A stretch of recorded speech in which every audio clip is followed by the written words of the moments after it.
Thanks for tuning in to another episode of Tater Brain Pod on Tater Brain Pod's YouTube channel.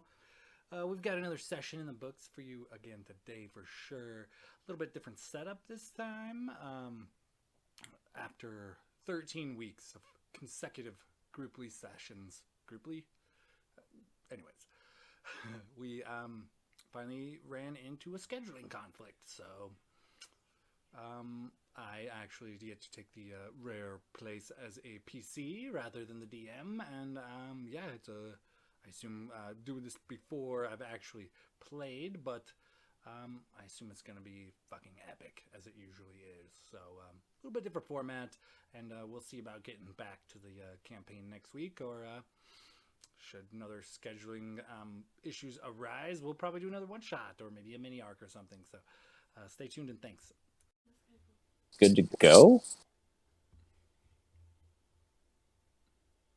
I'm good. Yes, our usual late arriver's not on, so I think we're ready. Fair enough. I am for sure ready to go whenever you are, man. Perfect. Well, Sean, I think you're the only one that hasn't met Katrina officially, so this is my wife. Hello, Katrina. Hi. And yeah, that being said, I didn't really get time to actually write. I wrote the story, I just didn't get to write blurbs, so I'm just going to kind of wing this, so there may or may not be a fair amount of detail in these things. If I'm not painting a clear picture, just flag me. But that being said, when we last left off, the Kerklucken clan, consisting of Bobby Willie, and Bumpa, and oh my god, I'm drawing a blank.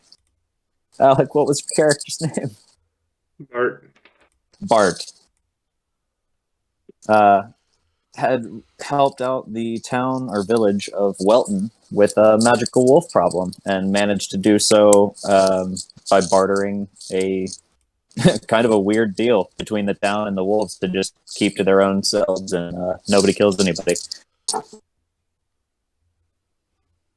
There was pretty interesting sequence of events as they tried to feed the town by hunting.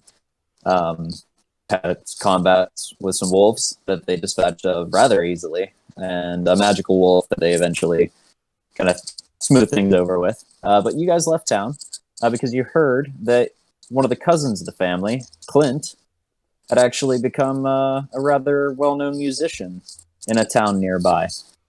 And so, as you make your way to the town, and you enter the town, Bumpa and Baba Willie have decided that they need to rinse off. They're weary from the travels, and so they're going to go to the bathhouse and have a spa day and just kind of relax.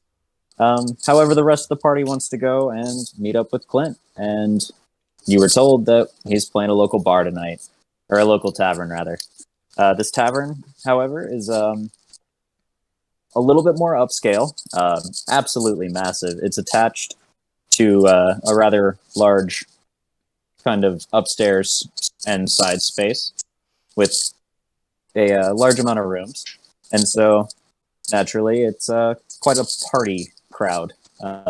Huge tavern, live music, games, the whole 9 yards. And it happens to be kind of their annual celebration, if you will. So the place is popping. And, well, Clint is there because he's going to play the opening act for the open mic night. And so, basically, you guys are going to make your way into town and drop Bumpa and Bobby Willie off, and you are heading over to De Fromage. the tavern. And as you enter the tavern, the place is absolutely packed. It seems like games in every corner. It's got a bit of a medieval times vibe if you've ever been there. So think there's an arena in the center, games happening off on various sides, and a stage toward the kind of far side of the arena there. What do you guys want to do? As we are walking, after we dropped off Bumpa and Bobby Willie, as Bart and Willie are walking to the tavern, Willie's just going to be like, you know, that was a government experiment, right? They try and get the people out the woods into the big city so they can control them. That's what that was. All right, now, Willie, calm down. We heard you. It's an experiment. Government, blah, blah, blah. Let's just go to the bar and get a drink. You need to calm down. I've been out of the woods a long time. I ain't never seen no wolf with no eyes and no fire. Nah, that ain't natural stuff there. Yeah, it's not natural. It's a little thing called magic. But yeah, let's get you a bar, a nice quiet place to sit down. And I guess Bart is just gonna walk over to the bar and start keeping an eye out for Clint. Willie's gonna go up to the bar. All right, now I want one of them bills. Bart just kind of scrambles up onto a stool so he can get face level with the barkeep and then just kind of wave him down.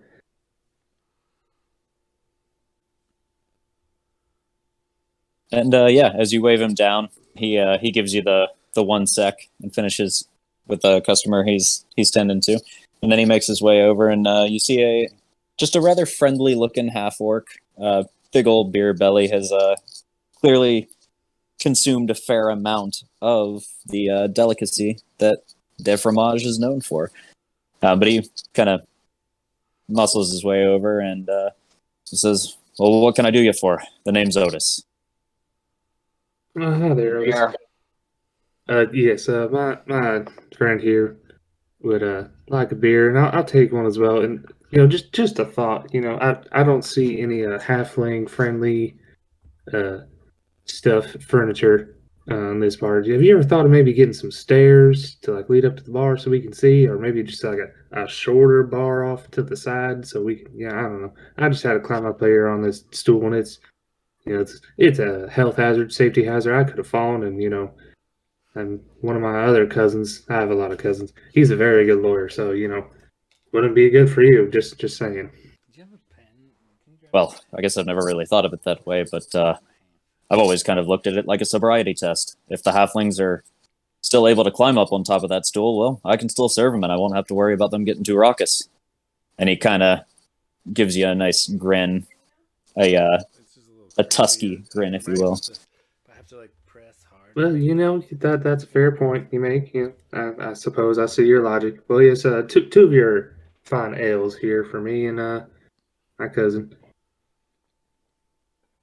And he'll just nod at you. He'll pour a couple and he'll slide them over and say, "First one's on the house. Sorry, we don't have better accommodations for you.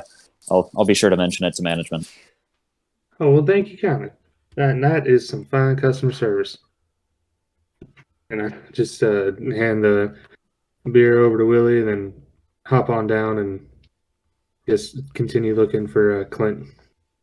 See if I can find, or listen out, so maybe if I can hear him, warming up his lutes or flutes or whichever he is playing. And Willie's just going to drink at the bar.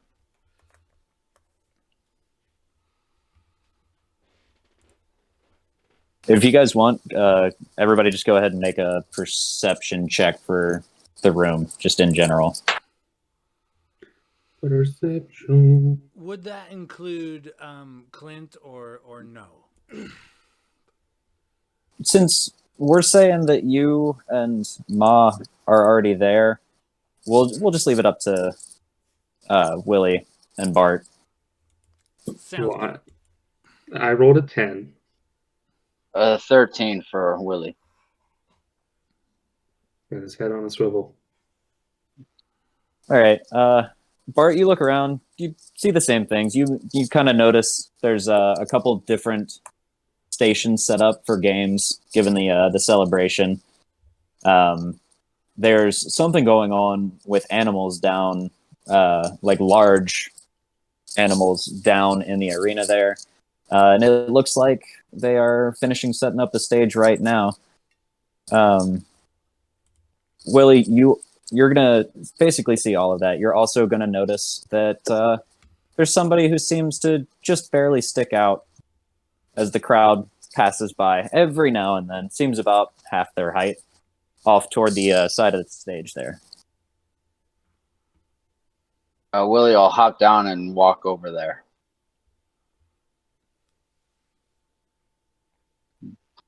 Ducking in between legs as he goes. And as you make your way through the crowd, you come up to the side of the stage there where, Sean, if you would like to introduce us to what you think Clint looks like and who he is.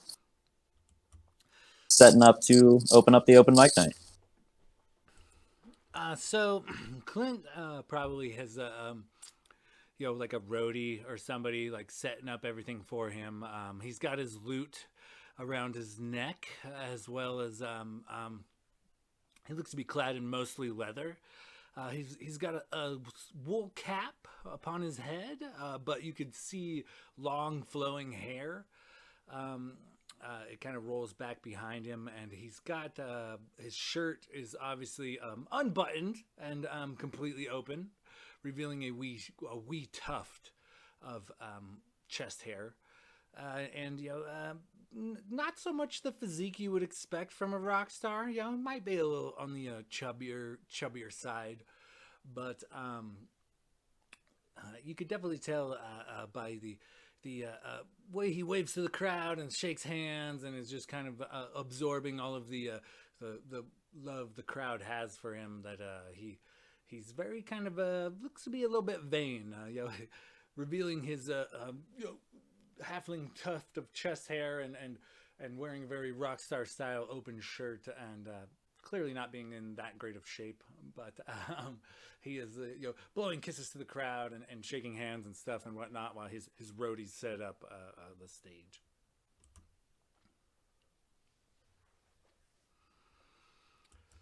Hello, Fair boy, what the hell ladies, you doing? There's plenty of Clint to go around later. Calm yourselves. Enjoy the show. Tip your bartender. I'll be here for a couple of days. I'll see you later, sweetheart. And he just kind of winks at some lady in the crowd. Hey, pretty boy, what the hell you doing? Oh shit! They didn't tell me my cousins were coming to the show. I would have made I would have reserved a stool or some kind of shit. Hey, Otis, Otis. I'm kind of like jumping up and down. Like I get on the stage and I'm trying to flag down Otis. Like Otis, hey, look at me, hey. And as a regular here, he obviously has grown quite fond of you, and he'll just kind of look up from the bar and give you the upward nod. This here right here, this some bitch is one of my family. We make sure to treat him right. I'll get right with you later, but make sure he gets what he wants around here. All right, Otis. Say thanks, man. And yeah, he'll just give you a thumbs up and nod and go back to what he was doing. But he's made note that the two of you guys are with Clint here. So I run back down to him, and I don't know if the stage is like set or if they're like waiting for me to like take the stage or something. But I would probably, as a little bit of a diva, not really care. What are you guys doing? What brings y'all all the way down here? I didn't know any more of our family was coming. I thought it was just me and Ma Kerklucken. I didn't expect any more Kerkluckens. I would have had them roll up the fucking goddamn red carpet for y'all sons of bitches. We try to bring respect back to that family name that we done found so a couple wolves, but Bumper and Bobby Willie, they're in town, but they're tired, fight them damn government wolves. them damn government wolves, man. They've been causing problems for too long. And fucking and I bet them two get into a little ruckus at the bathhouse. You know what I'm saying? There's some there's some sharp looking lady halflings around there. I bet they'll stay there all night.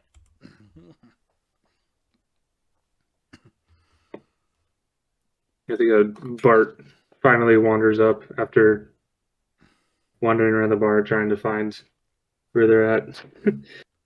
Oh, hey, now. Oh shit, you're here too! He runs back on the stage and kind of like flags down. Hey, Otis! This fucking guy too! Hey! But he's pointing to his other Kerklucken clan. Hey, this fucking guy too! Same deal, yeah? Right? We're good? He just calls out. He's like, yeah, they came here together. I gave them their first round free already. Oh shit! Alright, cool. He's clearly stressed. He is in the weeds right now with all the festivities. So I walk back down to the my pair of cousins and say, so, heard y'all from Little Bird. I heard y'all came here together. What are you guys up to? What's going on? What you just came to check out my show or what? I told everybody I'm fucking kicking ass out here. Well, yeah, we were helping out a town not too far from here, and we got word that you were playing a show and actually filling out some bars and getting a little fame and fortune behind your back. So we thought we'd come out here and check it out. Lucky for you, I done brought my bagpipes. I can play with you up there, and we can make a real good show. Oh shit! I don't know if these city folks are ready for none of that right there, but hey, I guess if we get the shine flowing, they might be a little more keen on listening to some of our more humble country music. You know what I mean? And right as you guys are talking, a half-orc, also with a rather large belly, bearing a striking resemblance to the bartender, walks over and he's like, Clint, we're about to start the open mic night, but I'm going to have to have you play us an opening tune, if you will. And then he's going to walk out there and basically he's going to gather the crowd or anybody that's going to listen, given that all the festivities, the games are happening, and basically just announce that they're doing an open mic night, that his name is Boragash Gutbuster, and he'll be the MC for the night, and explain that anybody can enter, including anybody that, plays here, particularly Clint if he'd like to. And as he says that, you kind of notice some people in the crowd start clapping and like a couple whistles. Clint's definitely a regular in these parts. But basically anybody can enter. There's a sign-up sheet and details to follow. But Clint's going to play us a song to get the festivities started. This will not count if he decides to enter the performances, but he's been kind enough to warm us all up. Okay, And so what was this half-orc's name? I assume I would kind of, I'm a local, so I probably know Yeah. this guy. Yeah, you would know. Gutbuster is his name? Yeah, I'll drop it in chat. Okay, great. I was just double checking that real quick. I'm gonna. But yeah, as he kinda essentially, mentions this, I'm gonna call back to him. Hey, you can sign me up for some of those getting her done over there on some of them games and whatnot. I got family here. I kind of whisper at the end. Hey, I kind of got family here, so I'm just I'm definitely gonna have to show off a little bit. So, sorry to your regulars, you know what I mean, but I'm about to kick some ass. I'd expect nothing less. You were the first name I wrote down on the list before I even put it out for signups. And he'll just kind of pat you on the shoulder. Gosh, Gutbuster! I tell you what, you're the best goddamn Gutbuster I ever fucking met. And he'll pat you on the shoulder like he leans down because he towers over you and pats you on the shoulder, accidentally a little too hard, and he's just like, "Now get out there and give your family a show, and we'll be seeing you for open mic later." And he steps off the stage and gives you the light. Good.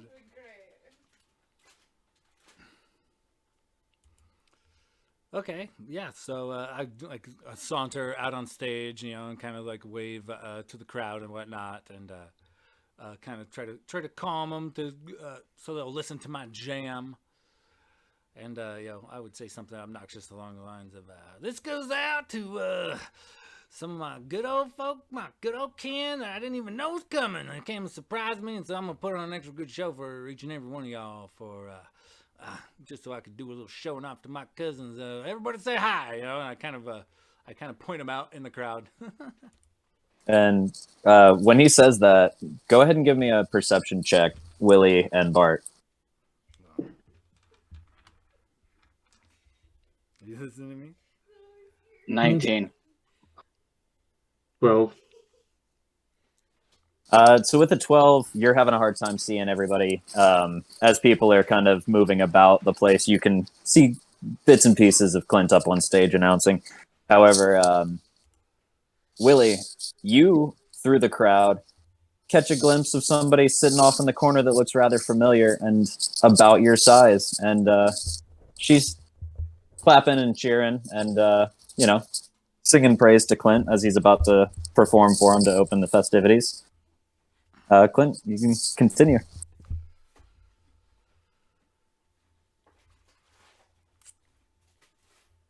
So I think I would just kind of bust out the lute and start with a good riff and make my way about doing a little bit of a dance and a little bit of jamming and go to kind of persuade the crowd to kind of rock and roll with me, as it would be kind of a rockier riff. I imagine the sound of an electric guitar coming out of like maybe somehow through bardic inspiration. It sounds a little more amplified, magical, if you will. Well, let's see how that goes. Give me a performance check.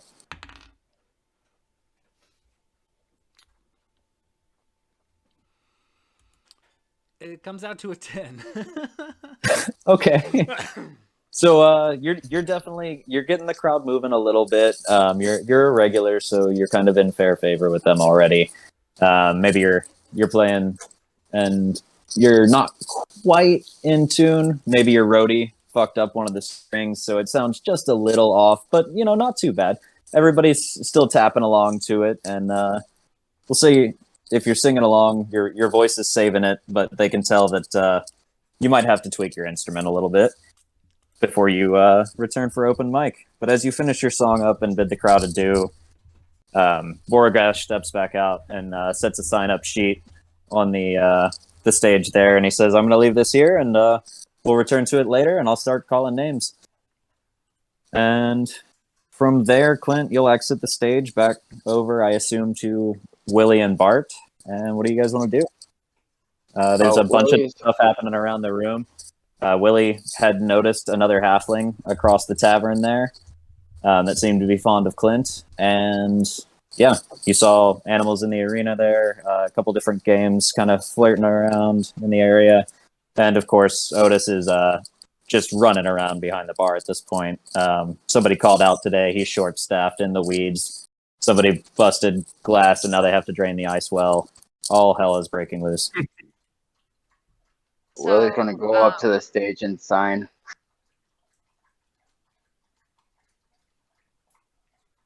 Willie signing up for open mic? Yep. Heard. Oh, fuck. I forgot about the bagpipes.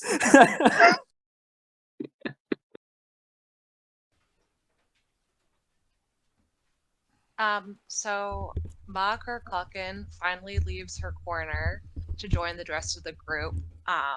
She hasn't seen her cousins in a while. They all look very similar in size. She's very old, kind of picture a slightly better looking witch from Snow White, the apple. She's very she's very reserved and very adamant on getting what she wants. Incredibly spacey, so you'll often find her not really quite paying attention, like sitting in the corner, even though her family was right over there. And she decides to finally come over and say hi to the family and tells them that she will absolutely not be doing any sort of talent, as she fears she will forget the lyrics like the space cadet that she is. But she says hi to all of her families in her weird witchy from Snow White looking ways. Baka. Well, I suppose we'll let you have the hook this time.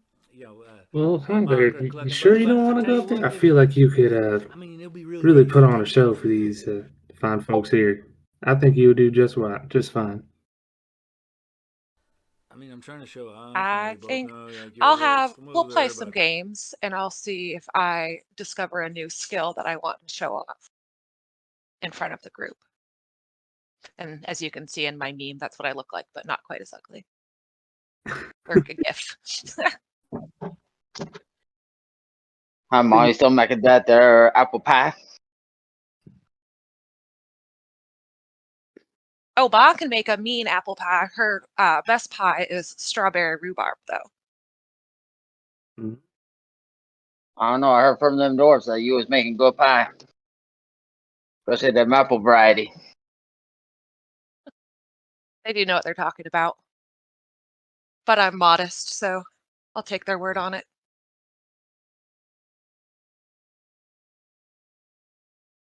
All right. I think Bart would probably want to take a look at the games too and see what's up. All right. So, for sake of brevity, because there's a lot that I'm sure is about to happen between the games and the antics, you guys look around, and now that everybody has kind of convened, uh, you notice there's a down in the center there. There's a game, and it seems to be a bit of a tug of war, essentially. There's a variety of animals that you can choose to bet that you can beat in a tug of war. You see off to the side there, there seems to be like a smaller creature sitting on kind of a scarred wooden chair, gouge marks all over it, kind of flipping a dagger. And there's a sign up, or not a sign up sheet rather, but like a person there, a proctor, if you will, that is setting up some sort of competition involving that small creature. There is, of course, the open mic night signups that will remain on the stage there for the time being. And then, kind of off in a shadier corner, there's just a sign with a beer mug and what looks to be kind of a person whispering in somebody's ear. And yeah, what do you guys want to do?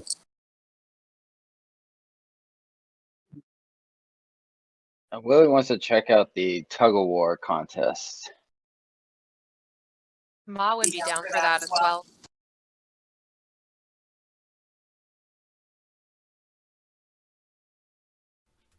indeed, I I think think that Bart would would. be kind of where a Clint's eye would go to as well. Kind of check out this tug of war contest. All right, so everybody's going tug of war. Sweet. So you guys are going to head down toward the arena, and you notice there's a couple, like basically on either side, there's steps that lead in and out of the arena. There's a small partition that separates the animals from obviously the bystanders, if you will. And there's a stout dwarf off to the side with a clipboard, kind of managing everything, hedging bets, placing bets, and doing payouts. And he's basically kind of running the show. We'll say you guys walk up to him, I'm assuming, and he introduces himself as shit. That's Well- it. What kind of ammo you got? Did you say what kind of ammo do you got? No, what kind of animal do Oh you god got? damn it. Animal. Oh, so he starts to introduce himself and you cut him off and you're like, what kind of animal do you got? And he's like, well, we've got all sorts of creatures here, but in this particular instance right now, we've got a warhorse, muskox, real stinky creatures, but strong as hell. And then we've also got the Idagarian screaming goat. And for sake of ease, because I forgot to give him a name, we're gonna call him Glenn. So he introduces himself as Glenn, and puts his hand out to shake, introduces himself, and tells you about the animals. He says, "What we have here is a competition of strength. You can place a bet based on the creature. The amount of gold depends on the creature, and if you manage to beat that creature, well, then we enter you in a raffle to see if you can take that creature home tonight. Well, first I want to say when you said his name was well shit, I said hello shit. Oh, my bad. So I missed now that. Ken- My mic cut out. Now canonically his name is shit. All right. Shit the dwarf. Heard. All right, so you said it was a horse, muskox, goat. Yes. A warhorse, a muskox, and the screaming goat. Basically, to break this down for simplicity's sake, you place your bets and enter the ring. It's a strength check competition against whatever animal you choose to bet against. You have to win a war of attrition, so basically you have to win. It's the same way we've done with arm wrestling, where you have to win like 3 in a row to end it, kind of thing, and it goes back and forth tug of war style. If you beat the creature, then you get entered in a raffle, which basically, peeling back the curtain, I will roll a die to determine whether or not you get to keep that creature. And then in future Kerklucken adventures, you can make my life hell with whatever creature you might have won. Interesting. It's going to be 25 gold for the goat, 50 gold for the warhorse, or 75 gold for the muskox. And this is a bet. If you lose, you flat out lose. If you win, you get your money back and get entered in the raffle. Well, I'm kind of not too strong in this department. Maybe if you guys want to try this one out, I might just sit back and watch and laugh as you get pulled across the floor by one of these animals. He kind of chuckles at that and he says, I like a man who knows his own strengths. And he'll tip his hat to you as you step back. So Ma politely bows out as well, based off of her elderly stature, but she asks her cousin Bart, to grab her a stool so she could stand up and get a better view, as one of her other cousins are about to play some tug of whatever. I couldn't come up with an animal pun. And Shit the dwarf will just tip his hat to you and say, ma'am, as you step back. He's not going to give you any shit. Yeah, Bart just runs off and finds a stool that's not being used, and it's kind of. I'm assuming it's probably almost as tall as him. So he just kind of grabs onto it, and just like dragging it across the bar. And yeah, I think Clint is going to kind of bow out. But good luck, cousin. I hope you don't need it. And he'll give you like a sly wink as he just kind of stands up to the side and joins the audience. Well, looks like it's all on you, Willie. Willie is going to walk up to the animal separation and make it look like he's inspecting all the animals. And since this is a one shot, it is tradition, he will cast Speak with Animals so he could talk to the beasts of burden. How long does Speak with Animals last? 10 minutes. God damn it. All right. Fair enough. Which animal do you go to first? We'll start at the muskox. We're on a good track. Really, I should have just told you the pens were separated, but you know what? It is tradition. So you walk over to the muskox, and he's chewing on some hay, real slow, like cow chew, and he kind of just looks up at you and he's like, Hey, we got this competition, but you know, you win, you get none. I win, I get something.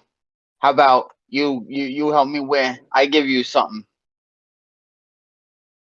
"Help win? I give you good food if you let me pull you. Have good food," he says as he's chewing.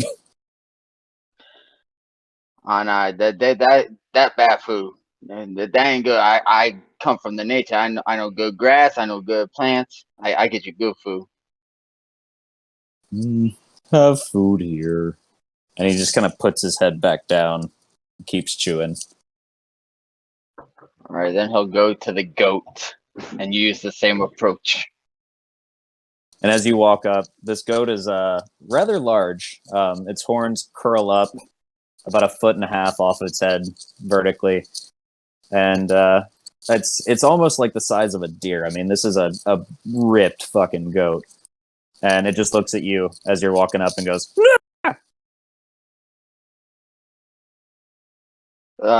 Willie'll take his bagpipe off his back and just kind of point one at him and give him a quick shrill back. roll me a performance check.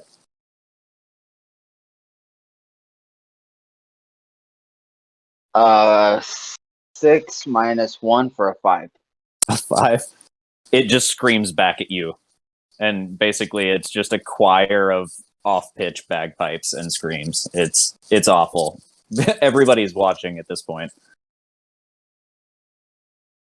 Hey, you're pretty good there. How about you let me pull you over to this side? We could play more music and I could give you some good food. What the hell is that? He's staring at your bagpipes after whatever screech came out of it. He's like, I don't like this, man. Who are you? I'm my name Willie. Witten Willie Kerklucken. Me and my family come from the woods. Oh, I don't like the Hi. woods. I like my pen. My pen is nice. It's safe here. Oh yeah, it's scary on the woods. In fact, I got this here wolf. I got wolf meat, wolf pelt. Yeah, I killed the wolves. I'm a You, real good guy. You should let me pull you over to the other side. oh, that's not how I've been trained. Shit Yeah. takes care of me. I won't betray shit. He's the only one that understands me. Well, now, of course, until you. I don't get this. This is weird. But that's just the way it is. You know, I like animals. Animals like me. Well, I like you, but I've got to treat shit right, and he'd lose money on that, and that's bad for business. You can talk to the horse if you want. And he just kind of like turns around and screams. All right, well, Leo, go talk to a horse. And as you walk up, he just looks at you, and I mean, like towering over you, looks down and just goes, "Nay," and then turns around.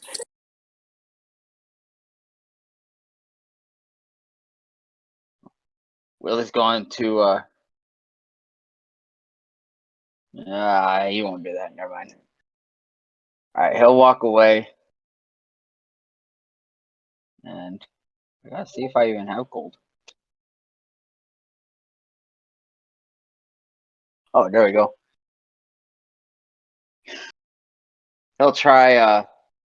Yeah, I'm gonna take on that goat there.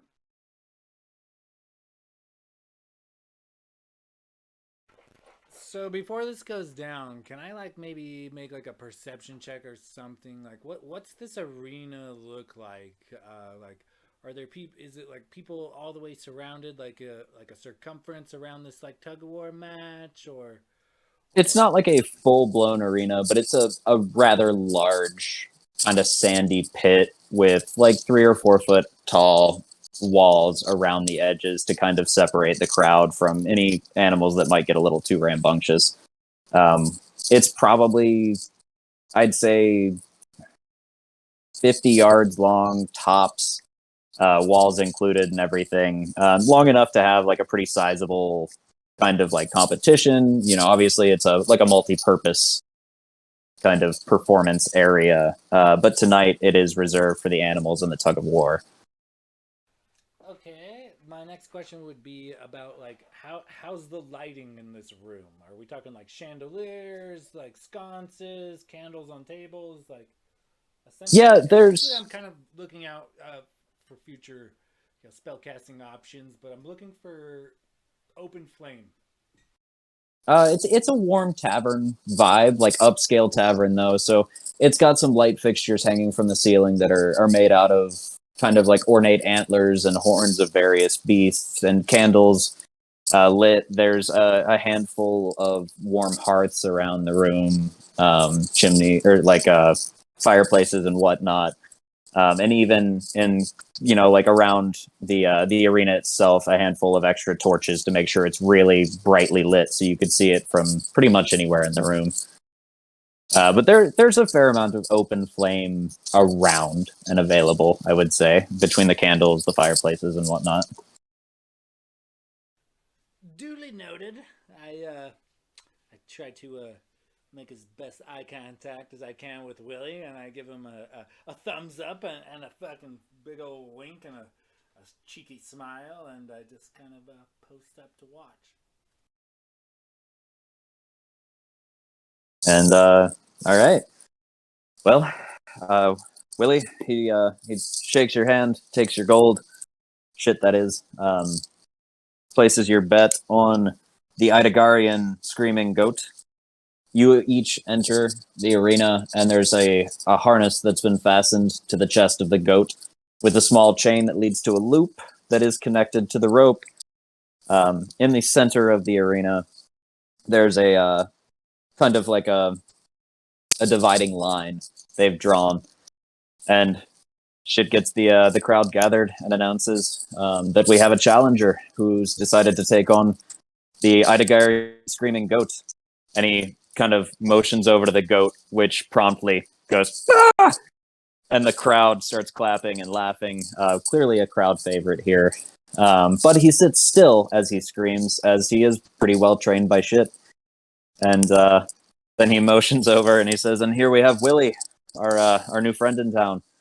He'll be taking on the goat this evening, and well, the strongest competitor win." And he'll basically have his hand on the center of the rope, and when he lets go of the rope, you guys will start pulling, and we'll see what happens.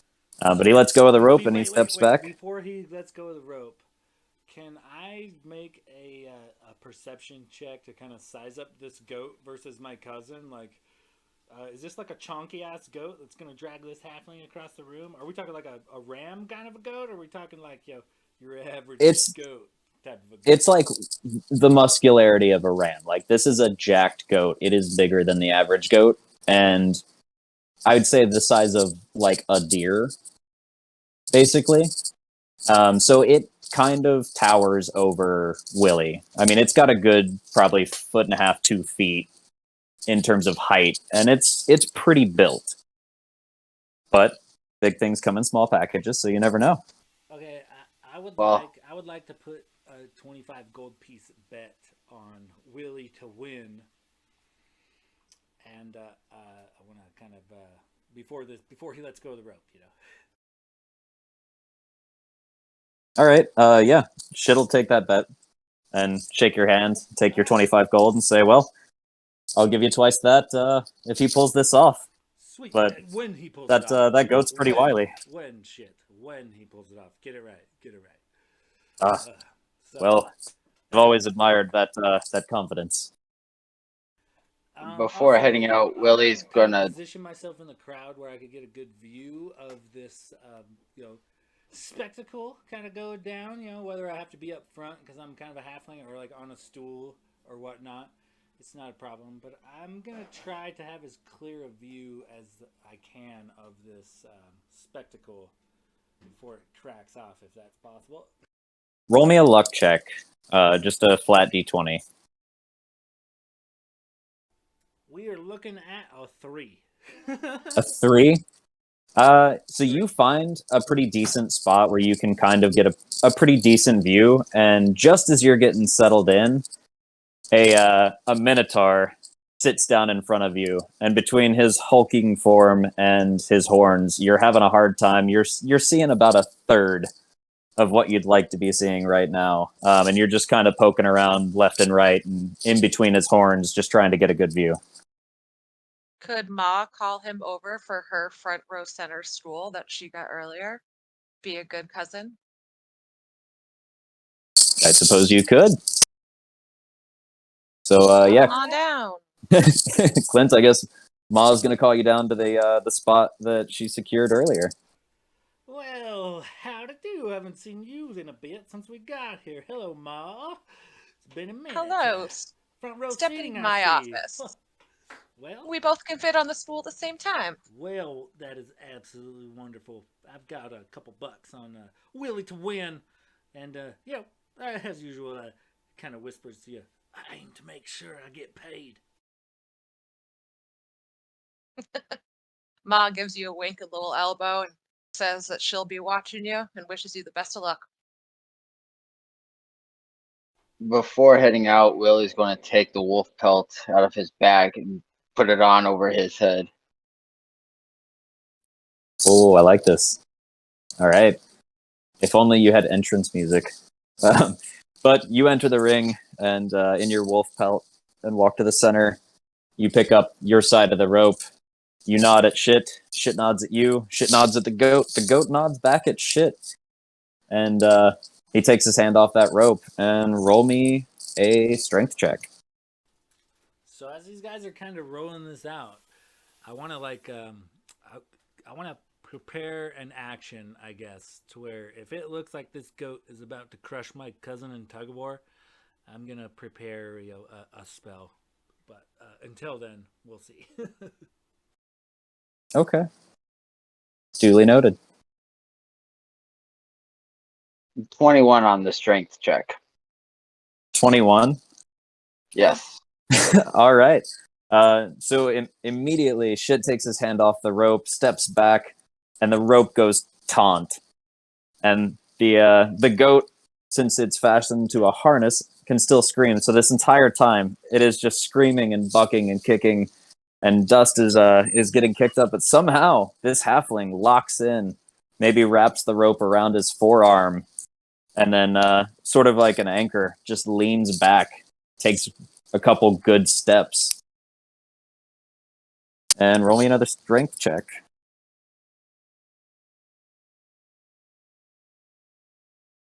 $19 on that one. You drag the screaming goat as it's screaming another good couple feet, and it is really kicking up dirt at this point. And you're practically it's having a hard time not having its front feet or like front legs fold. And roll me another strength.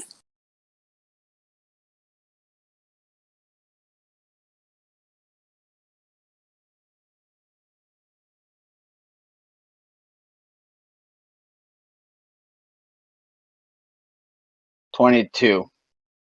Jesus Christ, man. On that, with 3 pretty shitty rolls for the goat, the front legs drop to what would be, I guess, the goat's knees as its chest is dragged straight into the dirt, and it hits the ground with a thud and lets out one more "Ah!" as its tongue You mean, pops out.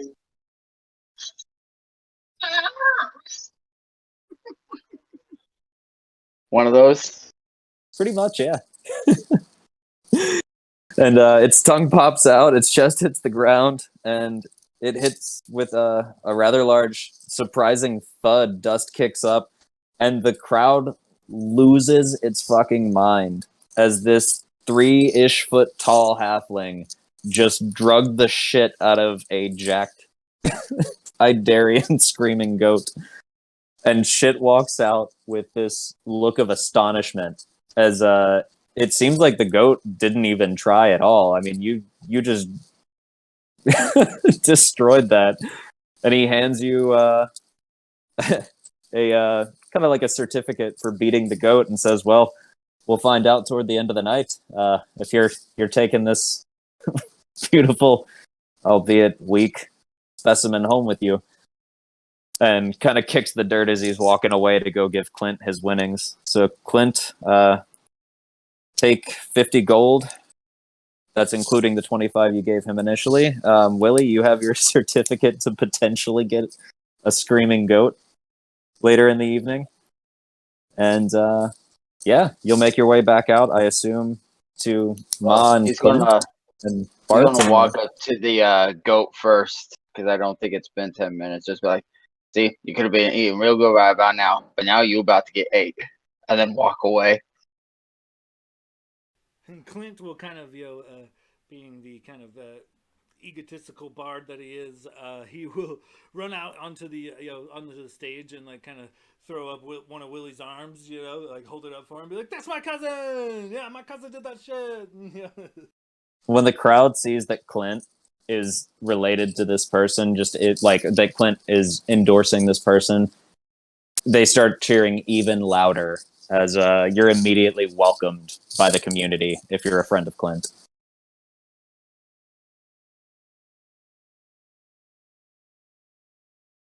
Nice. I kind of And yeah. nudge my cousin, like, "Yeah, good job there. Which one next? You guys need a horse down? I mean, you could eat a goat, but what when us Kerkluckens might need a workhorse, like I mean, what do you think? How many of these you want to take home? How many of these can y'all drive home? I think Shit, the dwarf overhears this. Shit, the dwarf overhears this, and he's like, 1 entry per contestant. As he's clearly like, he does not normally lose an animal. Or have an animal lose, rather. We'll find out if he loses an animal later. Willie will look Clint just pan-faced. I need a beer. It's on the house. Old fucking Otis told me, you drink it for free. You better get a shot and a beer, and then, come help your cousin sign up for some more of this shenanigans, and we might get you guys some more shit to take home for sure. And Willie will just walk away and go get a beer. I start screaming for Otis. Otis! He needs a bear. Hey, that's my cousin, Otis. Remember the deal, Otis? At this point, he can't see you over the people stacked up at the bar, but he can hear you, and he's like, "I fucking got it!" You're the best, Dad. And I kind of like thumbs up. Like I jump really high and throw a thumbs up like over somebody's shoulder so he could potentially see it. What are Bart and Ma doing if the others are making their way to the bar for a round? I assume, Clint, are you going with him to get around, or are you heading back to Ma and Bart? As far as I knew, I was just kind of sitting by Ma, so I'm probably just hanging out with them. Okay. What are the three of you doing while Willie makes his way through the crowd for his victory drinks? Well, Ma, you want to check out some more of these games around here? See what else they got going on? Ma definitely obliges to this. She's been missing spending time with her family, and she loves some good entertainment. Alright, so yeah, I guess we're gonna walk around and see what else shenanigans we can get into. Could I roll like some sort of perception or something so I can see the actual games, so I don't have to walk my old ass around the whole bar? Yeah, I mean, for the games you saw earlier, you saw the arena. You saw there's a sign with a beer and what looks to be like a face whispering into an ear off in the corner. Another corner boasts a... I'm sorry, I gotta pull it back up real quick. Oh, there's a small creature sitting on a rather carved up kind of, I don't know, like gouge marked wooden chair with what looks to be sort of like an organizer standing next to her that has some sort of challenge that she's offering. And yeah, I think that's it. Aside from the stage for open mic, if you want to sign up.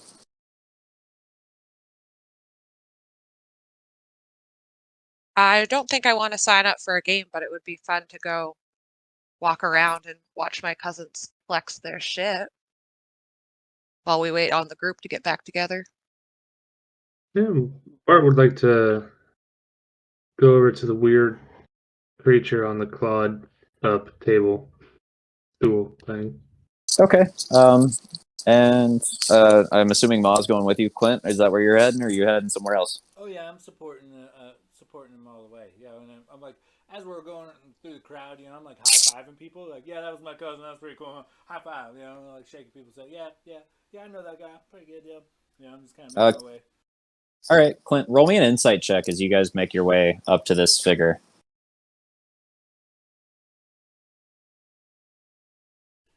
Oh shit. Okay, well, let me check my sheet. I got 11 on the die. Let's see what it comes out to. You're a bard, so like 18, because bard skills. Listen, you're assuming I'm a good bard. What was it again? What am I looking for? Insight. Oh, insight. Okay. Insight is a fat plus 0, so that's an 11.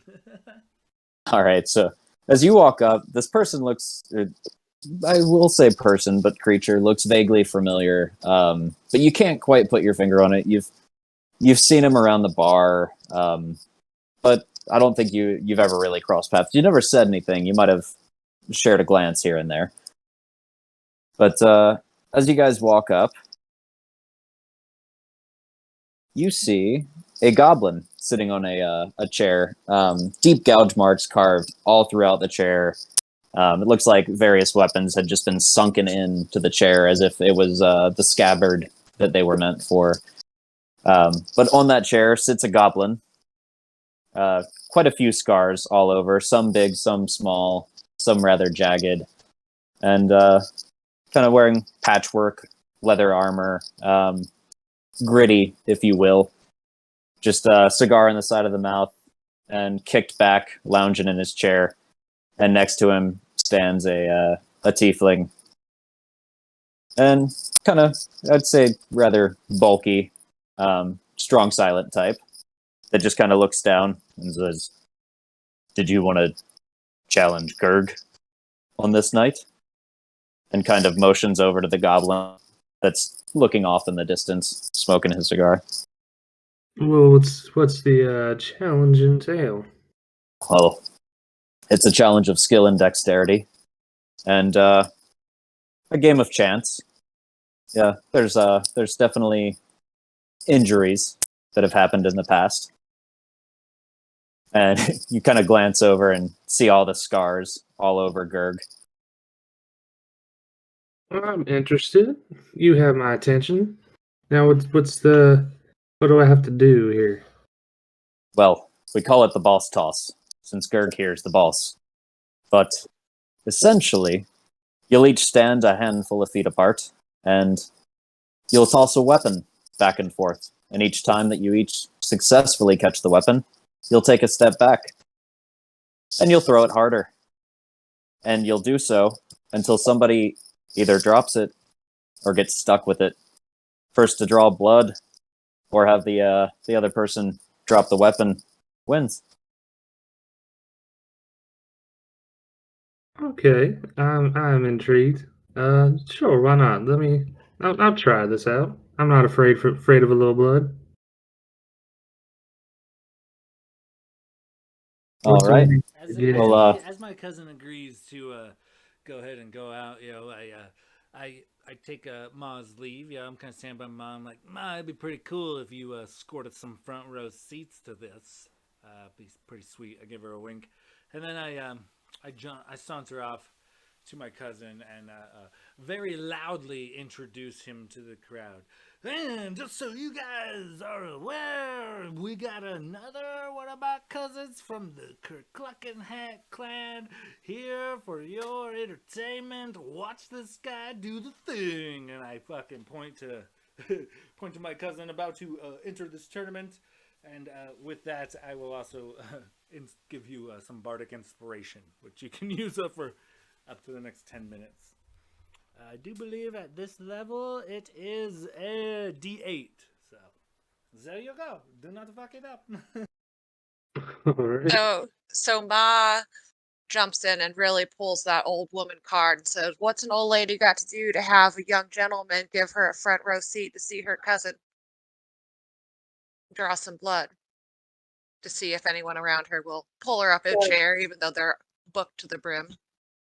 roll me a luck check. Just a flat d20. 15. Yeah. A gentleman from the crowd steps out after seeing Clint acknowledge Bart as his family, and having seen Ma here with Clint multiple times, he's like, well, I'd do anything for a member of the Kerklucken clan. After all, Clint here's one of our favorites, and he goes and he finds you a nice stool and even offers to help you up into the stool. And you've got a nice view of the small area that's been carved out with ropes to separate whatever's about to happen here. Ma thanks him kindly and asks her cousin to go up to the bar and grab her a quick beer right before the show starts, as she deserves it.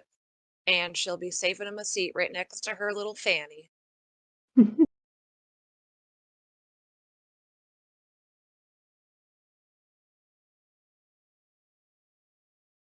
And as this is happening, Gerg is going to look over, kind of side-eye you a little bit there, Bart. And through his cigar in the side of his mouth, he's just going to be like, well, if I'm going to get off this chair, you've got to make it worth my while. So what exactly are you wanting to wager here? I take items, I take gold, but I don't get off this chair if it's not worth my time. That's where I butt in once again. I put the 50 gold pieces of winnings from my other cousin on this cousin, and I just drop it down like 50 gold says you lose this match. Is that gonna get you off your chair? Well, that's what I like to call a side bet, unless you're the one that's going to be tossing with me. But my friend here will take your bet, and we'll see if luck's in your favor tonight. As he's kind of tossing a dagger in the air, just bouncing it back and forth, rather dexterously between his left and right hand. Just kind of showing off that he's done this before. All right. Bart will take out 25 gold and drop the coin purse down onto the table. Well, it's not 50 gold, but how about 25 gold? Will that get you up off your chair? Normally, maybe. But since your friend here seems to think that you're going to win this, I'm curious to see what you've got. And he'll just kind of like pull himself off the chair. Like his feet are dangling. This chair is way too big for him. But he'll drop down off the ground and say, no, you're going to stand right there, and I'm going to stand right here. And he'll motion to kind of the area that's been sectioned off. And he says, I'm going to throw it at you. You're going to throw it at me.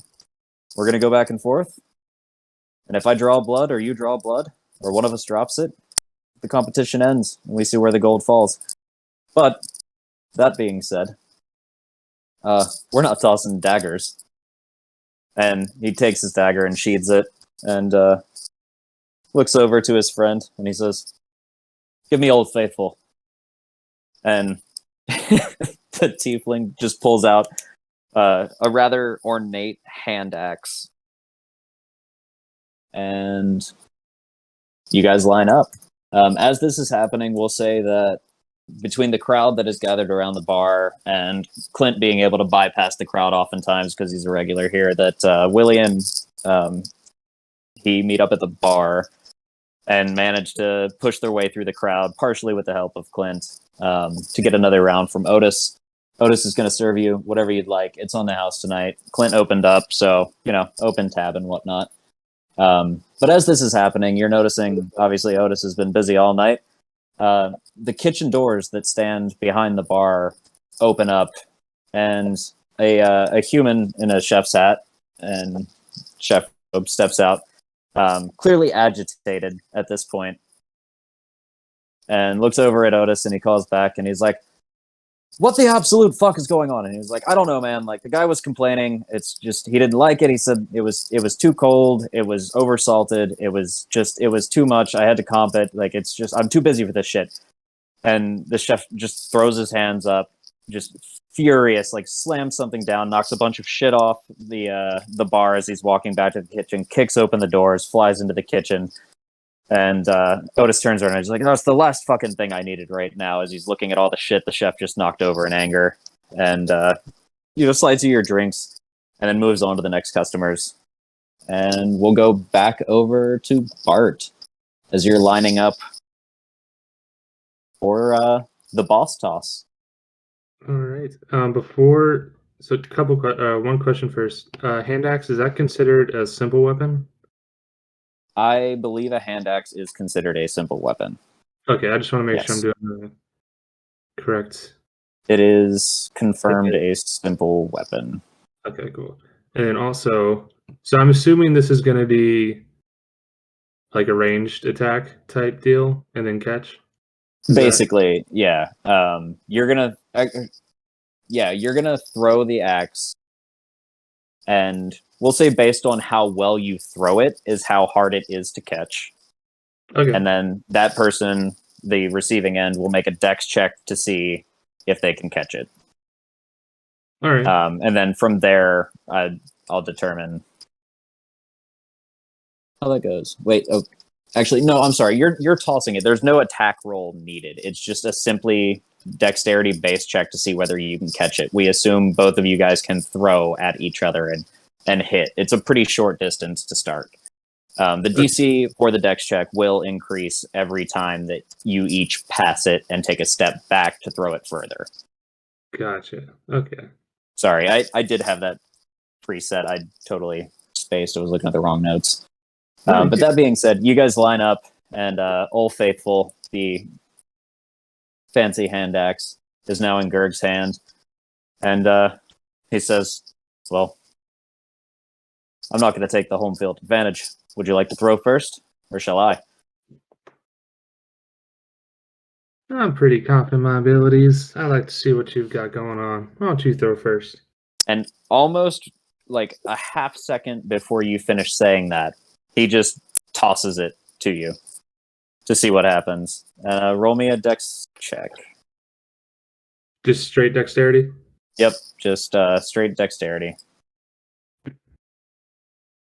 Oh, that's not bad. I think I might save my inspiration. It's a 16? Yeah. He Okay. tosses you this hand axe, and you catch it right out of the air. He tried to get the jump on you a little bit. You know, it might be trying to pull a fast one on you. Gets a lot of the rookies that way. But you catch it out of the air, and he shakes the ash off of his cigar and nods at you, and he's like, all right, well, looks like you're not going to make it easy on me. And then kind of takes his position to get ready to catch. And yeah, you toss it back over. Wait. As he tosses it back over, I make a fucking comment. And something along the lines of, did you see that old screaming goat's horns over there? I'm pretty sure that's this fucking guy's dad. And I'm going to use cutting words to subtract a D8 from whatever you are about to roll for this guy. It's a D8? I thought it was a D4. Holy shit. Wait, let me double check. Okay, cutting words. As a reaction, when a creature you can see within 60 feet makes an attack roll, ability check, or damage roll, you can expend one use of Bardic Inspiration, roll the die, and subtract the number from the creature's roll. You can do so after the roll before knowing the result. But my inspiration die at this level is a D8. It doesn't really tell me what die. I assumed it was inspiration, but maybe I'm wrong. Yeah, I think you might be thinking of Bane, their DM. Yeah, no, I believe you were right. I never realized that cutting words actually stacked that way. I thought it was just always a D4. That's cool. Roll it. See what happens. Okay, let's find this. Damn, a 3. A 3? Okay, so as the axe is rotating through the air, Gerg hears what you're saying and kind of side-eyes you a little bit and then refocuses, catches the axe out of the air, and he points over at Clint and looks at his friend and he's like, I know he's a favorite around here, but I'm not putting up with any of that shit. And he doesn't know that you might have tried to magically interfere, but he has a feeling that you were trying to fuck him up by just distracting him a little bit. Clint throws his hands in the air, like, innocently, be like, hey man, I'm pretty sure it was that guy. And I point to like whoever's directly to my left. Roll me a deception check. Okay. Alright, let's see. There we go. Oh no. That's a nat 1. Aren't you? You're a Lightfoot halfling, buddy. There is no such thing as a nat 1 unless you roll 2 ones in a row. Sweet, you're right. I've only been a halfling for a day. Let me try this again. That's why I picked this, so that if I'm crushing you guys because I didn't balance something right, at least you guys can't roll ones. Okay, so the new die is a 12, and what am I adding to this? This would be deception. Oh, I think I'm pretty good at that. Hold on, let me check it out. Yeah, 12 plus 5, so 17 total. He looks at you, and he looks over at that other guy, looks back at his sort of organizer, if you will, and he's like, "My bad. It's not him. It's the other guy. Just keep an eye on him." And he lines up and he tosses you the axe as he's like finishing up this conversation without any warning. So, Bart, roll me another dex check. Same roll. How about the DC is increasing?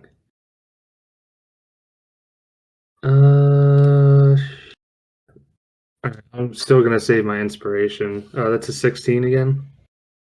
16. Yeah, you catch it right out of the air and get lined up. You hurl it right back at him, I assume, since he tried to catch you off guard yet again. He's definitely not pulling punches with you. And he catches it with one hand. Kind of grimaces at the thought of actually having to compete a little bit.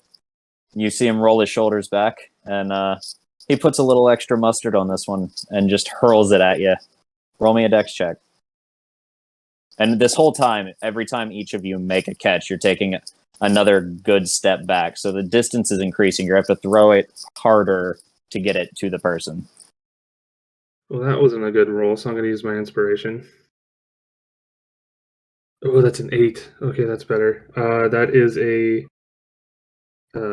17. Yeah. He hurls it a little bit harder, and you catch it. It might maybe make your back foot in your stance slide an inch or so from the momentum, but you turn that axe around, hurl it back at him, and no shit. That axe, actually, let me roll to see if that hits him. Okay, no.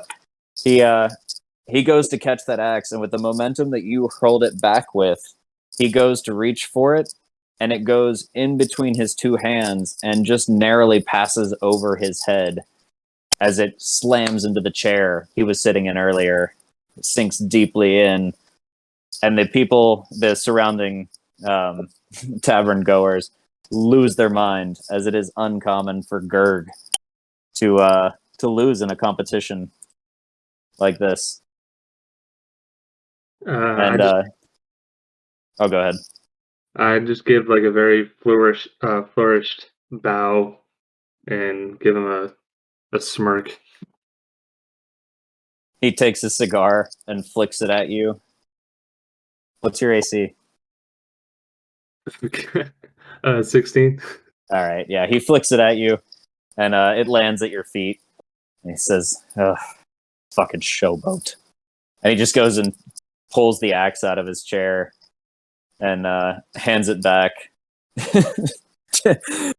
to his organizer. And then he reaches up under the chair, almost like a secret compartment, and he pulls out a dagger, and he's like, "I don't normally do this, but god damn it." And he just hands you, he says, "I don't have any gold for you." And he keeps your gold, but he hands you a very ornate, jewel-encrusted dagger. And he's like, "I've won 100 games in a row. And goddamn if I don't like a good challenge." And he passes you this dagger that's encrusted with semi-precious stones, worth 300 gold if you were to have it appraised. Yeah, And happily doesn't take shake your hand, just hands you the dagger, gives you a nod. And as he's walking away, he's like, "Son of a fucking bitch." And just heads back to his chair. Nice. Kind of Yeah, similar I just as before. I'm gonna kind of tote my cousin's praises. I'm gonna run up to him and like throw his hand up in the air and be like, "Look at that shit! Another one of my cousins is taking shit down!" And kind of like pander to the crowd. So Clint, you've turned 25 gold into 100 gold so far, just betting on the cousins. So there's that. Yeah, I rolled like a 6 on that last roll, and it was like 1 under the fucking DC. It was just that like middle lane roll, but you fucking got it. He rolled a natural 20 to dodge the axe though, because that thing was about to get buried in him. Well, at least I didn't kill a goblin today. Yeah, that would have sent a, I don't know, it would have had a whole other connotation. I also forgot to mention his name is Gurg Tugknuckle, which I feel like is just a great goblin name. That is a great goblin. And then on that note, the you'll hear Boragash kind of try to quiet down the crowd as he's gathering up the signups for the open mic night, and he's heading back up on stage, and he's like, "We're about to commence. If you'd like to find your seats, grab another round, finish up your games, or do whatever you may. Open mic night's going to commence here soon."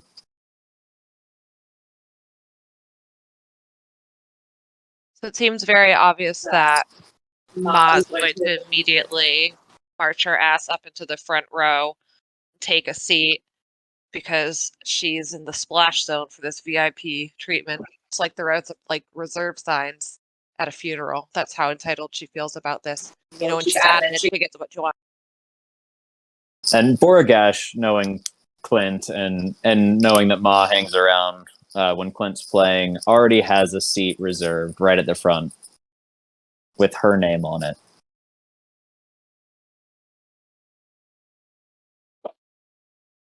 Would we have noticed because I know we were kind of on the other side of the bar. Would we have noticed the angry cook? Or was that just... You were in the middle of lining up that game, so the only people that noticed that the chef got a bad complaint and stormed off, and that he broke a bunch of shit behind the bar, and Otis had to deal with it. The only people that would have seen that would have been Clint and Willie, who I'm assuming at this point would probably have caught, or sorry, they got drinks before your game, so they're around. Gotcha. I think Bart would want to, celebrate his victory with another drink, so he'd probably head over to the bar and clamber up onto another stool and flash Otis a big old smile and wait for him to come on over.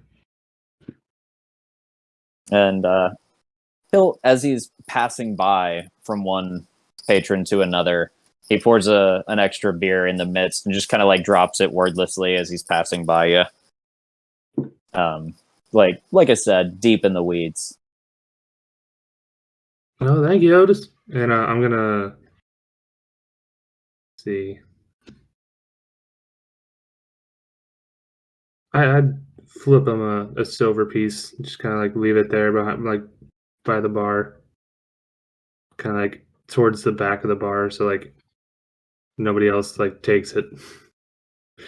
Roll me a dexterity check. We'll say that there's a tip jar on like the counter behind the bar. Oh, yes. I'm gonna try and like flick it off my fingers into the jar. Oh, that's not good. That's a 10. I'll say that's good enough. It bounces around the edges but falls in, and he just kind of whistles over to you to get your attention, gives you a nod, says I appreciate that, and goes back to what he was doing. All right, then then Bart's gonna run back up and join Ma and Clint and Willie, everyone up at the front, and sit down and just spin the ornate dagger in one of his hands, playing with his new toy.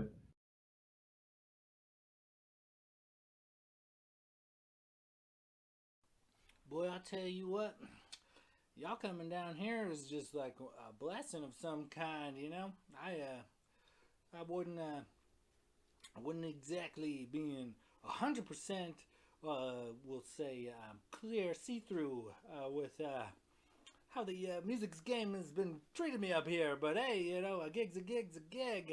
Lots of folks like me, but I think I made more money tonight than I have in the last several gigs. Just kind of having my cousins about.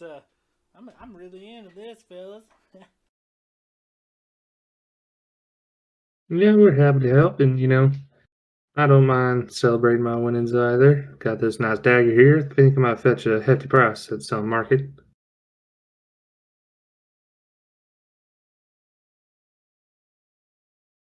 Well played, by the way. Not many folks beat him, obviously. Yeah, I'm pretty good with my hands. Then as I say that, so I'm sitting next to him. I want to can I try and pickpocket him? Pickpocket Clint. Did you say you want to pickpocket Clint? Uh huh. Roll me sleight of hand. Clint, what's your passive perception? I'm gonna say probably not good. Let me check. Passive perception. Oh, that's pretty good. Hold on a second. I gotta find it out. Shit. Is this passive wisdom or what? Oh, passive. Yeah, that's an even 10 ski for me. Oh, I rolled an 11. Did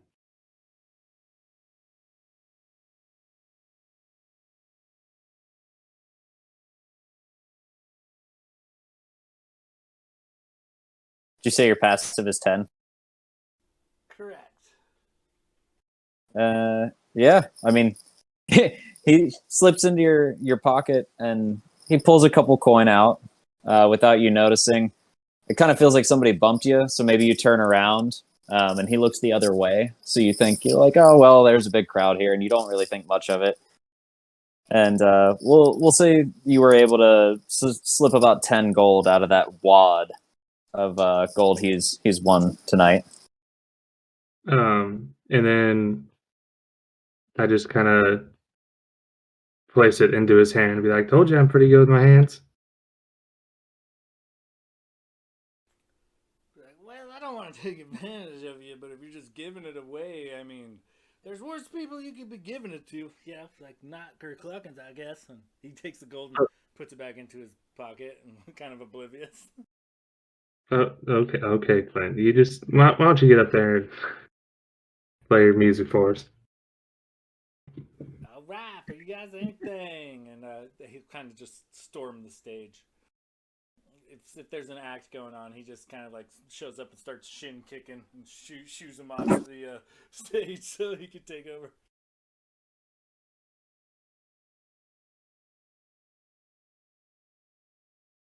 Uh, so I don't think it started yet, but we'll say that Boragash was up there and he was kind of getting the crowd warmed up and calling out kind of final warnings for anybody that signed up to get ready on the side stage, and then he'd be calling everybody up soon.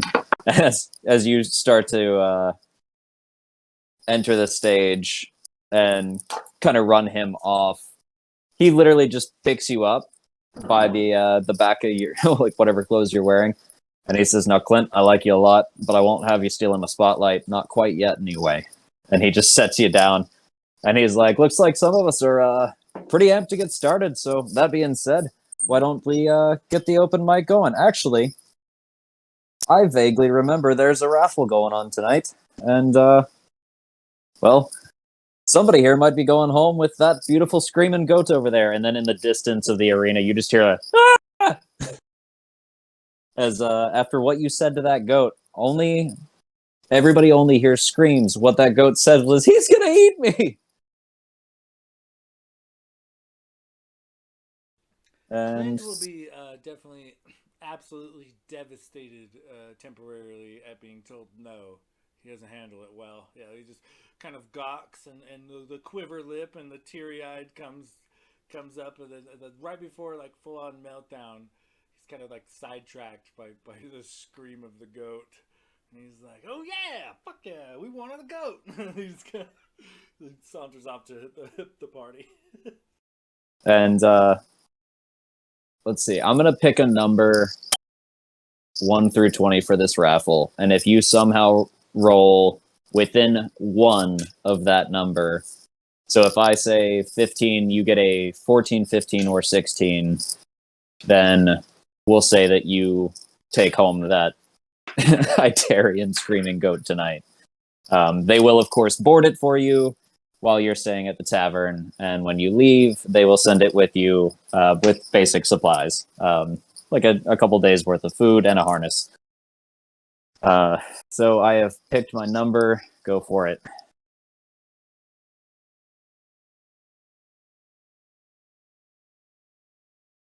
Well, that's pretty rough, buddy. I had chosen a 9, so if you had gotten an 8, 9, or 10, you'd be going home with that goat tonight. But instead, you look off into the arena, and shit, the dwarf jumps with joy, and he's like, at least I didn't lose him. I might have lost some gold, but I've still got my buddy here, and he pats the goat, and the goat just goes, ah! And since your spell has faded, you'll never know what that goat said, or how happy he was that you won't be eating him. Of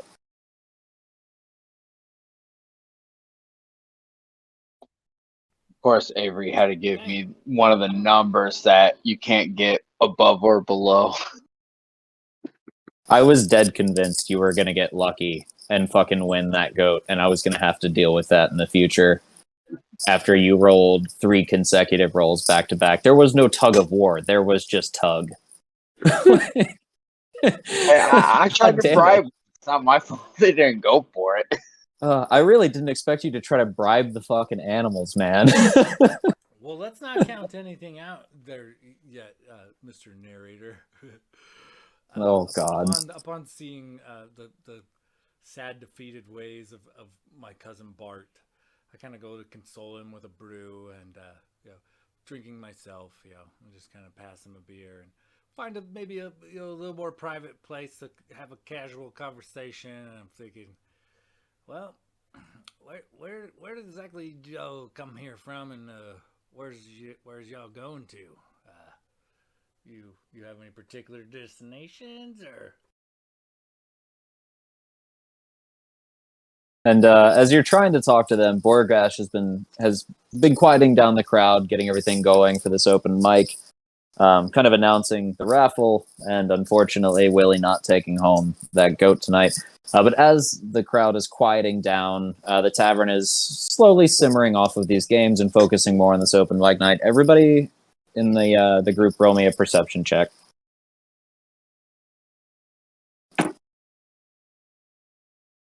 Ten. I cannot roll perception tonight. 6. Dirty 20. 18. So, Ma and Bart, you're settling into your seats. You're getting ready for open mic. You know Clint's performing, and there's a handful of other acts going on. And, you're just kind of focused on that. You're getting settled in. You're trying to make sure that nobody's in your way. Obviously, you guys have to pay more attention to taller people sit in front. But luckily, Ma has secured herself a front row seat. So you're either sitting next to her or right behind her.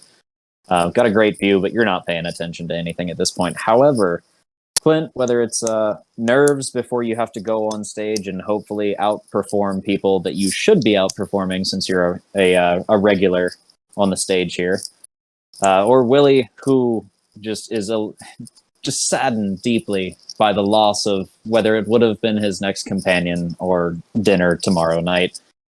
You're not paying much attention to the stage, and you hear a clatter of dishes and some yelling and like metal utensils bouncing off the ground and everything in the kitchen. And the doors kick open and a handful of staff just go storming out of the kitchen, walk out from behind the bar and leave the tavern. And Otis kind of peeks his head into the kitchen, peeks his head back out, just sighs deeply, keeps sweeping up the mess from earlier and trying to serve patrons as much as he can. And Yeah, so the first act for open mic night is going to walk up onto the stage there, and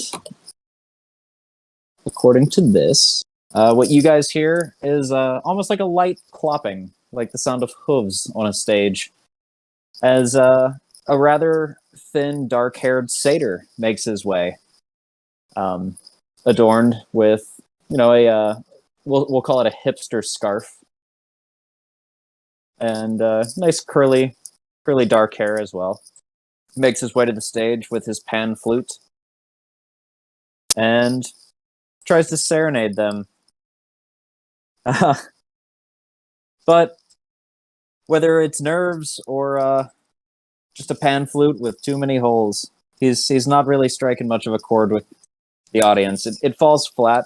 They're not booing him off the stage, but they're also not pulling punches tonight. You've got to earn your applause. And he finishes his short song and kind of bows to the crowd. And as he's walking off stage, maybe trips a little bit.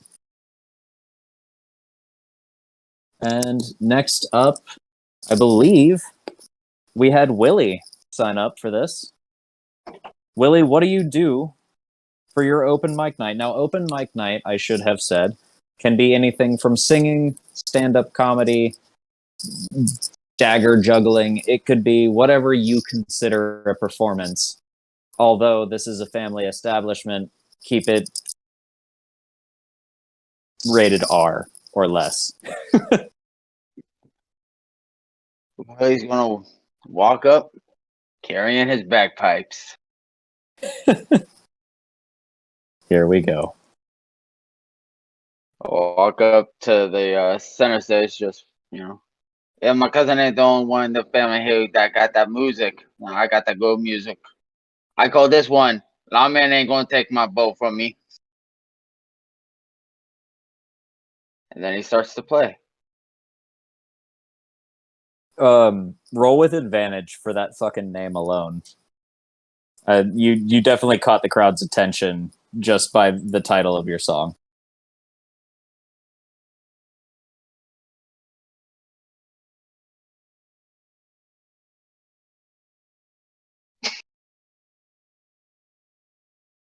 $18 apparently.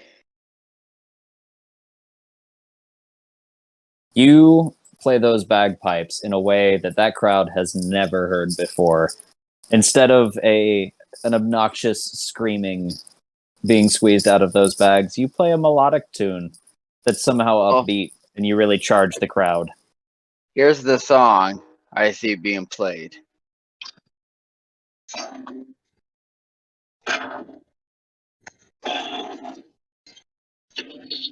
So I'm shipping up to Boston on bagpipe. Okay, it didn't play through the speaker, but I know shipping up to Boston damn. pretty fucking well. So you got your point across. If you opened up with that, I can't wait to see what you do in the future. And we'll move down to our next competitor.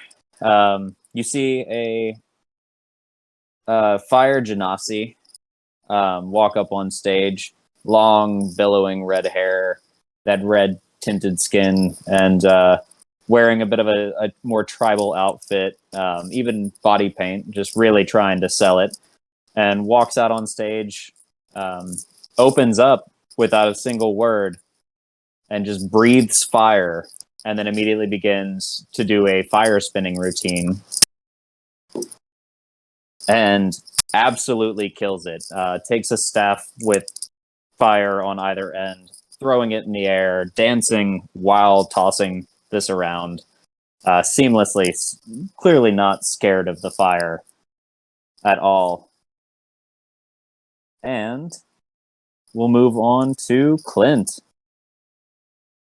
As the the fire genasi exits the stage and extinguishes the flames on her staff, she just kind of nods at you and gives a wry grin, knowing that she's definitely captivated the crowd, and just says, "Follow that, little one," as you're walking out on stage for your opening to open mic night. So, Clint wearing like mostly leather garb makes sure to, unbutton it down the front so that he's got like most of his chest showing, and even though he's pretty out of shape, he saunters up to the stage, and kind of as before, he wields his lute, and he goes to strike a great, like a mega chord, and then stops, and then pulls out his a single finger and points it to the crowd, and wags it back and forth, like and then drops the lute and pulls out a pair of bongo drums, and starts tearing off on a bongo drum riff solo that he has been working on for this particular occasion. Let's see that performance check. All right, wow, let's roll that out. That's gonna be a rough one. Let me check what my. So we're coming out to a grand total of 9. 9. 3 plus 6. We got a 9. Oh shit. Okay. Yeah. So I don't know if the fire genasi shook you as she walked off stage and extinguished her flame, but something happened during your performance, and it didn't quite land. You seem to have captivated them a little bit more than the first act, but I mean, it pales in comparison to tossing fire around the stage, and you fall a little flat as you walk off stage to see if you survive the first round. On my way off stage, I want to glare wickedly at the roadie, and like as I don't break eye contact as I slowly walk off the stage, but I for sure mouth the words, "What the fuck?" as I leave. He throws his hands up and he's like, "I don't know, man. Like, I tuned it like I normally do." I take my 2 fingers to my eyes and I point it back to him with one, like, "I'm watching you, fucker." Yeah. He flips you off and goes back to what he was doing. I fucking love that guy, piece of shit. Roll me a perception check. Oh, there we go. Something might be decent. I don't know what hold on, let me double check. Plus 0, but it's still 15. A 15? Yeah. When you're like, "Oh, I fucking love that guy," you just hear him like look at another roadie that's nearby and just be like, "God, fucking these creative types." It just kind of sighs and keeps moving on with his work. And that's going to bring us down to. So Borgash steps back on stage and he's like, "Well, I said that even if you're a regular performer here, you could enter this competition. So I guess I'll be performing as well." And he just looks out of the crowd and he goes, "Well, I'm not the much for the music, and I sure as shit can't spin fire, but I can tell you guys a joke." And he says, "An elf, an orc, and a dragonborn walk into a bar," and looks out at the crowd and just says, "There's no punchline. It's just a fantasy of mine." And gets a pretty fair amount of chuckles. I'd say like 3/4 of the room was really feeling that joke. Just maybe kind of confused by the up and down of open mic night, as they've had a couple strong acts and a couple that fell flat. This one definitely landed somewhere in the middle. And he exits the stage and says, I'll be right back with our tally from the first round." And after a few minutes, he heads back onto stage and he says, "Well, I'm pleased to announce that I'm going to be moving on to the next round." And kind of chuckles to himself and pats his big half-orc belly. And he looks back and he's like, "I'd like to welcome back onto the stage Willie, standout act here tonight, new in town, I'm told." And then, of course, and he ushers over to the fire genasi, and he says, a fan favorite here, Tatsuya. And she sparks a flame in her hand and just kind of waves it to the crowd. And looks over and he says, well, boys, I'm sorry to announce that one of you's going home, looking over toward Clint and the satyr. But well, hopefully those hooves don't get sore. And he says, Clint, get over here. And he brings Clint back onto the stage, and he sends the satyr off. Since he got eliminated. And we're moving on to the second round. That's going to bring us back to Willie. Willie, you head out onto the second round. And this is going to become a double elimination round. So high stakes here. 2 people are going home and 2 are going to the finals. So what do you do for your second performance?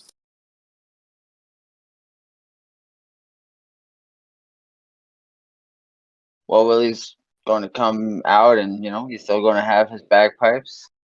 That's what he does.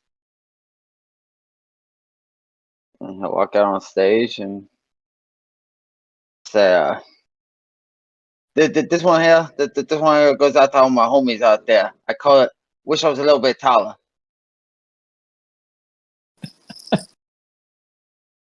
And he'll start playing the bagpipes.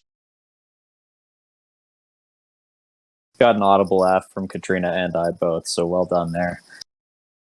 What's that performance check, buddy? 13. 13. Duly noted. Given that you had such a grand opening, I think the crowd was expecting just a little bit more. But you've definitely still got them in your pocket. They've never heard somebody wail on the bagpipes quite like that. And that being said, we are going to pass that over to Tatsuya, who walks back out. And this time, does something a little bit different. Picks up dual, almost like devil sticks, if you will, and bounces a flame back and forth between the sticks, juggling it back and forth as she's dancing around the stage in a pretty polished choreographic act. And that is going to bring us back to Clint. And as she's walking off stage, she looks down at Clint and says, try not to blow it this time, little one. And kind of pats you on the head after being pretty sure that you might choke here. This might be the downfall of Clint after having such a lucky spree. I kind of snort as Clint will finish a fucking shot of whiskey and run up on stage, and he kind of once again goes to bust out the lute, but then stops and then wags his finger at the crowd. Oh no, and then busts out a couple of the bongo drums, and right before he strikes them, he stops and then tosses them to the side, and once again gives the finger wag to the crowd. Oh no. And then he pulls out a lyre, a lyre, I guess. It's like a wooden harp type of string-like instrument, almost like a harp-like guitar without the neck. It's kind of hard to explain, but essentially it's just kind of a different type of stringed instrument.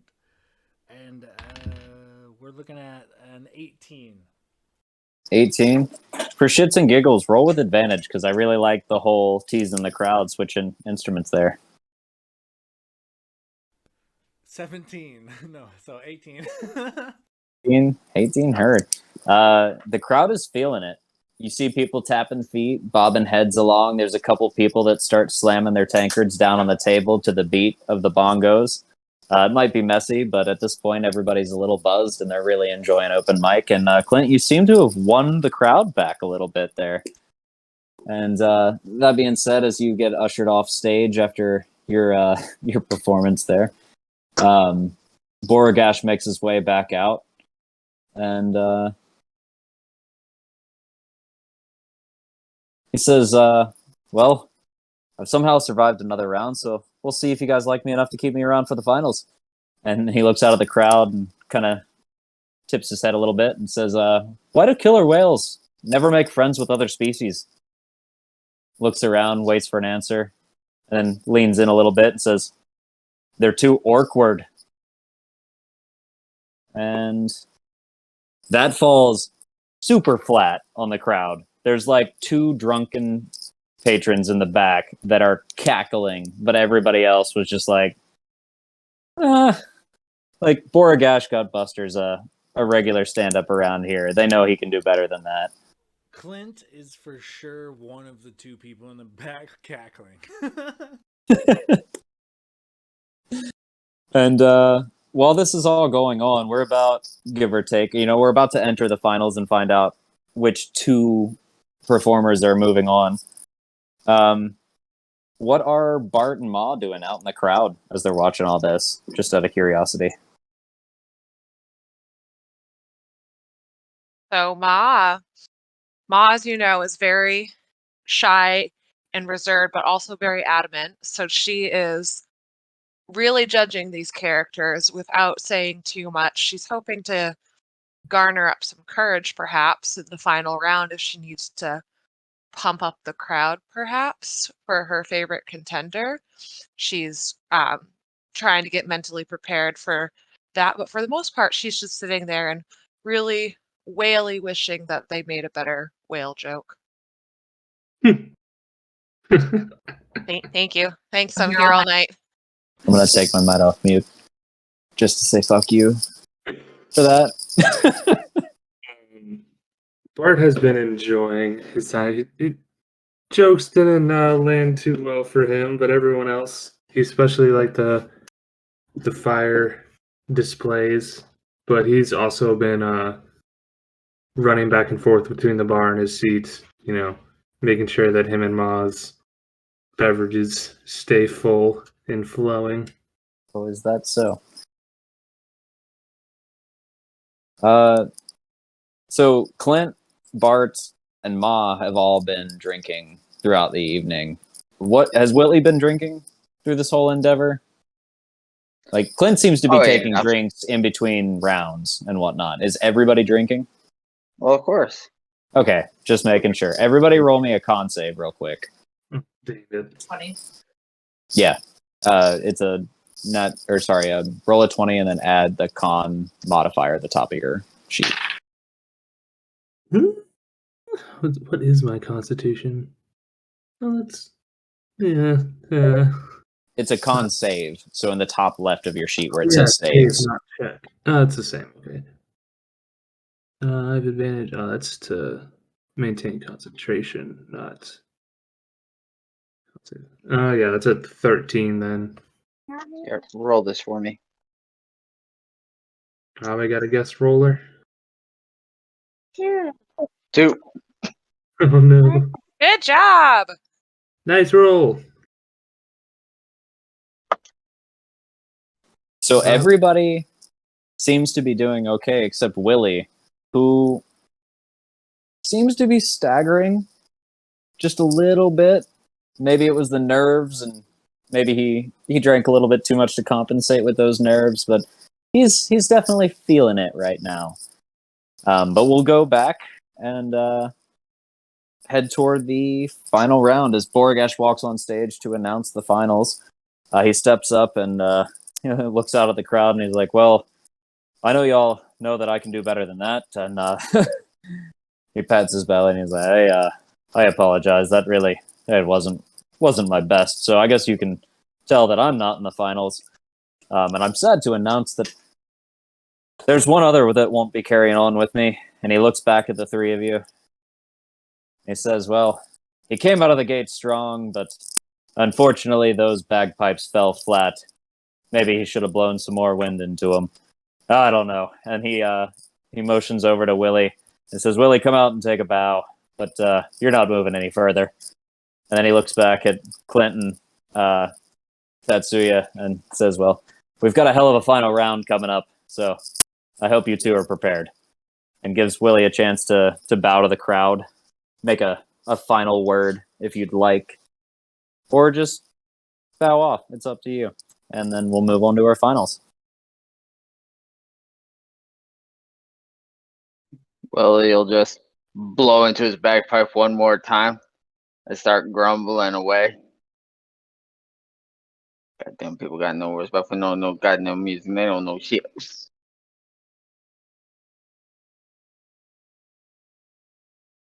You just hear like a slight murmur from the crowd as they were like, "Oh well, thought it was good at first, but guess he got a little too tipsy there at the end. He fell out of pitch. I don't know. It was real strange." And yeah, we'll head on to the finals. It's going to be Tatsuya against Clint in the finals. And on that note, I am going to go take a leak. I'll see you guys in a moment. Intermission. So during intermission, I'm thinking maybe I pull Willie aside and tell him, "Hey, man,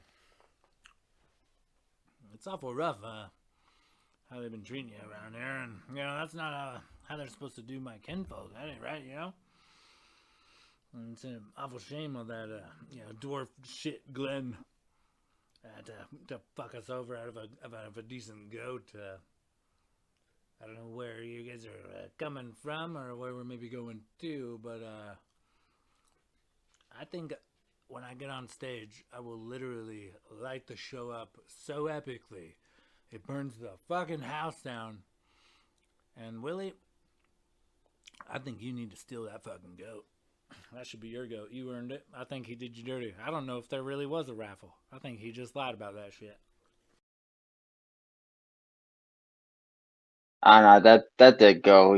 I talked to that go. He loved that man. Nah, he ain't done nothing dirty. And Mama Dunn always said, no, you don't take what's not yours. Well, damn, I fucking thought I could talk you into it, but I guess not. I just really want that fucking goat. He's fancy. I want to ride him around. Fucking guy won't let me. Ain't right. Now we got back from hunting some wolves for some city folk, government wolves too. I'll tell you, they government. But now we trying to get the name back out there, The Kerkluckens, we still big, though we ain't big. We still good. They didn't recognize you need to get out of this city and show us you can hunt. Well, hunting's about surviving and all that, and that's good and well, just as the rest of us. But when you come from a culture like ours, it's I don't know, it's almost easier to hunt, but these city slickers are pretty dumb. I can usually bamboozle my way into a little bit of coin there. Don't have to work so hard. Get to eat more. Get to sleep more. It's a good deal. Yeah, especially when you got your cousins here winning bets for you. Yeah, that's a plus. Payday came 2-3 times this week. It was nice.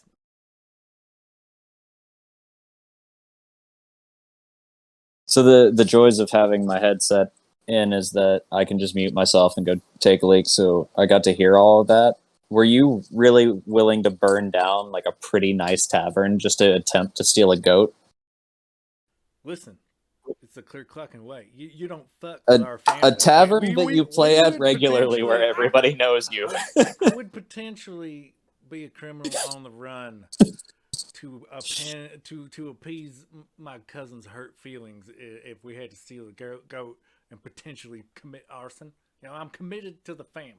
But if we could, he doesn't seem as butthurt as I thought, so we don't necessarily need to go that route. But if anybody needs a sweet goat, I could be tempted. I've had a few shots of whiskey. We can make something work out.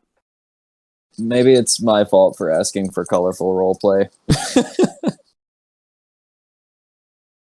Oh, you did deliver. Everybody's delivered. It's been great. That being said, Borgash makes his way out after a brief intermission to allow the finalists the chance to prepare their acts. And then he walks up on stage and he says, "Folks, we're going to do this a little bit different given the festivities today. We're going to have both acts performing at once. And then I'm going to basically, as one is playing, the other performing their fire spinning act, I'll be taking a live poll to see which you like best.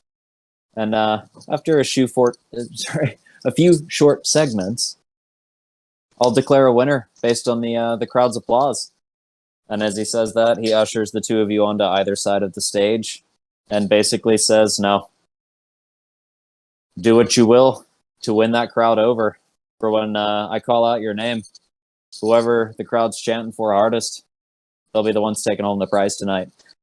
And he'll turn back to the crowd and kind of bow, step back, and let the two of you do your thing. So how would you like to start your final performance? Before he goes up there, Bart's gonna like he's pretty small, so he can like shuffle between people rather easily. So he's gonna make his way to the in front of the stage, in front of Clint, and I want to just ready an action for when he starts playing. I just want to use my cantrip Gust.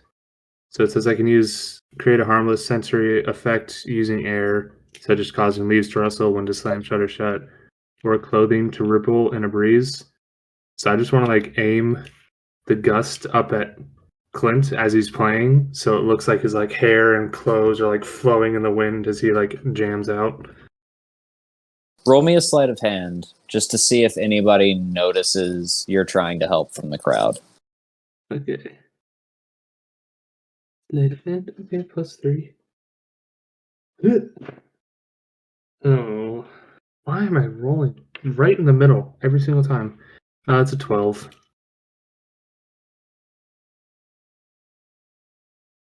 It's not Said great. it 12? 12. Okay. Some people maybe see you kind of move around a little bit weird in your chair, but at this point, it's late in the evening, the festivities are high. Nobody really thinks much of it. They're just like, oh, it's kind of a weird thing to do. Then again, that guy's like half the size of a normal person, so maybe I just shouldn't judge. And just kind of like goes back to his mug. So Ma is wanting to help a fella out. I don't know if I can do this or not, but I'm in the front row, so I'm within touch range. So I was thinking about using some guidance. To add, the target can roll a d4 and add the number rolled to the ability check of its choice, which might help give the advantage when shit starts to go down? Question mark. I'll say as Clint's walking onto stage, maybe he reaches out a hand, kind of, like giving high fives as he's walking onto stage, and Ma is one of those high fives. What do you say to him to give him guidance? What sort of encouragement are you giving him as he's walking on stage?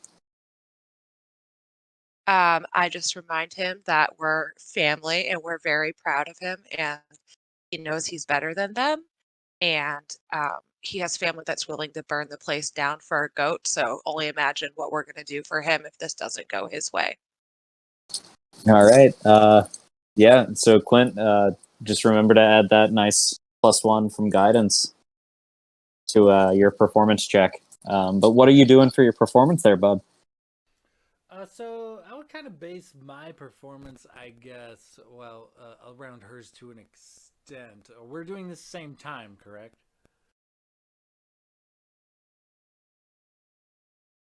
Yeah, it's Or, think dueling pianos, so except right, fire. but Yeah, it's me fire and spinning Gutbuster? and no, Gutbuster got eliminated. It's you and Tatsuya, the fire genasi that is a fire breather / fire spinner. Okay, so let me ask you this: in between the time of where Bart was winning the axe contests, would you say I had lounged and chilled enough to call that a short rest before this moment? I don't think I would quite call that a short rest. Okay, perfect. I had you miss 100% of the shots you don't take. I like the gumption. Take your Okay. short rests where you can get them. Yeah. I do the same thing. I've done it to you multiple times. I'm pretty sure. Okay, just checking. So I will do kind of like I'll start it off, I'll kind of let her get her thing going as she's doing some, I imagine some like fire dancing or something. But I will kind of start my routine off similar as I had before. I will, I bust out the lute and I toss it to the side and give the crowd the finger wag, and then I bust out the bongo drums, and right before I strike them, I toss them to the side and give the crowd the finger wag again. I bust out the lyre, and right before I strike a chord, I toss it to the ground and I give the crowd a finger wag again. And I step forward and clear my voice, and I belt a just like a try to hold a very operatic note, and though he is a hard drinking, hard smoking type of individual, he does have like I imagine a almost ghoulishly boyish singing voice as a halfling, and I belt something somber, something similar to what a peregrine took, kind of bellowed on the top of the White Tower or whatever.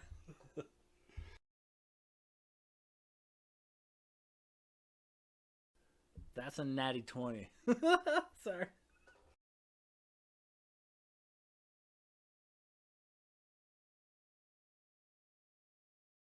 You absolutely overshadow Tatsuya in this moment, as she's getting warmed up and sort of doing a bit of light breakdancing or capoeira, we'll say. Not using any of her instruments or tools, rather. Just kind of passing fire back and forth between her hands as she's dancing. She looks over at you, and the entire crowd is just locked in on that gorgeous voice. And you've definitely won them over for the time being, but the finals are far from done. And she immediately takes the flames in her hands, splits it in between her left and right hand so that she's got fire in both, ignites her staff, picks it up, and begins to spin it wildly, and picking up momentum as she's going. And what do you do as she picks up her momentum to turn it around? As this is going to basically be a 3-part finale, if you will. Okay, so as I'm kind of belting the tune, thinking about this 3-part finale, I am going to, I guess, while maintaining this, a somber song, attempt a few feats of acrobatics, but I'm gonna kind of do it at her expense, I guess. Whenever she's like trying to do something impressive with her fiery hands or movements or dances, I'm gonna try to do things clever, like dive and twist and flip through the flames and whatnot. Oh, you're going to attempt to use her act as part of your act. Okay, I like that. Roll me acrobatics. I mean, technically speaking, as a Lightfoot halfling, you can move through the space of a creature that is one size larger than you, and Genasi are medium creatures, so Correct. This is mechanically accurate. Correct. You gave me time to study my character. Yes, I did a little bit. I appreciate it. I'm pretty pumped to bring in a Kerklucken bard, especially one played by our cherished DM. So. Okay, what kind of check did you want? Acrobatics, you said? Yeah, acrobatics, to see if you can move in and out of her act. Okay. 12 on the dice becomes a 16 total. Yeah, maybe not 100% polished, but for somebody improvising on the spot, you are absolutely crushing it as you're performing in between her flames and throwing her off kilter a little bit. And at a certain point in the midst of that, she actually drops her staff and has to pick it back up and try to play it off. And I'm going to roll sleight of hand to see if she plays it off. A couple people in the crowd noticed that she might have faltered a little bit, but the majority of them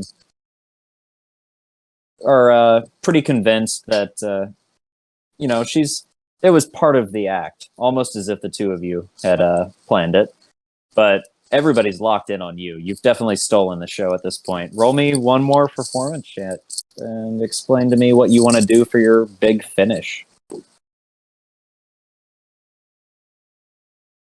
Okay, so 11 on the die becomes. I'm rolling like so middle. This card. 11 on the die becomes a 19. So as I'm kind of stealing, trying to kind of throw her off balance as much as anything else. I feel like my hands might be free, and I could potentially I don't know, maybe cast a spell or two. Yeah, but okay. How about could I do like a perception check? Like, what's the front of the crowd look like? Like, are my cousins up front? Like, I imagine Ma's up front. Are the rest of them anywhere near? Or Oh yeah. Yeah, Yeah. Ma has secured her spot at the front of the crowd, and Bart is with her. I'm assuming Willie, after tying on a good buzz, flopping a little bit in those semifinals, and then being, I feel like, not escorted, but gestured off stage, probably join them again. If you did not, Chris, say otherwise. But yeah, like front row is definitely like your family, and then just a handful of diehard patrons that are really digging the open mic night and are enamored by both yours and Tetsuya's performance. Yeah, no, that's good. I'm up there. You're with the family? Yes, sir. Word. Yeah, we're cheering, clapping loud, hooting and hollering. How loud do your hands really clap if you're so small, though? Not very loud. Can you give me an example of the hootin' and hollerin'? Yeehaw! Woo! Woo! Woo! Yay.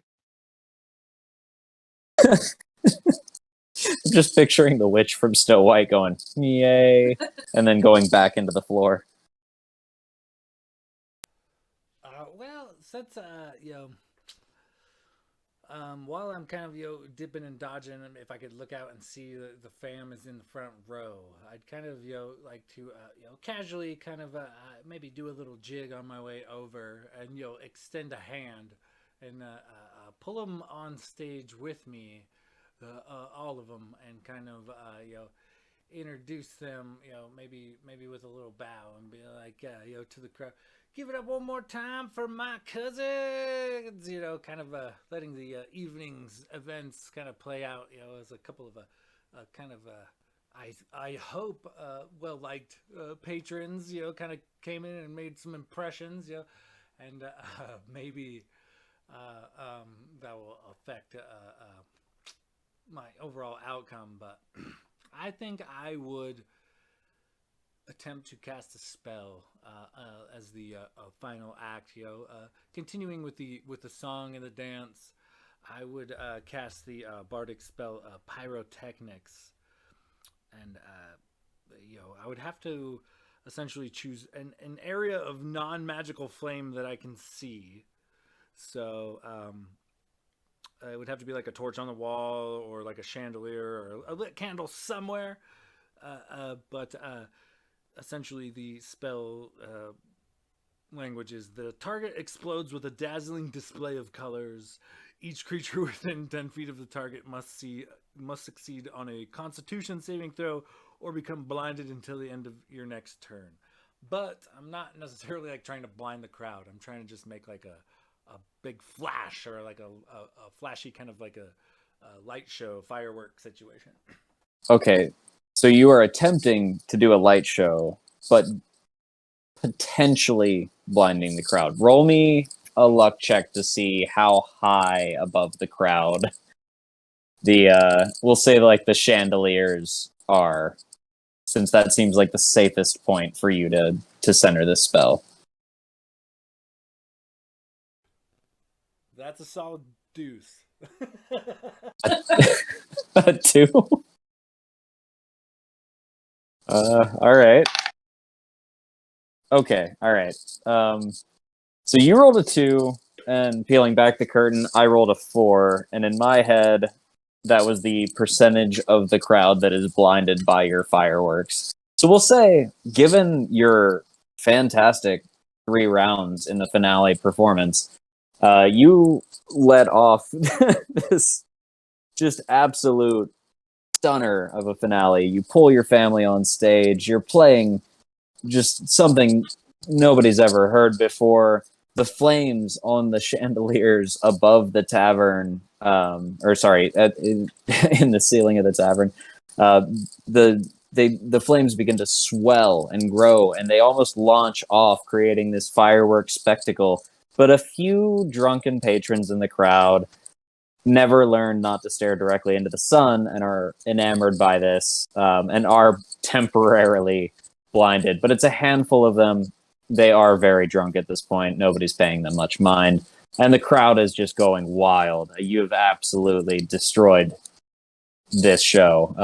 You started off slow, almost as if you were letting everybody build up before you crushed them.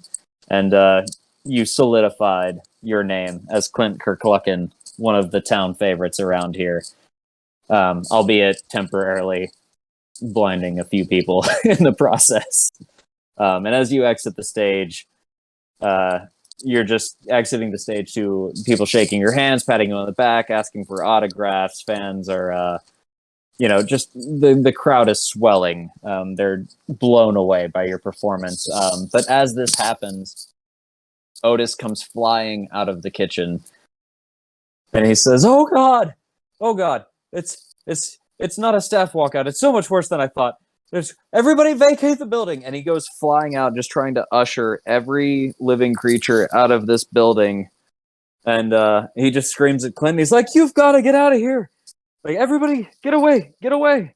And just is literally trying to gather every single person, creature, all of the animals in the arena, and trying to force them out of the small entrance in the front. What do you guys want to do? Back at him, be like, "Relax, bro. It's just me being awesome." And as he kind of like goes to herd the animals and things, it's like, "Hey, that's my cousin's goat. Don't lose that fucker." Point at him. Otis is going to run over to you and pick you up by your shoulders and hold you at eye level, since he's a little bit taller than you. And he's just like, "You don't understand.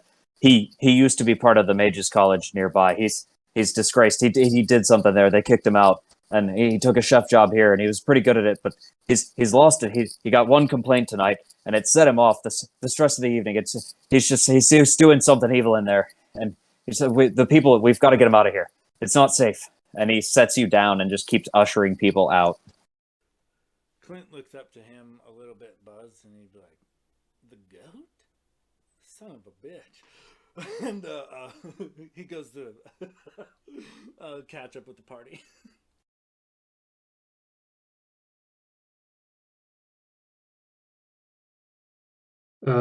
Bart is going to.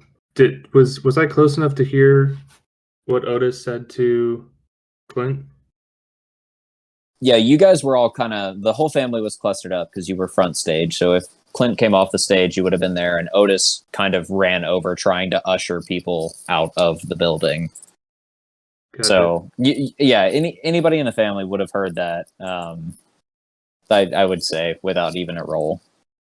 I'm gonna look at the fam, be like, "Well, I'll be right back. You guys get out of here." And I'm gonna tap myself on the chest and turn invisible. And then I'm gonna try and sneak off towards the kitchen and peek inside to see what the hell he's doing in there. All right. Didn't see that coming. Didn't know you could turn invisible. Interesting. What's the rest of the party doing right now? I think I would make my way to Mama Kerklucken and kind of like convey what I know and see how she feels about it. Did you want to we could vacate the premises just to be safe, or we could Kerklucken up and go maybe drop an ass whooping on whatever's going down. I am. I'm in a mood. I feel like I'm in the zone. I've been pretty awesome for the last like 10 minutes. I think I could ride this wave out for like 10 more minutes at least. So Ma is very alert on her surroundings. So she has already, once the commotion started, has been looking around to see if there's any emergency exits, back doors to get into closets or into the kitchen. And so she is ready to suit up and join the family. She doesn't want to leave her cousin Bart by himself. So she is down to go figure out what the fuck is going on and stay together as a group the best that we can. Booyah, bitches. So, Bart, when you went invis and moved toward the kitchen, I don't believe you said anything to the family, did you? Did you just do that and dip out in the rush of the crowd? Yeah, I said, well, I didn't tell him where I was going. I said, I'll be right back. You guys should get out of here or something like that. I'll catch up with you. Oh, But I okay. didn't All right. specifically say I'm going to go see what's happening. But Yeah, so as far as everybody else is concerned, Bart just said, I'll be right back. You guys should get out of here. And then just disappeared. And you don't know where he went. So I think that just based off of how much time I spent with Bart tonight, I feel like I am observant enough to know that since they literally were just talking about how there was an issue in the kitchen and then he was like, I have to go. I think I would think that he would be going that direction. Am I able to do something to prove that, or am I out of line? What's your passive insight? Should be the left side, bottom, middle, or bottom of your character sheet. Oh, yeah. I think you would have, with everything going on and them flying out of the kitchen and Bart disappearing, you would know that Bart's heading toward the kitchen. So, what do you say to the rest of the party? Because they are unaware, unless anybody else also has a very high passive insight. Definitely not me. So that's why I came to check out Ma over here. 14. I don't know if you consider that high enough. Yeah, I'm 16, so I feel like I would just say what I just figured out and be like, I think that cousin's gone into the kitchen based off of the drama. Like, we Kerkluckens have to cluck and stick together and look around to see if there's a way to get into the kitchen or if there's a window we can look through or like a, you know, like a cold window, hot window that we can see if any drama's going on.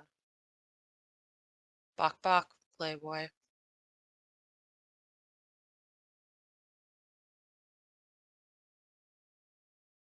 Yeah, Willie would have pulled out his bow and chased after him.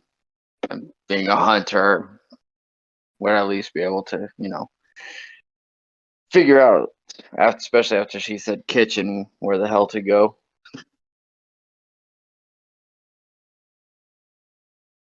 All right, so is the whole party basically making their way to the kitchen? However, Bart being slightly ahead of them and invisible will be, we'll say he probably has like a 20 or 30 foot lead on you guys. Yeah, and I would say that Moth, since she is older and slow, she's probably a bit behind the boys, just because of, I don't know, arthritis.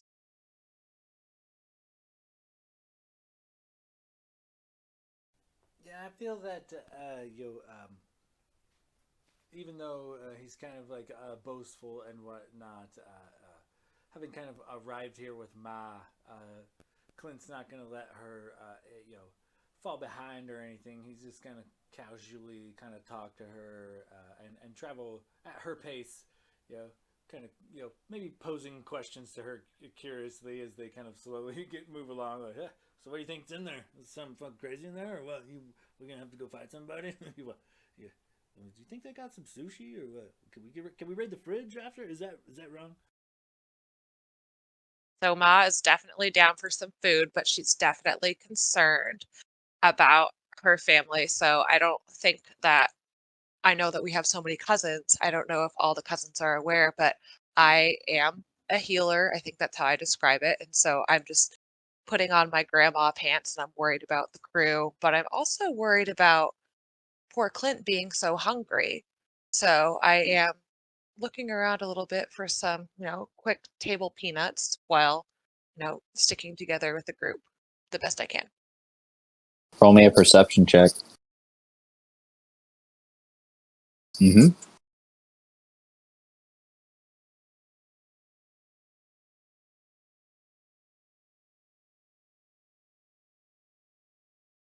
As you're passing by, you see a half-eaten turkey leg left unattended on the table as everybody is being ushered out of the building. You are more than welcome to grab that and offer it to Clint on your way to the kitchen if you'd like. Would be my pleasure.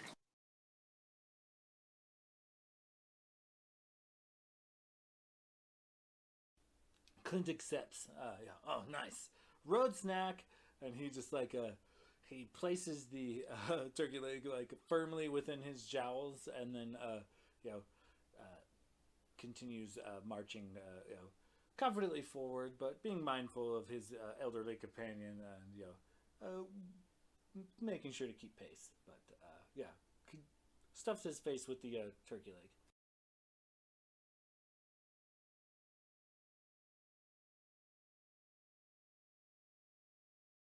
All right, so as the party makes their way toward the kitchen, with Bart having a slight head start, in the rush of the crowd, pretty much everybody at this point has been ushered out of the doors. The few remaining people are trying to pick up any drunken patrons that may have passed out or are staggering through the bar. And as Bart makes his way into the kitchen, the swinging double doors are how do I put this? So I'm assuming you're going to try to stealth through and take a peek into the kitchen. Yeah, I don't want to just like run in there guns ablazing. I'm just Okay. kind of like, I'm assuming it's like one of the like a swinging door, so I'm just gonna Yeah, kind of think of it almost like saloon doors. Two Yeah. swinging double doors. Or, sorry, not two swinging double doors. Two swinging doors side by side. There are two sets. There is a northern and a southern set of doors. They seem to lead to the same room. It is up to you if you have a preference on which door you or set of doors you'd like to peek through. But for brevity's sake, I'll say that they are leading to the same room. Let's go with the southern door. And yeah, I'm just gonna like stealth and I just want to like crack it open and just like peek my head in and just see what's happening.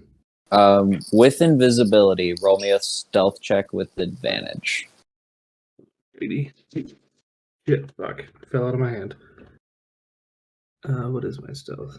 Sorry, that was probably loud. Stealth? Okay, that's not bad. Oh, thank God I had advantage. I rolled a natty 1 and a 15, so that 15 turns into an 18. 18 stealth.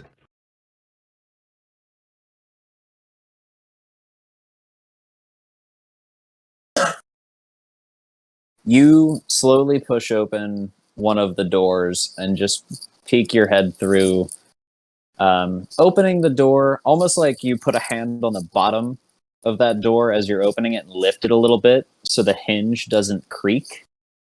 You peek your head in silently and roll me a perception check.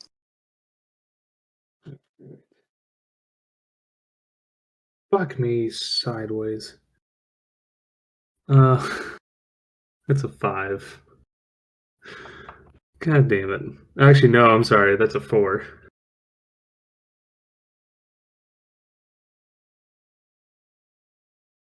You catch a huge waft of what smells to be multiple simmering cauldrons of what could be stew or soup. A couple different things maybe grilling. You don't really, you can't tell much. You can tell that there's a lot of different foods being cooked given the size of the crowd, the size of the building du fromage. And the festivities that were taking place before whatever happened. You see a handful of prep tables, some crates. And that's about it from what you can see. Don't really see a lot of movement with that perception check. We'll say at this point, though, as you're peeking in there, the rest of the party has made it to the bar. What do you want to do? So at this point, you have peeked your head through, didn't see much outside of your standard kitchen. Your family has made it to the opposite side of the bar, has come to back you up, and every patron and staff member at this point seems to have vacated the building. Yeah, I feel like Bart kind of has like the drunk munchies, so he just smells all the food and is like, oh, and gets too distracted to actually look for the perpetrator. So, but he still knows something's going on, so he's just not gonna rush in there. So he's gonna, yeah, Bart, he would walk back to the party, still staying invisible, and just kind of like, I want to sneak up behind them too. I feel like Bart's a little bit of a prankster, so I want to stealth up behind them so they don't hear me. If I can do that. Sorry, you want to stealth up behind your own family? Yes, yes, I Okay, do. yeah, you're still invisible. How long does invisibility last? Is it I think it's up to an 10 hour to an with hour. concentration if it's Yeah. the second level illusion spell? So yeah, you're still invisible. So roll me stealth with advantage. Oh, that's not as I good. feel like I'm like talking to Ma the whole time. Like, do you think they have something good back there? What were they cooking anyway? You think there was a good special? I thought I saw a good special back there or something. And yeah, I'm just kind of like walking along. I really love that in the chaos of this, as the entire building is vacating and you have no idea what's happening, you're just like, yeah, that's special though. Just, it sounded really good. I'm fucking hungry. Well, Ma can't see any threats right now, so right now she just only cares about her people. So she keeps wanting to get everybody food. Bart has the drunchies. Now she's worried about him. Like she's concerned AF. Does anybody have a passive perception below 11? Me. I have about 10.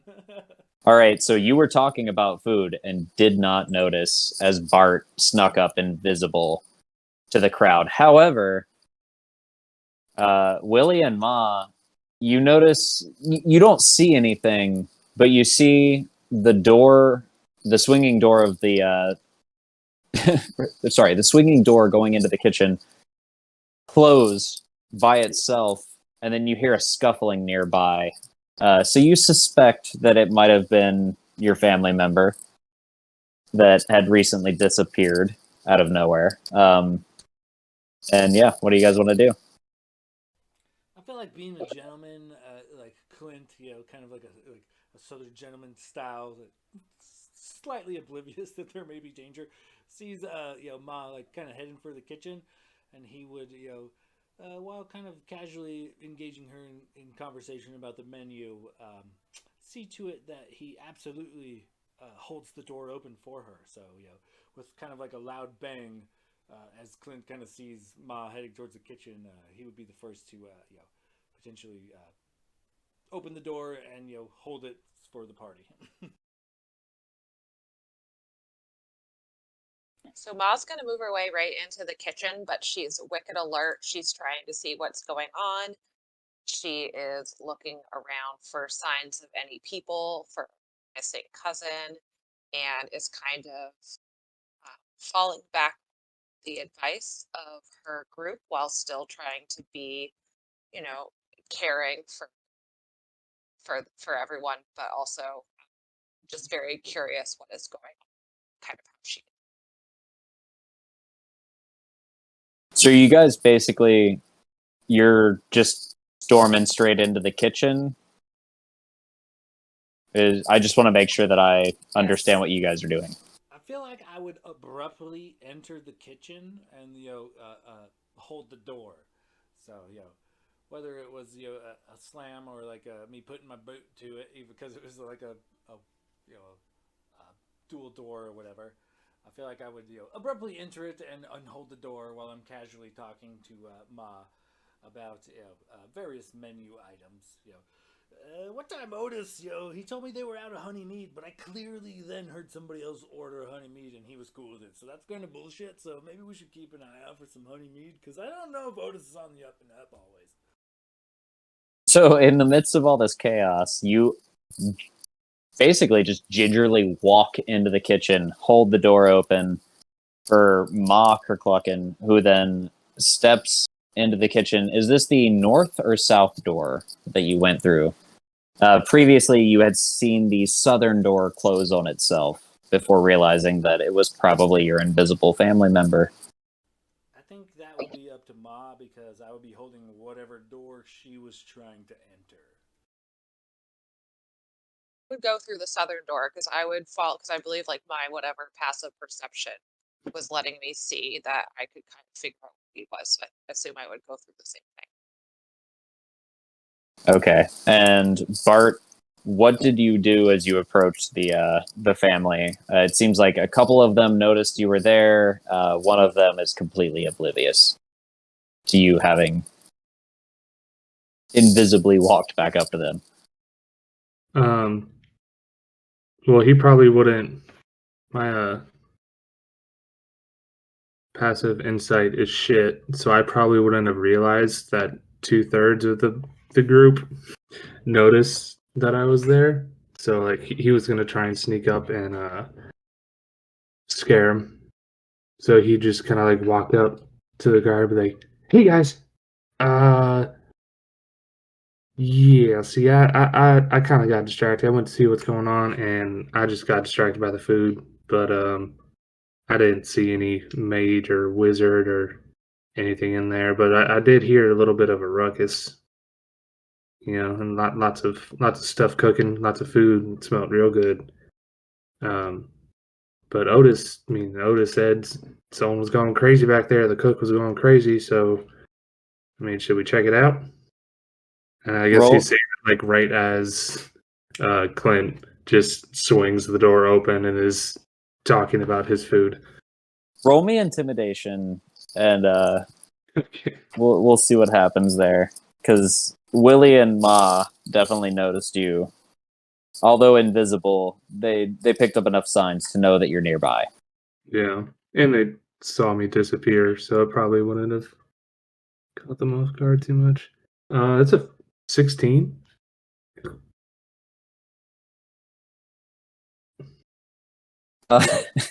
You definitely caught Clint off guard. You might have spooked him a little bit. Maybe he holds the door open for Ma, and as she passes by, he like jumps a little bit, takes his hand off the door, and the door swings back into place and settles back out. Makes a bit of a noise. We got fucking damn it, Bart! You scared the shit out of me. What are you doing? And wait a minute. Wait, what'd you say? What'd you say about food? Did you say you saw some food? Because I tossed the turkey leg that Ma had gave me to the ground. What kind of food are we talking And about? As I rub my belly. As you rub your belly and toss that half-eaten turkey leg to the side, the door swings shut. Ma and Clint, go ahead and roll me a perception check.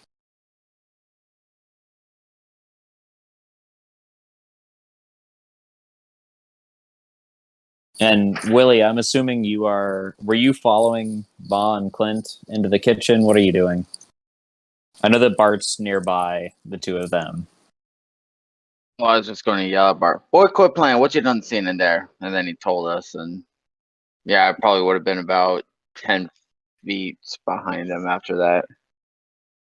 Okay, gotcha. Holy shit, 22? All right. Yeah, and Clint. And actually, at this point, Bart, go ahead and roll perception too. With where I think you're at, based on the narrative. The natural one. Yeah, you didn't see shit. The door's in the way, buddy. Sorry. Oh, doesn't he get to roll again if it's a natural? Oh yeah. Oh yeah, Halfling. you are a Lightfoot halfling. That I was the forgot. whole intention of making this a halfling campaign or halfling one shot. Oh, that's not much better. That's a 4 for a 6. Yeah, you still didn't see shit. That door is right in your face. Not knowing where he was, I pitched the turkey leg and like maybe like bounced it off of him somehow, distracting him. For shits and giggles, Bart, roll me a dex check to see if you dodge that turkey leg, even while you're invisible. God damn it. That's 12. Okay, yeah. You very narrowly miss this turkey leg that goes flying past your face. Therefore, there is no grease that is seemingly floating in midair that would have hit you. So, Clint, what was that perception? My perception was 6. And Clint was Mine 8. yeah, 8. so because Willie's back behind everybody. So Clint, you're still convinced. Like you toss that turkey leg, and your eyes lock in on a nearby spit over a fire that is currently roasting some form of meat, and you are just smitten by it as you pat your belly.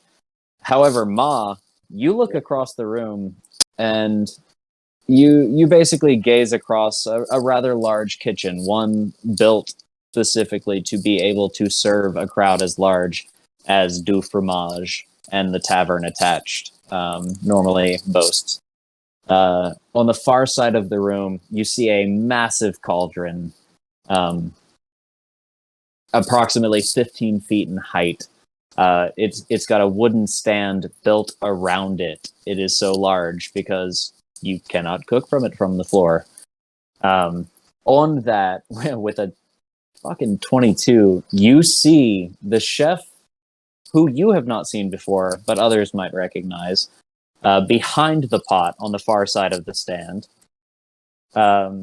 holding a book in one hand, his left hand, and his right hand making a stirring motion as a seemingly unattended massive ladle in the cauldron stirs ominously. In between that cauldron and the entrance to the kitchen, you see a handful of smaller bubbling cauldrons with wooden steps leading up to them as they are suspended over fire pits, or essentially fire pits or coal pits, with about a 5-foot wall around them for safety's sake. At the entrance of the room, you also see 2 spits on either side roasting a variety of meats tied to those spits over the open fires. And a handful of prep tables and crates throughout the room. And with the 22, you also notice there's a handful of small creatures in the room. Closest to the entrance of the kitchen, you see 2 small creatures that are about your size, give or take, that seem to be smoldering. The creatures themselves do, in that they seem to be made of some sort of molten substance. Further back in the room, you see a handful of creatures that have a little bit more of a liquid texture to them. They seem to be kind of gloopy, if you will. They're constantly dripping, and those drippings hit the floor and then reabsorb into the base of the creature, and kind of it's almost cyclical in their movements as they move across the floor, constantly dripping and rebuilding onto themselves. What do you guys want to do? Currently, you've actually been unseen. Can So we I spin it would right like away? What to- the fuck? That was some shady shit right there. All right, 86 Clint over here. Could we? I want to like look around a little bit to see. I'm essentially trying to figure out, is this where we are going to be like shit's going down, or are we going outside, or is that not something I could figure out? I'm just kind of trying to get a feel of the room and how much space we have to do the stuff we're trying to do.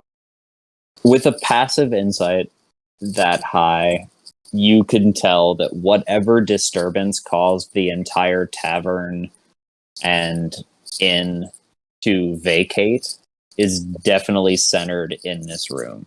This is whatever this is, it is causing a disturbance. Unfortunately, you as Ma we're not privy to the disgruntled chef who seemed to react a little over the top to a complaint about the food that he received earlier in the evening.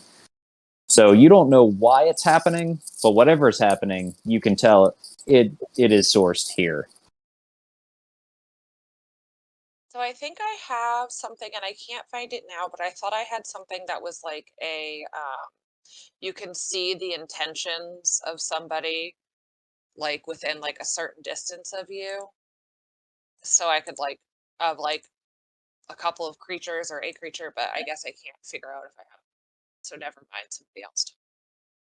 I mean, good job, cousins. Great job. Woo.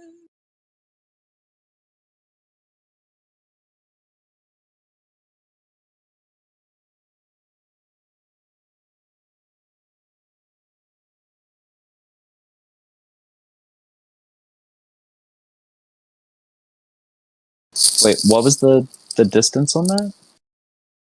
Or I might have misheard that. No, I can't. Oh, okay. Okay.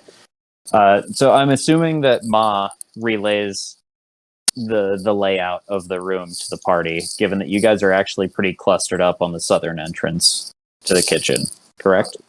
Yes, I'm All right. sorry. So everybody is, thanks to Ma's surprisingly keen eye for an older halfling. Glass eye. You have a glass eye? Well, now it's canon. But your good eye happened to see quite a bit, and you relayed that to the party. However, the party is seemingly unseen currently. What do you guys want to do?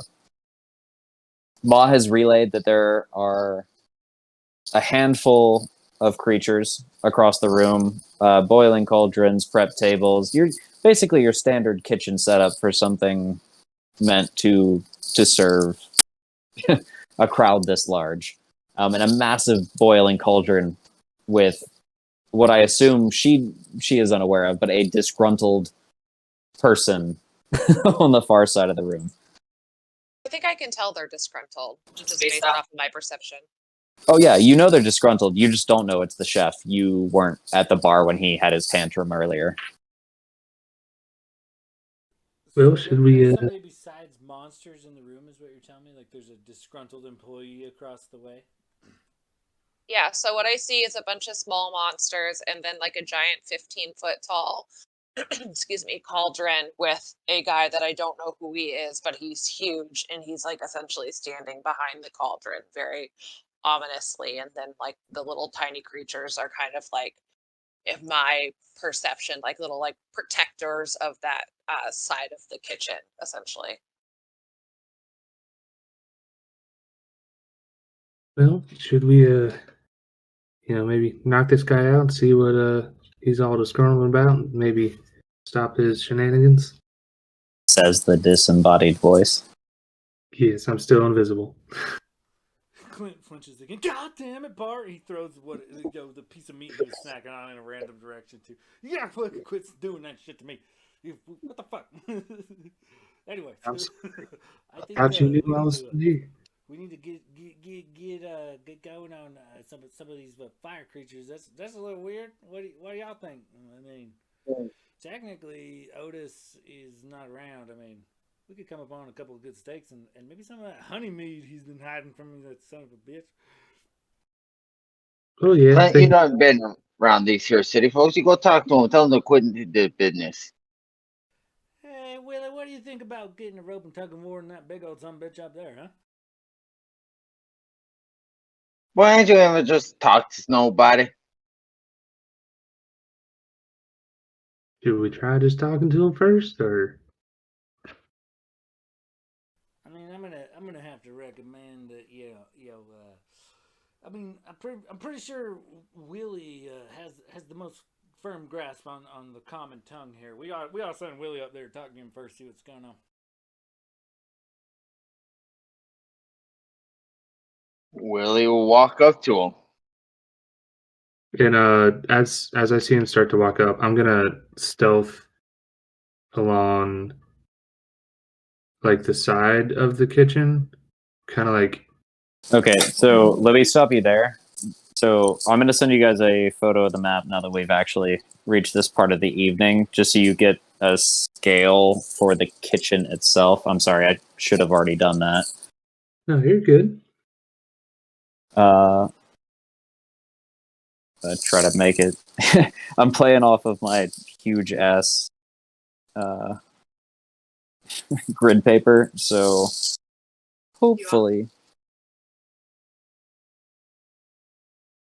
I mean, if you want, I'm not opposed.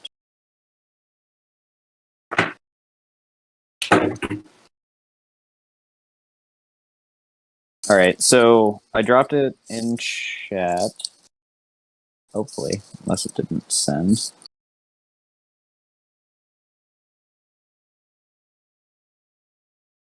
It's a given the scale of the tavern, it is a massive kitchen. There we go. I think that finally posted. There is a compass rose in the top right of the map, just so you guys can see, so you can orient yourselves. On the far western side is that large cauldron, where there is a, like, basically stairs leading up to a wooden stand so that you can access the cauldron. All of the rectangular structures are prep tables. The two red rectangular structures are the fire pits. The circular structures inside of them being the two smaller cauldrons. And then the two 10 by 10 squares closest to the door where you guys are at are the two spits that have meat roasting on them. The squares that have the stripes are the crates near the prep tables. If any of that doesn't make sense, please let me know. I realize it's scatterbrained. Okay. And are the green and red squares, are those the little monsters? Yes. So the lime green are their own creatures. The four other squares that Ma saw are the gloopy creatures. And then at the very back west side of the room, you can see Pierre de Gruyere, the former disgraced wizard, now chef of Du Fromage, doing something ominous over that very large bubbling cauldron. All right. So yeah, if Willie is making his way up, Yeah, so I'm sorry. I meant to explain all that. Willie, you said you wanted to walk up and address, I'm assuming, the room in general? Or are you trying to call all the way across the room toward the person? No, Or, the intention was to. suggestion was to tie up the wizard guy and pull him down the way, like tug of war style. And then Willie suggested maybe diplomacy. So I think that was the plan. Like Willie was gonna go talk to him, right? Yes, I was just going to march all the way over there to talk to him. all right, so you're going to try to march through the room, just passing by these smaller creatures that are in between you? Yeah, for all I know, they work there. Fair enough.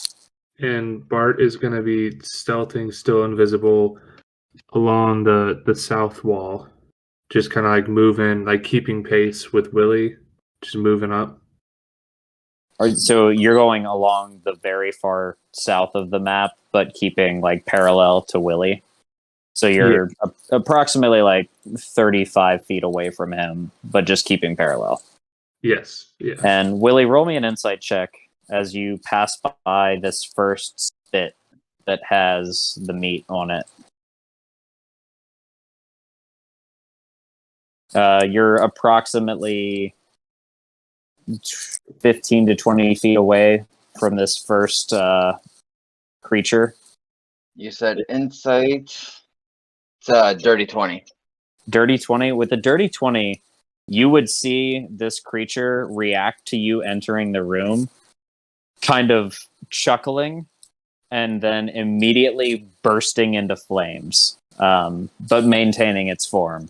It's almost as if it summoned flame onto its own body as you're approaching. And on that note, before we get into this combat, I'm going to take another bathroom break. So, brief intermission. Okay, sweet. Yeah, me. It's about to go down. For brevity's sake, go ahead and roll initiative and just drop it in chat, and I will get back to you. I don't know Alright. who I want to trust. Avery is dropping deuces for me, and my dice cannot seem to get above like an 11 or 12. It's rough. It's rough being me today. Poor Clint, you know? Well, my initiative roll was shit. Think I need new dice. Think I need a new fucking rolling tray. Initiative's the one over by your armor class, right? On the Yeah, top. Yeah. Okay, I did it right. Okay. Yeah. It should All be right, your. all right. I've only done this twice, 3 times. Yeah, it's just your dexterity bonus essentially. Oh, so okay, okay. Thank you. Yeah. I guess I just had to bitch about it. I rolled pretty good. Came out to a 21. Nice. Nice. I like how I was keeping pace towards the front of the pack and I fucking rolled a goddamn 8. Shit. DM, I know you can at least hear. I was going to say, after he burst into flame, Willie was going to pull out his bottle of fire resistance and chug it. I don't know if you're going to make me wait till my turn or allow me that, but putting it out there. I will say that since you decided to walk into the room after Ma informed you of these creatures, that I'm not going to count that as a surprise round. But if you want at the start of your first turn, you are more than welcome. Bueno.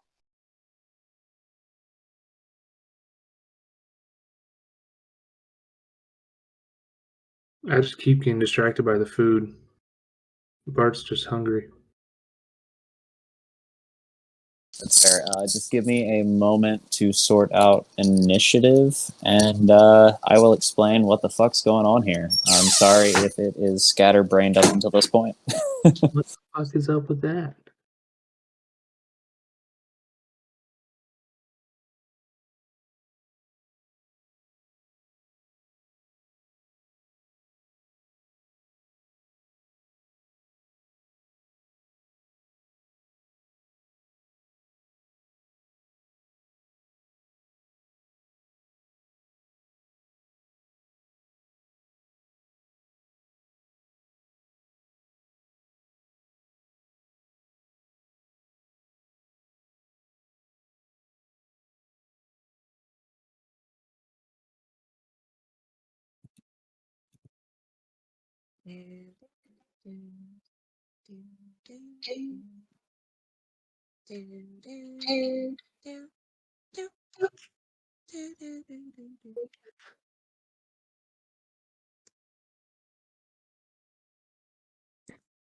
In other words, has anybody seen Letterkenny? See. Okay, good. I was like, hopefully someone gets my GIF. Oh yeah, I remember. We binged like 3 seasons one time when I came and visited you guys. Yeah, I know. I know. It's so Fucking fun. embarrassing. Fucking embarrassing. There's a new season too that just came out 2 days ago. It's very I good. haven't seen the last few seasons because I lost Hulu for a bit, but it was a Oh, great show, dude. And the Letterkenny shorts were pretty funny. the writing is so intelligent. Sorry, Dakota. Oh no, you're good. I was gonna chime in on my love of Letterkenny, but also I wanted to inform you guys that I rolled no more for any creature that I had planned than a 6, except for one or two of them. So the majority of things you're about to face, I've rolled sub 6. Such is my luck tonight. Let me just sort out initiative order, and we will get this underway.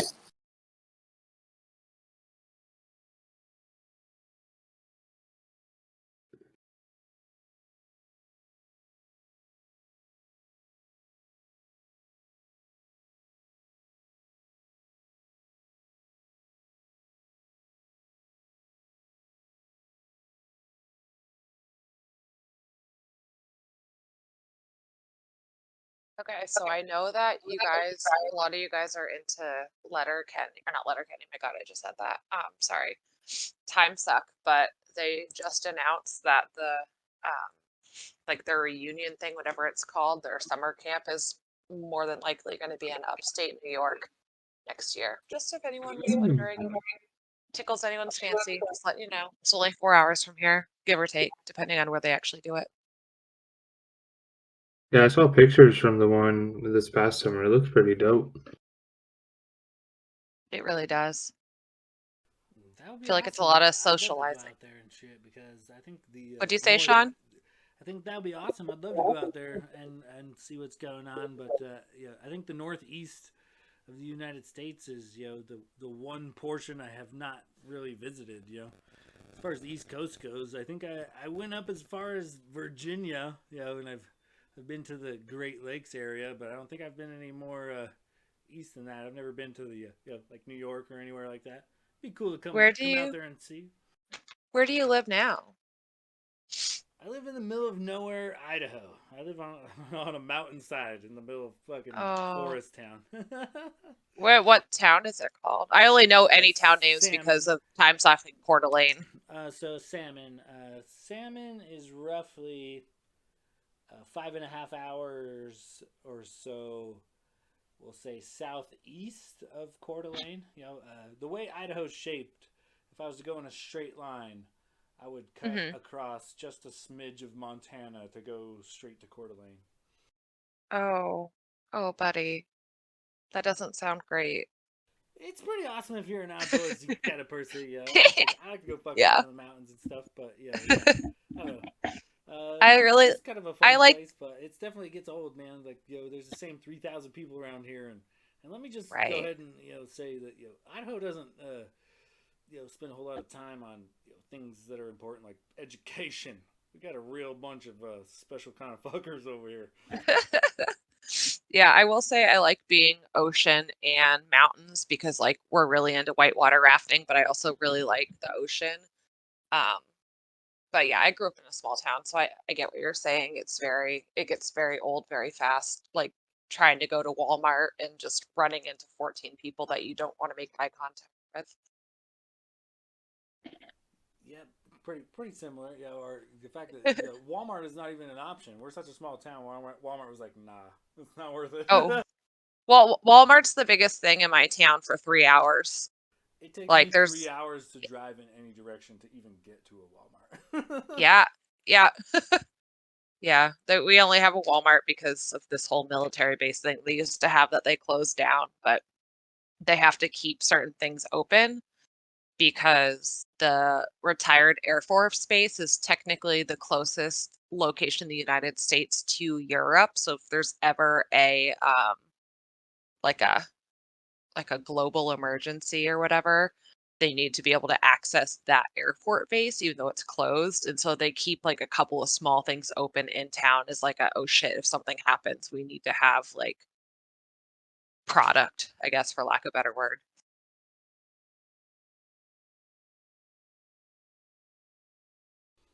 Makes sense. Yeah, I mean, I don't know. It's kind of a weird, isolated place. Like right now, when the winter gets so bad, there's literally only like 2 roads in and out of the town. And when the winter gets so bad, like we're right on the border of Idaho, Montana, so it's like a bunch of a really high Rocky mountainous area.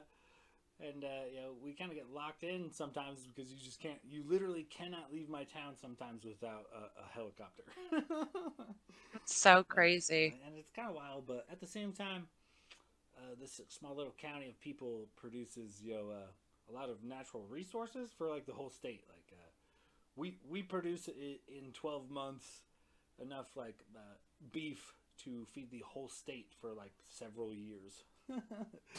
Well, speaking of beef, as the scent of grilled beef wafts off of these spits over the fire as the party makes their way into the kitchen, I have finally finished putting together this crazy fucking initiative that I'm now kicking myself for making so intricate. But that being said, the top of the round, as you enter the room to these 2 spits at the doors you entered from the bar, the two nearby cauldrons in the center of the room, leading to the prep tables and crates nearest the back, and then on the far side of the room, the large cauldron. Willie has walked up within about 15 or 20 feet of one of these creatures that immediately, upon seeing him, burst into flames and began cackling at him. That brings us to the top of the round. Clint, what would you like to do? Okay, so let's see. I'm pink, you said, correct? So let's see here. These are 5 feet squares, I assume?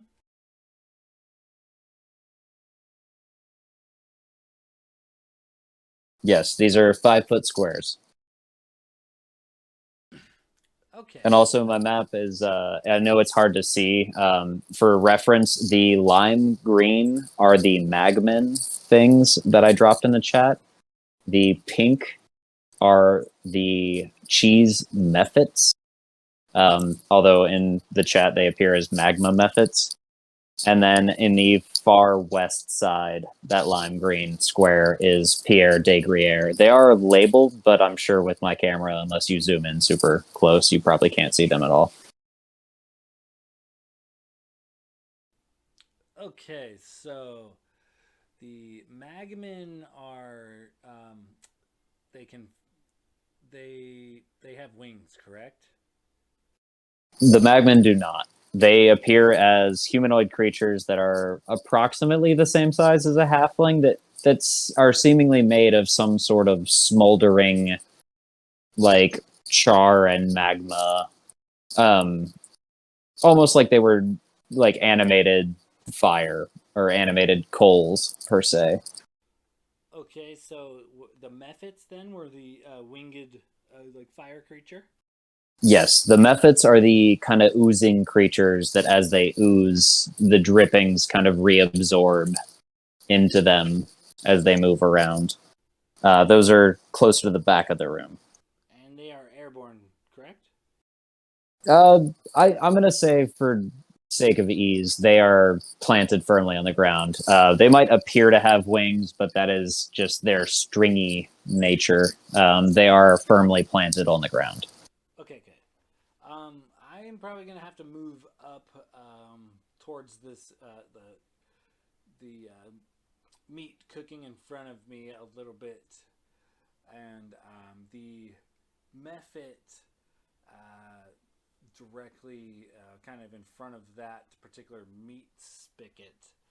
I am going to draw my hand crossbow from my side, and kind of look back to Ma as she kind of enters the room and be like, "We're killing these guys, right?" And then glance back and loose the bolt. Go ahead, baby. I'm so proud of you.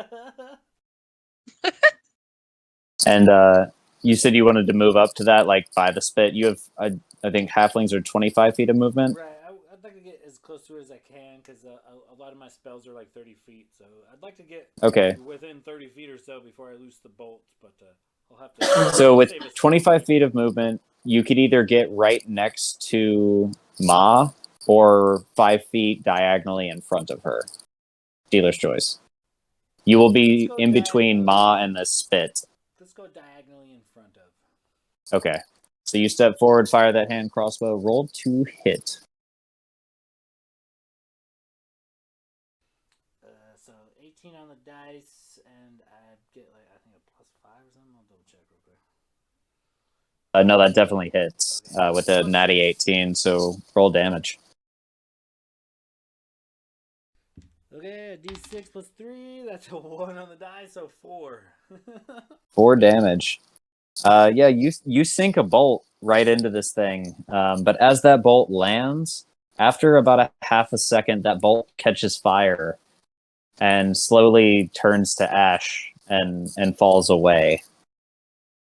I would say you could tell that it definitely took some damage, but not quite as much damage as you expected. Do you have a bonus action that you would like to do? I actually, burn burned most of my bonus action stuff while we were fucking around in the tavern, so you guys aren't gonna get That's any the inspiration beauty from of the me. bar. Sorry, dude. Real quick, wasn't Willie the one who started going forward? Oh, you know what? I am sorry. Yes, he was. It was Willie that you stepped in front of. Ma is actually still back by the doors. That's on me. Good catch. No, you're good. So the lime green is by the door now. Yes, the lime green is by the door now. The orange is right diagonally behind the pink, which is Clint. That's on me. I mixed up the colors. Honestly, I was just wondering how Nana moved so quick, so thanks for giving her the benefit of the doubt. She's a spry old woman. We've seen it before. It's, you know. That being said, after Clint's turn, that brings us to Ma Kerklucken. Oh boy. Could you send an updated photo of the map to the group? Is that a pain in the ass to ask you to do? No, not at all. Give me a second.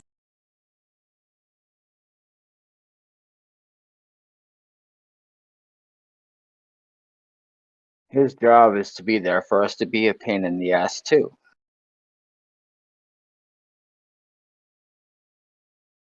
Well, that makes me feel better. I also could walk the 8 feet away. I was just about to say, like, if you really want, you could just come into the kitchen that's like 10 feet away and just look at the map, but I'm happy to send photos because it forces me to keep the rest of the group updated on my overcomplicated combat. You could distract him and grab some notes and text us some shit too. That's cool. That's always a plus. Probably could. Well, no, I'm on a headset on a laptop and he's not. And honestly, do I really need to sit that close to him? I don't know. I mean, you could also you could pull a classic metagamer and just look up all the creatures that I'm name dropping and figure out what I'm dealing or what you're dealing with, which is a pet peeve of mine because it's too easy to look things up. Okay, so Mom wants to kind of flank over to the right after seeing what is done with the last little yellow fellow. Go closer to that right boiler that kind of looks like a bumblebee without the bee wings, but staying up close against it. And Okay. I don't know how to do that. So your speed should be in the top right of your character sheet, but I believe it is 25 feet. So with 25 feet of movement, you can get... Yes. I would say you could probably get within... You would have about 5 feet between you and that boiling cauldron in the fire pit. Do we have any idea how far the flame dude can see?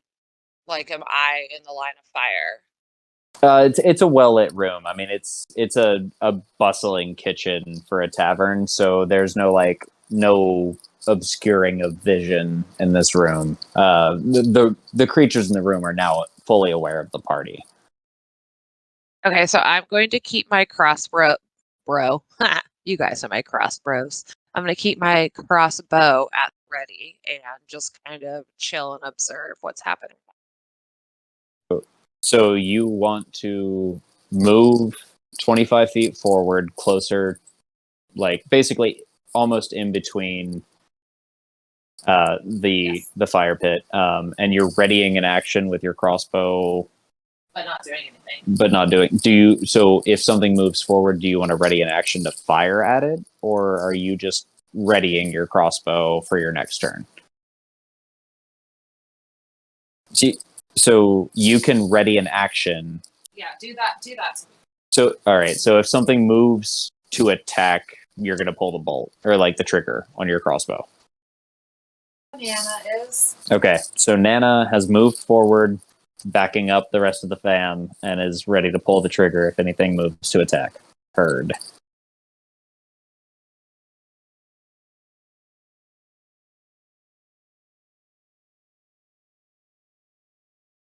That is going to bring us to the methods, or at least method 1 and 2.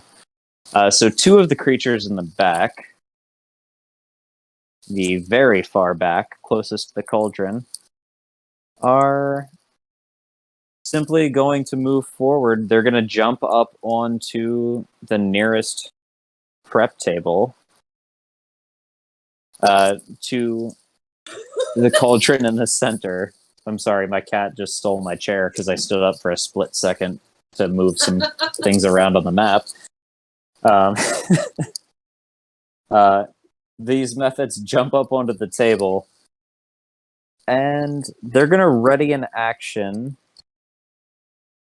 And that's going to be the end of their turn. That's going to bring us down to Willie. Willie, you are currently 5 feet diagonal behind Clint. You have Ma about 10 or so feet to the north of you. And Bart, who is still invisible along the south wall. There's a Magman about 15 to 20 feet away from you. What would you like to do? Willie's going to drink his potion of fire resistance. It's a bonus action, just kind of swap out my bow for 2 short swords and just keep walking forward, yelling at him. Boy, no, you didn't knock that off now. Come down here now. Settle down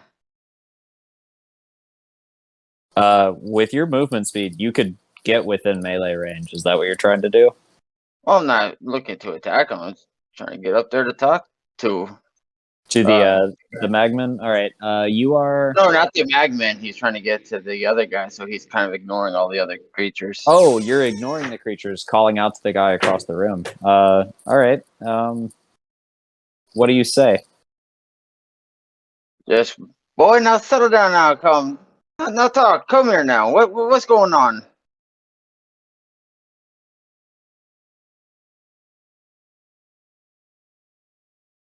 Roll me a persuasion check, just to see if he even gives you the time of day. All right. Now, if the DC is 20 or higher, it's impossible for me to get. So, 14. I rolled a check against you to see if he would even stop what he was doing, and he's got a spell book almost levitating off his left hand. His right hand is seemingly making a stirring motion as an unattended massive ladle in this giant cauldron is stirring. And he just stops dead when you say that. And he looks up and he's like, "How dare you interrupt me when I'm finally about to extract my vengeance? Like, I should have never been kicked out of that college, and I was forced to work this crummy fucking job. All these ungrateful people. And you use magic to prepare their food. You figure they'll be happy with it. It's a fucking tavern after all. They're half drunk. There's no way in hell. This is fucking bullshit. My life should have been so much better than." And he just, like, you see him building in anger, but he doesn't seem to relent. And he snaps back, and the tome in his left hand begins floating again as he begins stirring the pot, and the giant ladle within that pot begins swirling around the cauldron again. And all of the creatures in the room seem to become a little bit more agitated as he is renewed with vigor for whatever it is that he was doing.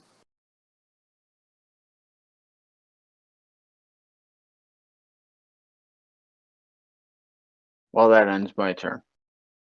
And you said you wanted to move forward. How far did you want to move? You're about 20 feet or so away from the Magmen, and you're across the room from this other person. Or are you staying where you were initially? I'll say that you could have yelled that across the room. You're not going for stealth at this point. No, he's not really picking up that he shouldn't say anything. And since Clint kind of prodded him, it's like, you go up and talk to him. All right, It's like that person at a restaurant who doesn't realize that they should not speak to the manager about this issue. He's going up to talk to the manager. So you're just moving like full 25 feet straight forward. You would until you would something pass, stops me. So yeah, so 5, 10, 15, 20, 25 feet. You're about 10 feet away from the magman. You've actually passed it at this point. And it just kind of curiously cocks its head at you while it's on fire as you walk by shouting at the the wizard in the very back of the room. Do you have is that your turn? Anything else? Yeah. Nope, that's everything. Sweet. Just making sure. That brings us to Bart. Bart, you are still completely unseen, invisible on the south wall of this kitchen. Willie has just walked past this beast that is, or this creature that is on fire about 10 feet away from him and is trying to address the person stirring the cauldron in the back of the room. What do you want to do? Okay. So Willie is he's just like 5 feet and past the first magman, like 5 feet up, 10 feet to the right or to the north. I just dropped another photo in chat, but basically, yeah, he is like one step to the north and one diagonal, like northwest step away from that first magman, which is also the one that had a bolt sunk into it from a light crossbow just a few seconds ago, but the bolt caught fire and burned away. All right, so I'm going to. Let me check my invisibility real quick. Spell into a target that attacks or casts a spell. Okay, so I can't cast a spell. So I'm just gonna move.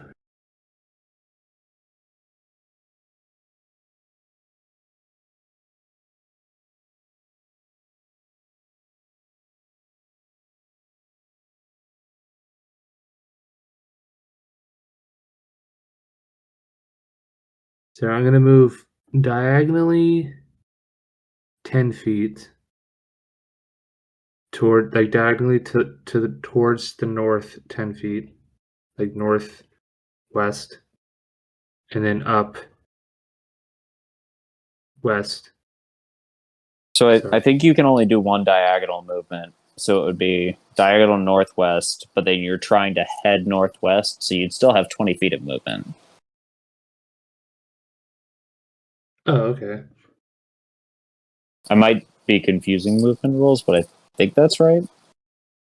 No, I'll go with yeah, I'll go with what you. I get the premise behind it, but I do think that's Pathfinder. Yeah, that's the problem. Is I confuse the two. Can you move just constant diagonal in D&D, or is there a limit? I think the way it worked out. I mean, it's DM's discretion in the end, but I think the way it worked out was the argument essentially was that if you're moving 2 squares diagonally, technically you're moving 12 and a half feet instead of 10. So for every so many squares, you would gain an extra 5 feet of movement, which became a problem with characters that had accelerated movement, yada yada yada. So I'd say it's DM's discretion. Yeah, I'll go with I whatever. always did it as like 1 normal square equals 3/4 of a diagonal. May I also Sorry. ask a question while we're in question mood? Is that okay? Okay. So with the enemies like that you have built out here on the board, I know you've been rolling for them, like in terms of like them attacking. Do they ever get to, and I apologize guys, I know I'm ruining the gameplay, but Yeah, it's your like do they second get time to playing. move at all? Or are they like literally stagnant the whole time? They unfortunately rolled super low on initiative, so it's just not their turn yet. So they will, like, two creatures have already moved, but they can't do anything. They were just pretty far back in the room. They readied actions but nothing's happened yet. The other 4 creatures have not gotten to their turn yet. Okay, that's on me. I didn't realize that they moved. I just thought that they were like preparing for something. That's what happens when I go pee in the middle of everything. Okay, so they do move, and then you do physically move them on that board. Yep. Okay. Yeah, I move everything in real time. Yes.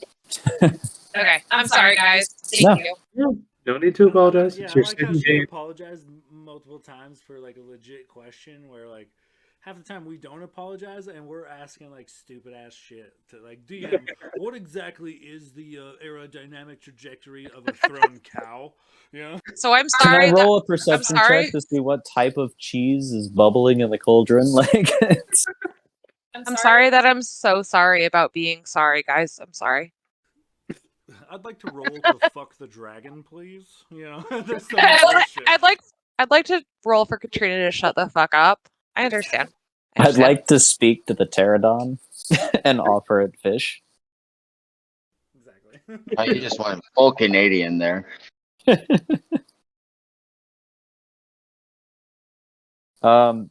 So for 25 feet of movement, we'll just say that you can move 2 squares diagonally per turn as part of your movement for sake of ease, and then I'll look into that for future reference to see how that breaks down. Okay. Essentially, can I just get in line with Magman number 1, but 2 squares north of where I currently am? So essentially, I'd be 1, 2, 3.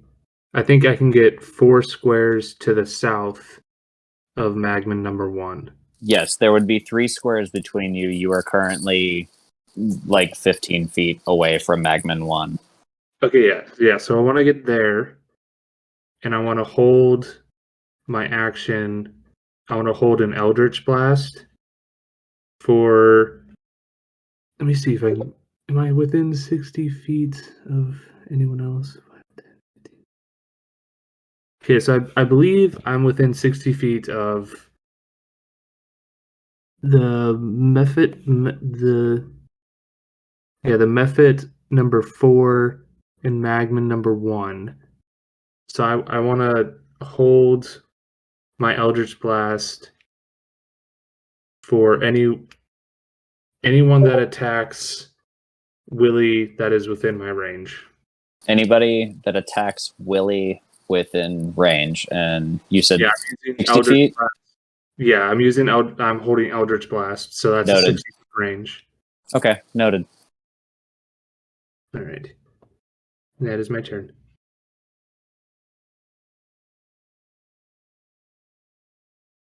That is actually going to bring us to Mephit 3 and 4.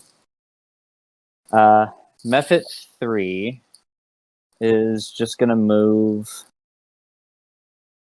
a little bit east, heading toward that westernmost cauldron in the center of the room. Mephit 4 is going to 25. He's going to step a little bit northeast, also toward that cauldron in the center. And let's see here.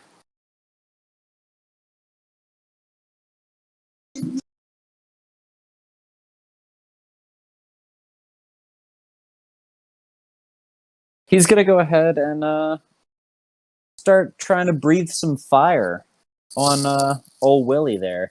However, I believe there was a ready to action to fire at the creature that attacked Willie first. So if you'd like to make a roll to see if you can hit this method, you are more than welcome to. Bart? Alrighty. And if I'm not mistaken, Ma, you had readied an action to also shoot anything that attacked. And that should be within range of your light crossbow. So if you want to roll to hit on your light crossbow.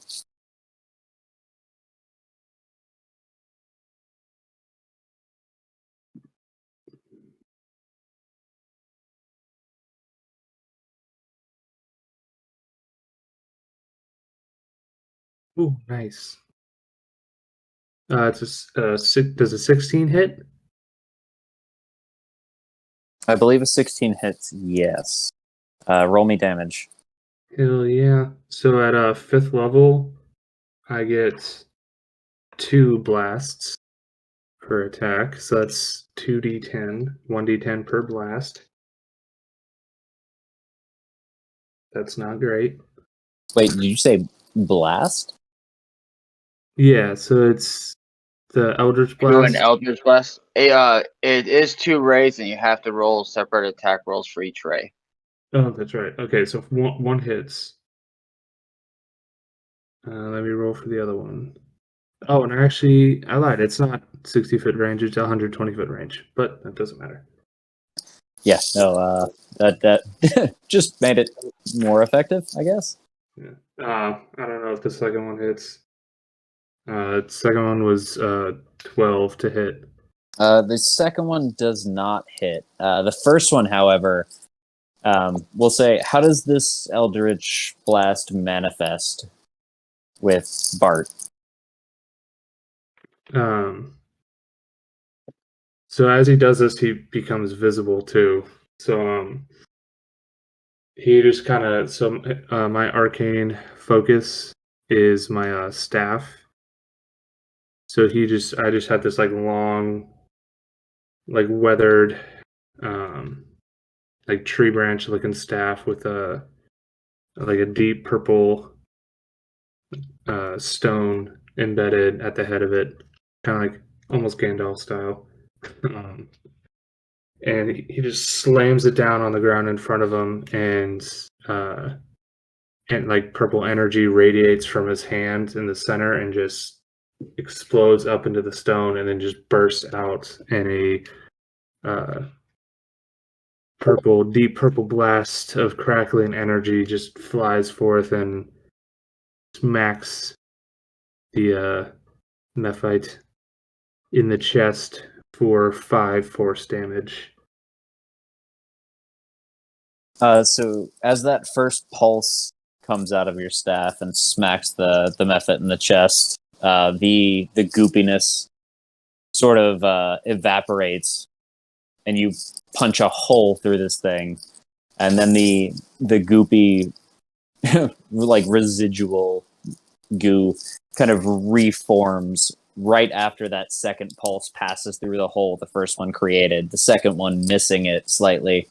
As that's happening, Kerklucken had let go the bolt that was in her crossbow, also narrowly missing the Mephit. But one of those landed and seemed to do a fair amount of damage to the Mephit nearest the cauldron. And then that Mephit unleashed a cone of fire toward Willie. Willie, roll me a dexterity saving throw. Oh shit.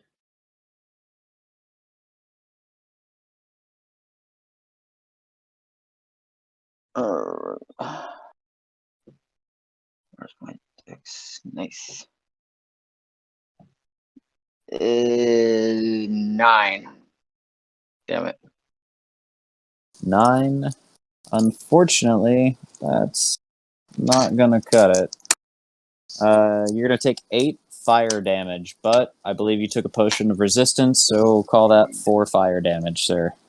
As this cone of molten cheese spews from this Mephit and sears just a little bit of your flesh. We'll say it maybe hit your shins, as it didn't quite reach you entirely.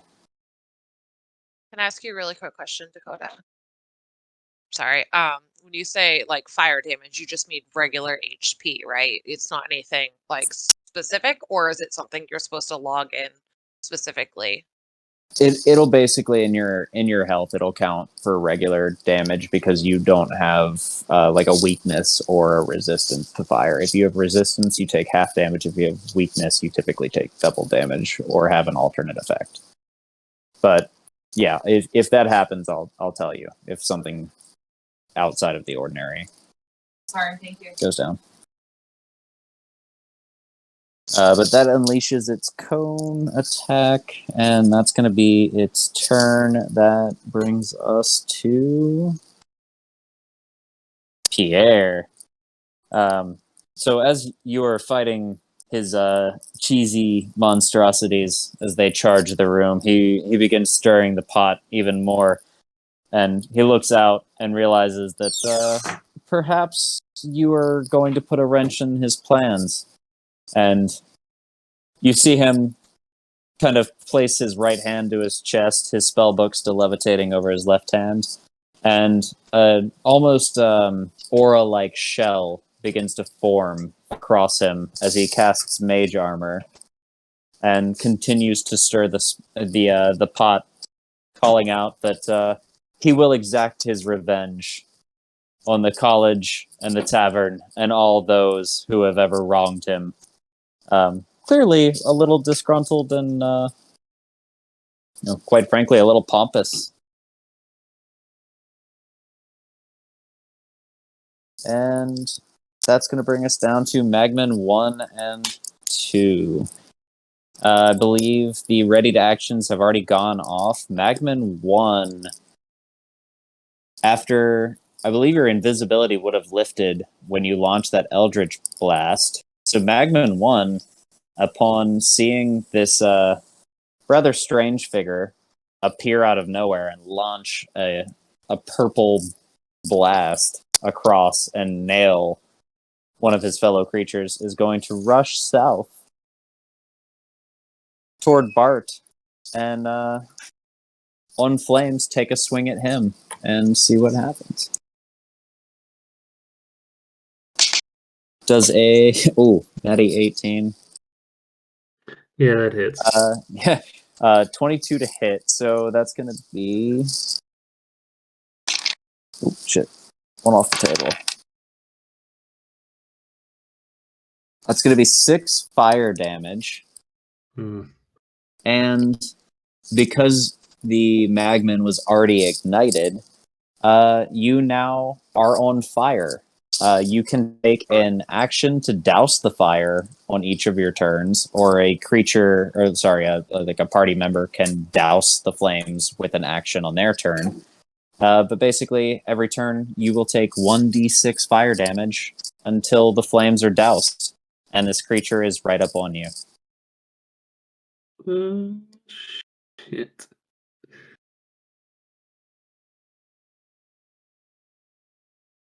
Okay, cool. Sorry, pal.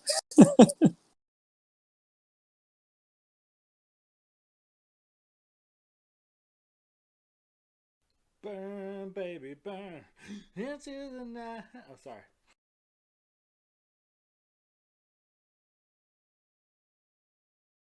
All right, and that was Magman 1. Magman 2 is going to just dash all the way toward coming up just 5 feet shy of Kerklucken from the northeast side. The fuck? I don't know what to tell you. You've provoked the entire room. They're all coming for you. And let's see.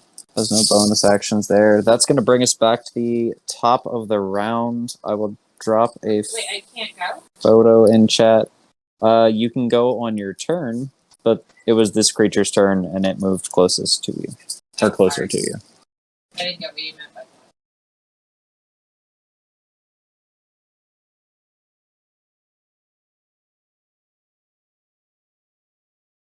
All right. There's a photo in chat that brings us back to Clint. The first Magman that Willie had walked past caught sight of Bart as he launched an Eldritch Blast at one of the methods and charged him on fire and lit Bart on fire. The other method nearest Willie has spewed molten cheese toward him. Another Magman has rushed Kerklucken from the northern side, and you're kind of in the center of all of it. What do you want to do? Well, I trust that my cousins can handle for themselves for the most part. So I think I'm going to direct my attention to Ma. Did the creature actually land an attack on her? No, it got about 10 feet away from her. There's 5 feet between the two of them currently.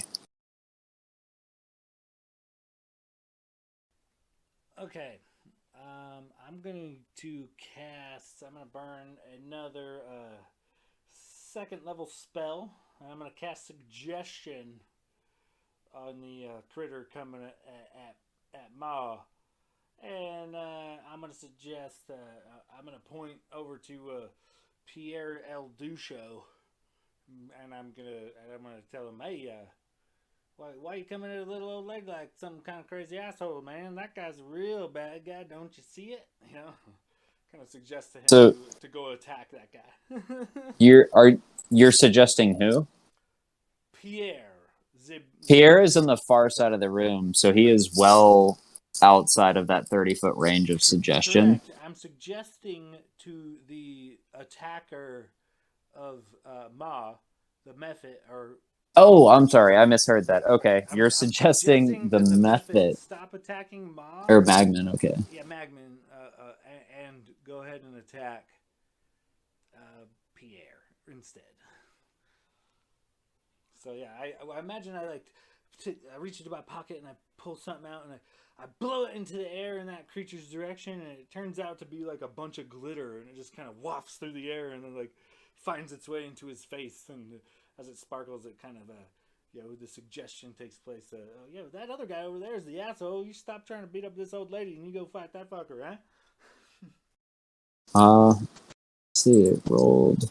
What's your saving modifier? So it needs a wisdom throw of 13. Yeah, it failed. Yeah.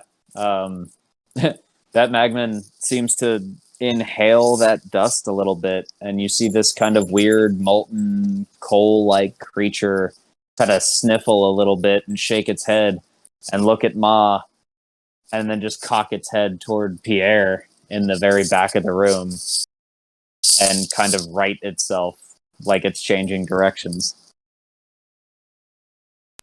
Then I want to say, don't worry about that, Ma, got your back. And I want to use my movement to get shoulder to shoulder with where I believe Willie is currently.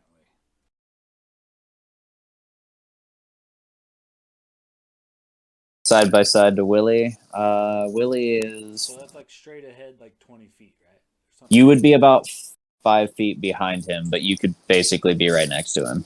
You're like 5 feet diagonal behind him. That'll do it. That's it for my turn. All right, that brings us over to Ma.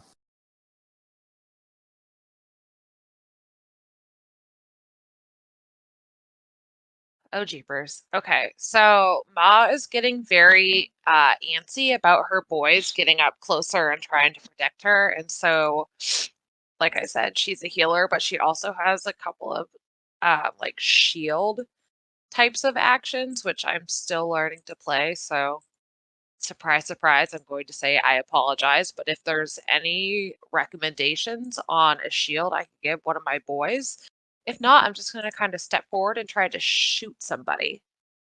So, if we have any recommendations of what I should do, I am definitely down for them. And I I'm would. talking to my group, and I do have a, so sorry, I do have a cantrip that I can make my voice, what is the exact wording? Your voice booms up to 3 times as loud as a normal for 1 minute. So I think everybody can hear me. Is that the right way to play a cantrip? Yeah, You technically, could. if you just wanted us all to hear you, for sure. Yeah, I mean, Well, you could argue that, yeah. I'm just trying to see if anybody needs like a shield or anything, because I don't know what to do otherwise. I would say, like, without trying to like metagame too much, like your character has what we call an action economy. So you're gonna have a movement action, you're gonna have a bonus action, and you're gonna have a standard action. Now, depending on your class, each of those kind of varies, but you get one of each. So you will be able to move like 20 or so feet. A standard action Mhm. would be like an attack or maybe a spell, and then a bonus action kind of just depends on class. But essentially, you are a cleric is like a support character, so they're particularly good at helping their allies succeed, but they're also kind of badasses against like evil. So like Mhm. you would be as a cleric, you would be looking to potentially heal your allies or boost their strength so that they can get the one up in combat. Or on the turn of that, you would also maybe be looking to potentially, instead of boost your allies, maybe weaken the enemies of your allies, with your magic or but also clerics, from what I recall, are not too bad with a mace. You could always just walk up and bash somebody's face in. Yeah, Okay, no, and you only get like a. So I mean, clerics have a decent amount of spell slots, but you do have to be wary of like how many spells you use. So like mhm, saving, not use them sparingly, but like I right, don't know, like if you see someone like that's like super in a rough spot, then yeah, like help them out. But if like everyone else is doing okay at the time, then like you can save, conserve your limited spells for a time when people might be in more danger. right. Okay, so that's why I was kind of thinking about playing a cantrip because I feel like that could, Cantrips are good because yeah, you yeah. don't have spell slots All and like yeah. literally, I guess all I was trying to do is see if anybody else needs like support or healing near me, and I guess I didn't know how to ask for that. So I don't think Technically, anybody's you're really not in taken combat. damage yet. And peeling back the curtain from the DM side, there are things you can do to aid your party. I believe you have like guidance. You could technically like give somebody a +1 to whatever they're about to do. So you could try to move forward. You're technically within range to touch Willie or Clint. You could also cast your guiding bolt at an enemy, and if you hit, you'll help somebody else hit them in the future. There's a handful of things. Are they like a bard where they want to fuck everybody? They are not, but Clint, Clint's been There she is. Hey! Hey! Hi. Okay, sorry. So I misunderstood. So I guess I didn't I didn't realize that you could move and then spell. I thought that the spell or like the action was in place of a movement, so that's completely on me. So all I'm going to do right now is I'm going to move um like kind of in the middle of um my group, like up north a little bit west, so I'm in between like the pink Clint and then like the Willy orange, and can I just like get ready for a shot? Is that something I can do? I don't want to stop gameplay because I'm a dingbat. So you're basically moving up. You would be right behind Willie, a diagonal to Clint, and you're just readying a bolt to fire at something? I want to be. Or do you want to go ahead and shoot? I don't want to be. Okay, why don't you just come over to the map? Because I'm sorry, it's just a lot easier when you're 10 feet away to just tell me where you want to move. If we were just like.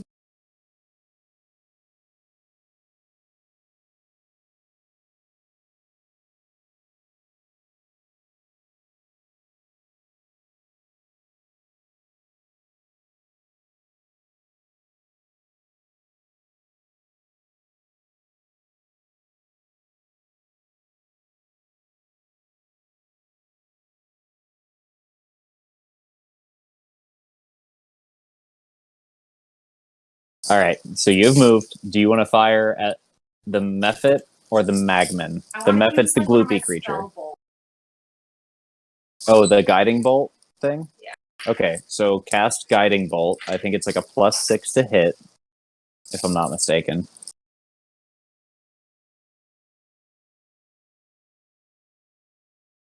Yeah. D20 +6 to see if you hit. 16 definitely hits, and that was at the Mephit. The gloopy thing or the one right in front of me, my buddies. in front of you is the method. All right. So you hit the method with a guiding bolt. Roll me damage. Guiding bolt should tell you how much damage.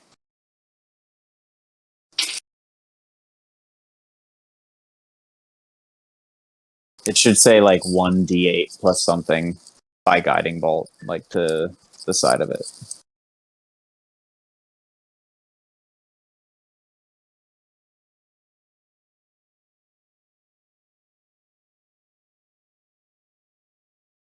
Yep. So, So for sake of ease, I will roll you 4d6 in the chat.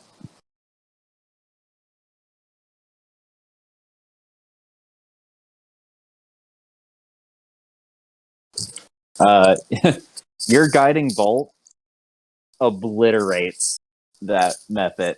Just you. How would you like to obliterate this thing? How does this bolt manifest when Ma launches it at this gloopy creature?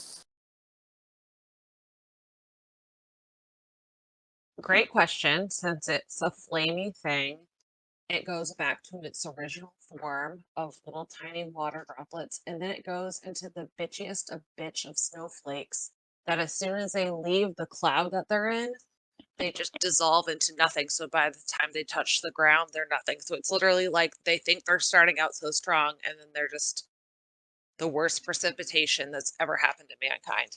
Is that okay? Yeah, as this gloopy creature absorbs the energy that Ma launches at it, it just disintegrates and becomes this bit of ashy snow in front of the party. Is that your turn? Do you have a bonus action that you would like to do? I don't know. You can click bonus action, but for sake of brevity, I think after destroying something like that. Yeah, just go. That is going to bring us down to method 1 and 2, although method 4 was the one that just got fucking disintegrated. Method 1 is going to move 5 feet, move full movement to get within about 5 feet of Willie, Bart, and Ma and unleash its cheesy breath weapon. So I need Ma, Bart, and Willie to roll me dexterity saving throws. On 20. Yes, and then add your dexterity saving throw on the top left. Yeah. 18 for Willie.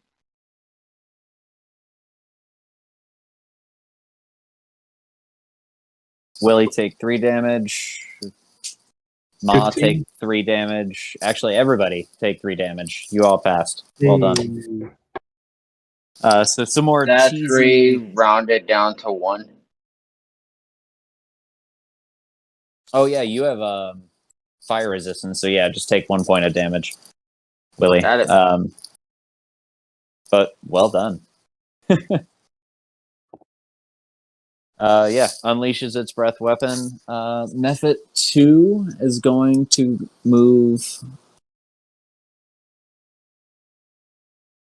20 feet to the east, 5 feet to the south, and climb up onto the stairs on the north side of that westernmost cauldron. And that is going to bring us to Willie.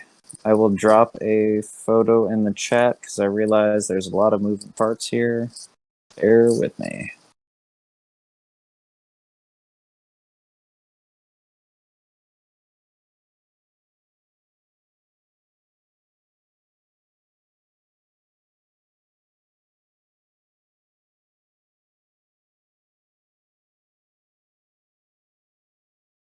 So there's currently a method right up in melee with Bart. There's a method that just tried to spew molten cheese at the 3 of you directly in front of you. 2 methods to the northeast of the party on the opposite side of the cauldron. And there's a magman that is between you and the doors you entered from that seems to now feel the need to attack Pierre across the room. What do you want to do? he does. I'm gonna walk up to that method right in front of me, and I'm going to take 3 swings at him with my 2 short swords.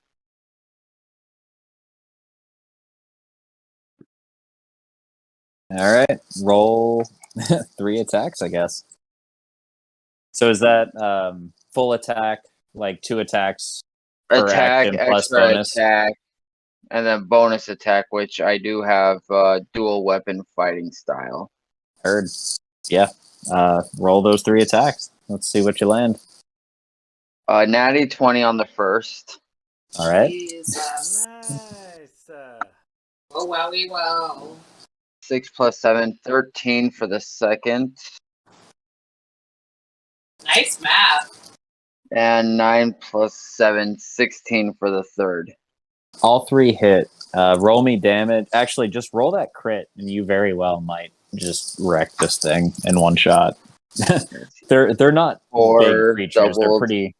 pretty small. 4 doubled is 8 plus 4, 12. Yeah, you absolutely obliterate this thing. How would you like to slice up this goopy cheese method that you just stepped up on? Burn it into some Whoa. fondue. He just takes both swords and he swings them down at the same time, perpendicular to the ground, so he slices off the wings. And then as it falls down, he does the cross chop to knock off the head. And then he just looks back at Pierre and says, "Boy, now I done told you, calm this shit down. We ain't no need for trouble now." And as you slice through that creature, roll me a dexterity saving throw.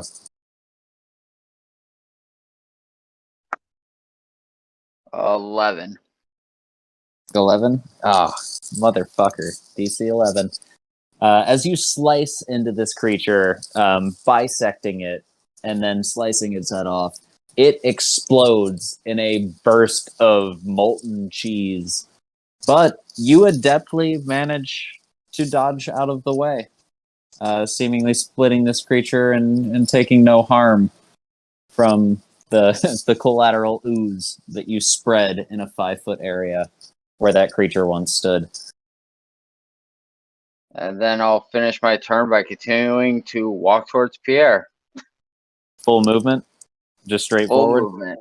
Yep. 5, 10, 15, 20, 25. All right, you are at basically the corner of the centermost table in the map. All right. And that'll end my turn. All right, that brings us down to Bart. Bart, you just watched as this creature tried to spew molten cheese all over everybody, and Willie just walked up and fucking obliterated it. And then just walked through the ooze, continuing his way straight toward this entity stirring a pot in the back. All right. So I'm gonna do something different here. I'm gonna cast Armor of Agathis, 3rd level. So Bart is just gonna look this Magman deep in his eyes, like with a stone cold glare, spin his staff around and slam it into the ground, and then like a frost just kind of starts at his feet and then just like crystallizes over all of his armor, and so it looks like I have like a additional layer of like frost, like spiky looking frost all over my armor. And then just stares at him, just like, "Come on now, hit me. Like, I know you want to. Take a shot, see what you got." And then that's my turn. All right. That brings us down to Method 3 and 4. Well, Method 4 is very dead. But Method 3 is going to... Let's see. Willie, you said you're holding short swords, right?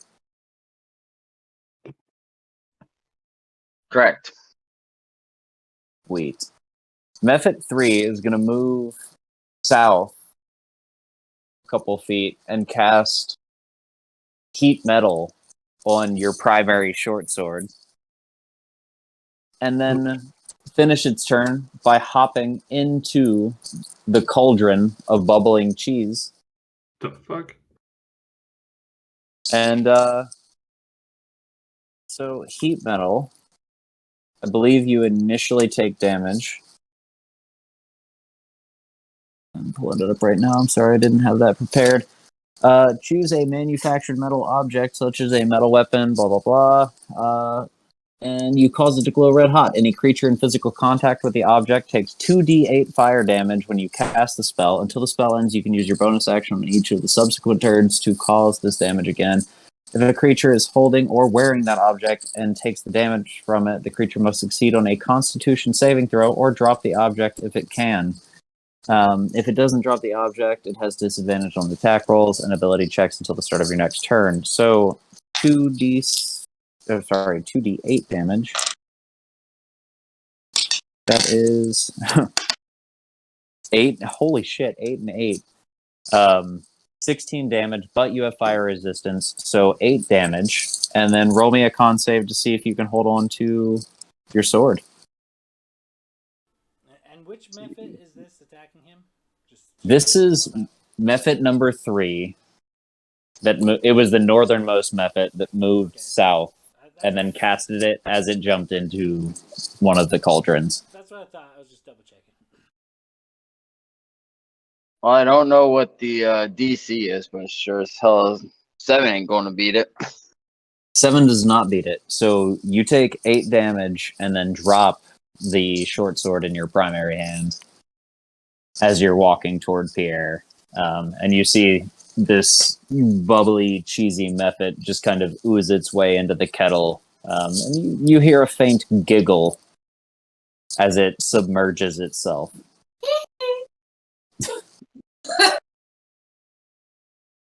Sorry. Apparently, it sounds like Michael Jackson.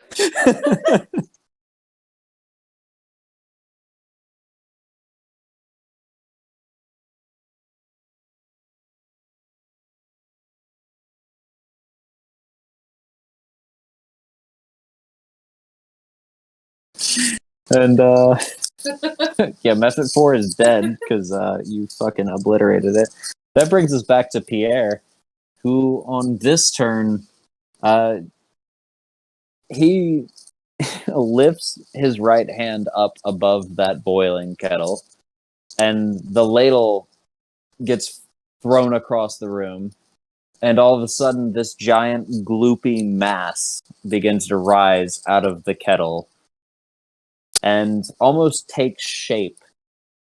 And that ends Pierre's turn. However, a new player has entered the battlefield.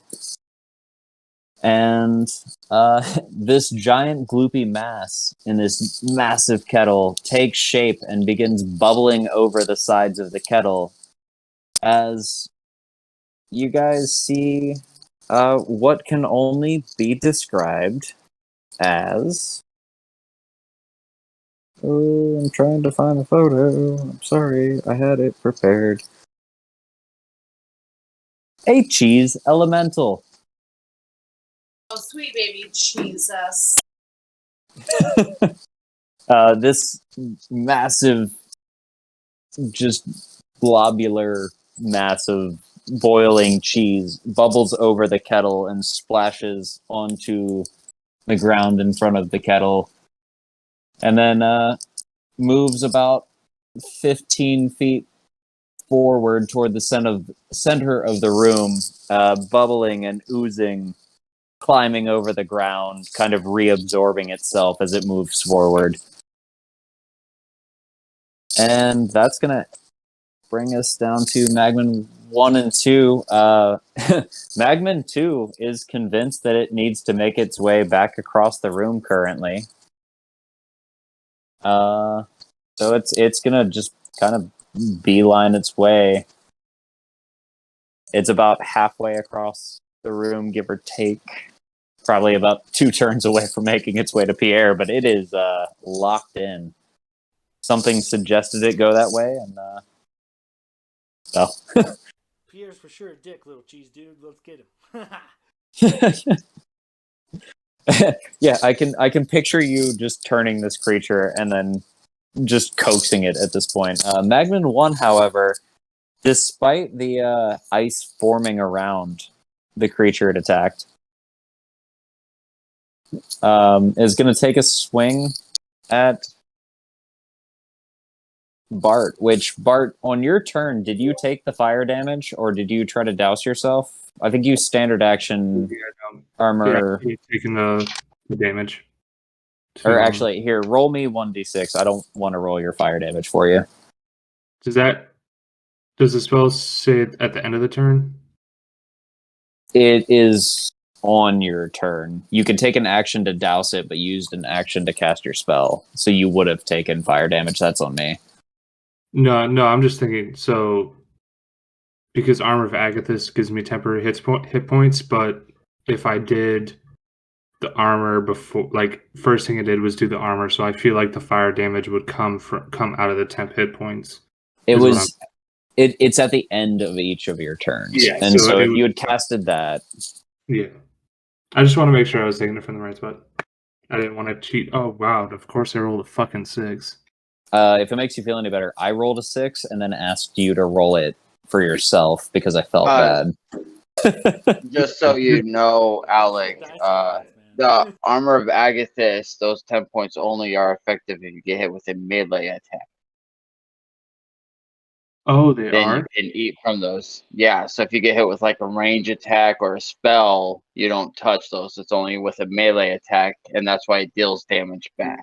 Okay, gotcha. So the 6 will come from my actual hit points. Okay, thank you for catching that. So here, let me do this. All right, so should be minus 6 right there. Then add the 10 hit points back.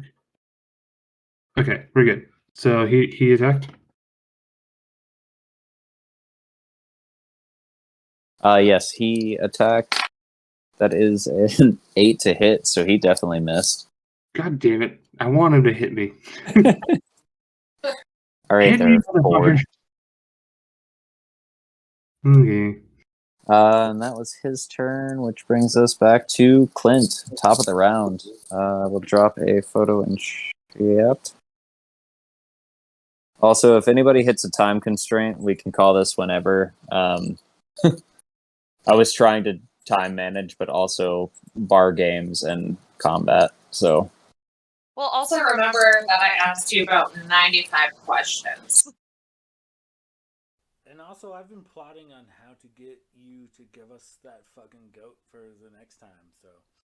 Honestly, part of me wants to give you the goat just to see where you go with it. The other part of me doesn't want to have to deal with role-playing a screaming goat for the foreseeable future when you guys can speak with animals. That's literally the only reason we want to steal the goat. I'm on board as long as you don't fuck it. Just don't fuck the goat. See where you goats with it, not goes. Come on, people. Also, don't fuck the goat. That's what I said. Why are we having this conversation? Hey, there's nobody from Iowa in this chat, so we're safe. I feel confident you're lying, but I also have concerns about the goat. But go on, babe. You're doing great. Love you. Don't let them fuck the goats, though. Seriously, please. So I'm at the mercy. I am goat. at the mercy of the dice. If they fuck the goats, the dice gods foretold it. No. I would like but that does bring us back to Clint. Okay.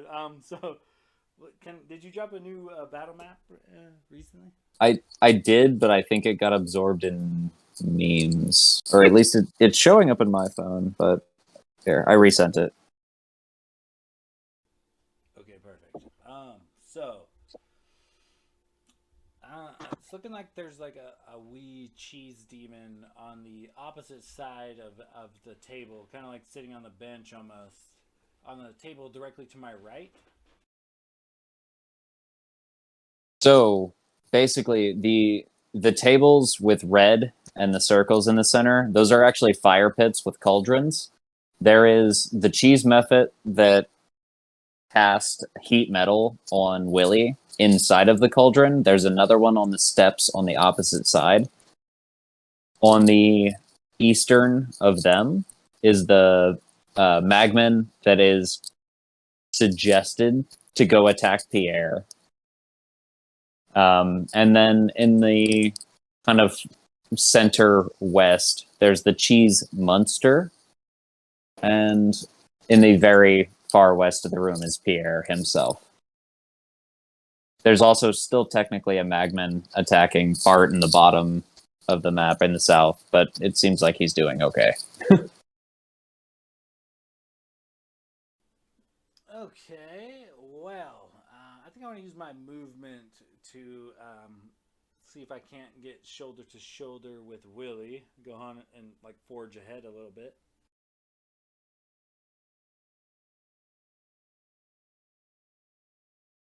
Yeah, we'll say you can get shoulder to shoulder with him. So side by side, right next to the table in the center of the room there.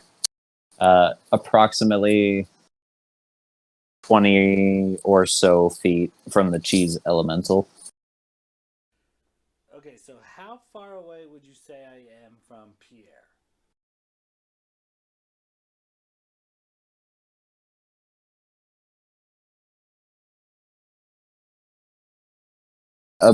Approximately 60, 70 feet, give or take. Eyeballing it.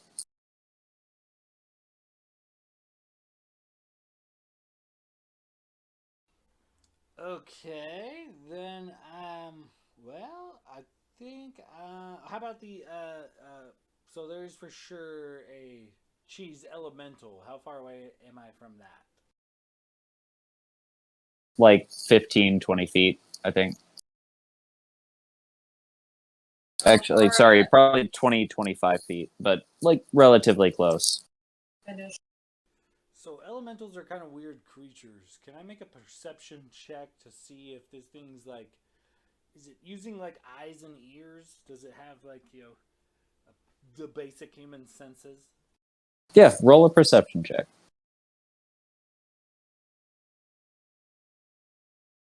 That's a raw 7. A raw 7. This goopy mass of boiling cheese and random ingredients doesn't necessarily seem to have eyes or a face or any discernible senses, but it does seem to be aware of other creatures in the room. And that's about all you can tell with that.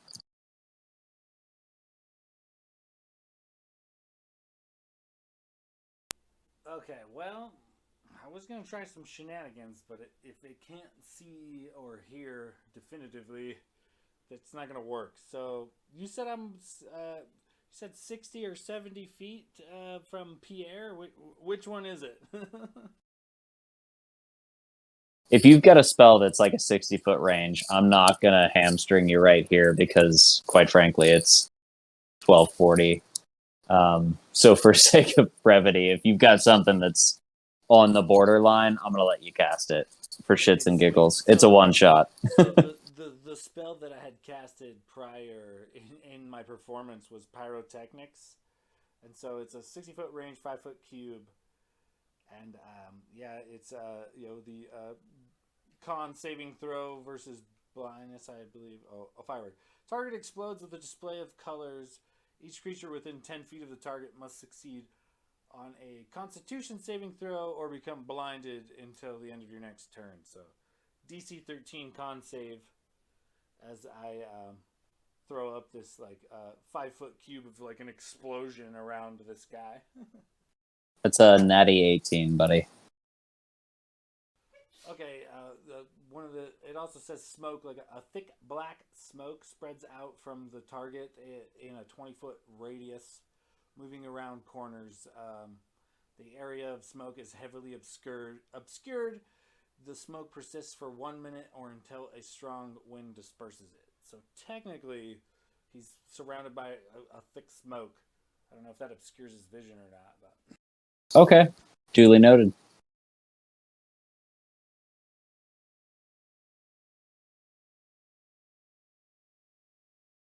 And then I'm gonna flip off the cheese method that is in the pot of boiling cheese, and thumbs up the guy that's still trying to help me go kill Pierre. All right, that brings us to Ma.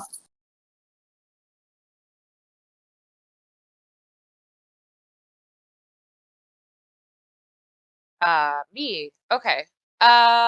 So I have a second level guiding bolt that I haven't used before.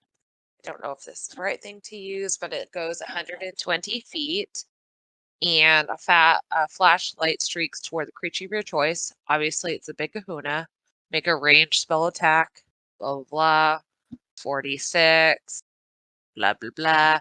So what So do I you're need to do? attacking the cheese monster? Okay, so the cheese monster. You better relieve it. I don't know if you heard me, but I said Yeah, better it's. leave it. I'm sorry that it took so long to get to this combat, because I feel like there would have been a lot more cheese puns earlier in the evening. But that being said, Let's roll to do hit. this, guys. Yeah, honestly, I might have given you guys advantage on at least a handful of things if you open the combat with that line, but roll to hit on that. Was it guiding bolt that you were doing? Or Yeah, guiding bolt, second level. second level guiding bolt? Okay. Oh no, I'm sorry, third level. Third level guiding bolt. Okay. 120 feet plus 6. So I just roll. Yep. Roll a 20? d20 and add 6. 21. Yeah, you definitely hit. So 4d6, and then it increases by 1d6 for each for each spell slot above first level. You said third level, so Yes. 6d6 damage, please. Damn! Nice. Yeah, here, I can roll it in chat for you to make it easy. Wait, I just don't understand this. All right, so how do you manifest this guiding bolt of energy toward this cheese creature? Because that's a pretty fair amount of damage. Well, I thought I got higher than this. I guess I don't understand. So how am I rolled the damage for you. Basically, like, if you were to picture it, how do you like launch I this did it, bolt? I hit it. Yes, And you then definitely hit how it. much damage. Yeah, we have the damage, but how does it look? What do you do to shoot this thing? How am I hitting the cheese? Yes. How do you launch this bolt of energy? Okay, yes. So somebody that worked in the fondue marketing area for 5 years, I know for a fact that you have to turn off your microphone. That's my bad. But I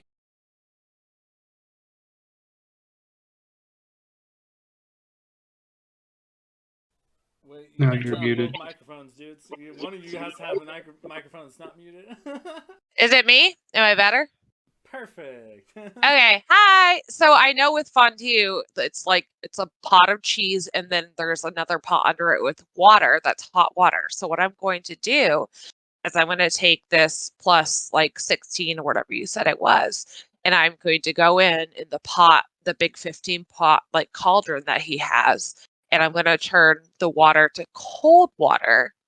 That's what my hit's going to be. So then it doesn't actually make like hot cheese and shit like that. Well, the creature's already been created, so basically you're hitting the creature with this well, then bolt. I'm hitting him. Well, okay. We'll say that Ma just launches a bolt of pure energy. Cold. Okay, but Guiding Bolt doesn't allow you to make it cold damage, unfortunately. Well, I just But I see where you're going with that, and I like where your head's at. But you hit it with this bolt of pure energy, and it seems to ripple this molten cheese and almost sear some of the edges of these boiling pieces of its massive body. Which this creature, by the way, is a 10 by 10 creature. Like, it is huge, just molten cheese as it's slowly rippling toward the rest of everybody. But you nailed it, and the cheese almost begins to glow as like a focal point of the room as you hit it with that guiding bolt. Subsequently, I believe giving advantage to the next attack on that creature. Yeah, actually. So yeah, advantage on the next attack there. I think that brings us back to Mephit 1 and 2. Mephit 2 is still alive. It is going to 5, 15, 20, 25, get within range of Willie and just take a swing.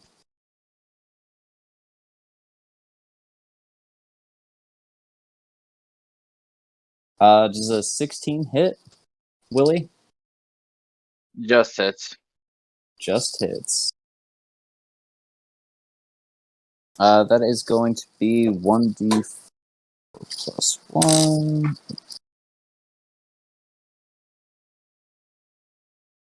3 damage plus 1d4 fire. So you take 3 damage, but 3 fire damage on top of that, rounded down as 1, so 4 damage total from that cheese method, just taking a swipe with its molten, boiling, cheesy hands. And that's going to end its turn. That brings us back to Willie himself. There's a cheese method directly diagonally behind you. There's a cheese monster approximately 20-ish feet in front of you to the northwest. One in the cauldron that forced you to drop your short sword with its heat metal spell. And a rather disgruntled gentleman in the back of the room that summoned this cheesy monstrosity. Well, Willie's looking hurt with some first degree burns, so he's going to cast Cure Wounds on himself at 2nd level.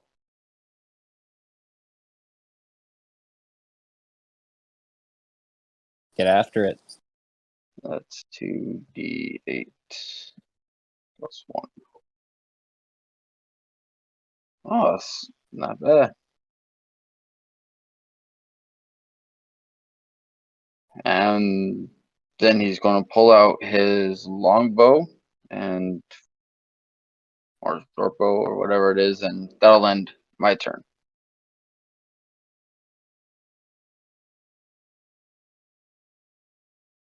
All right, so Willie takes a swipe, but then immediately heals himself. That brings us down to Bart. Bart, you are currently covered in your armor of Agathis, face to face with a magman that has been unable to hit you despite your fancy magical armor. What do you want to do? I'm gonna spend my action to put out the fire, and then I'm just gonna get as close to start moving towards Willie. Just get as far as I can, 25 feet, full movement.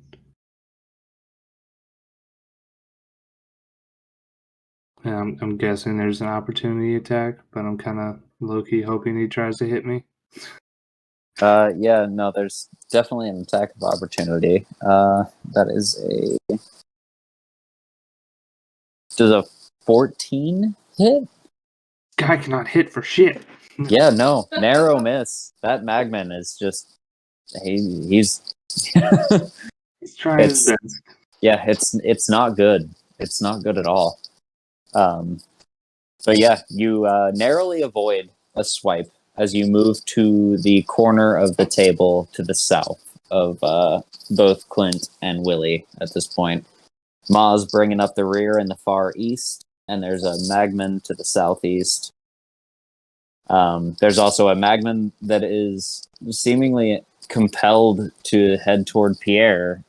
That's in the center of the map. That doesn't seem to be of issue. One in the cauldron, or sorry, a Mephit in the cauldron, and a Mephit right behind Willie. That brings us down to Mephit 3 and 4. Mephit 4 is dead. Mephit 3 is going to jump out of that cauldron and head directly toward Willie and Bart and unleash a cheesy spray himself. Go ahead and roll me a dexterity saving throw. Do you mean Willie and Bart or Willie and Clint? I'm sorry, Willie and Clint. I mean, Bart could do it for me. I'm kicking my own ass here because after getting completely wrecked by everybody one-shotting all of my creatures in the last one-shot, I might have overcompensated with the number of creatures to give myself a chance. And now I'm struggling with keeping track. It's pretty good. Literally a learning thing. Yeah. Yeah, I feel good about it. It just I'm It's definitely gonna fuck it up a little bit. We'll see if I can't one-shot some of these fuckers here in a second. You guys kind of already have. It's thoroughly impressive. We get Alex to bed. But yes, that is going to be Willie and Clint. DC 11 dex save. I rolled a raw 12, but I'm a halfling, so I get a couple bonuses. So something above a 12.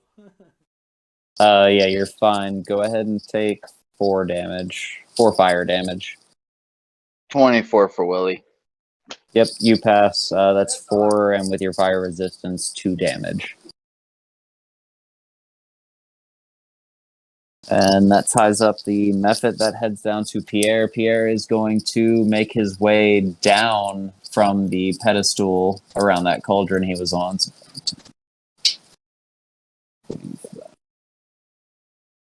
And he is going to cast...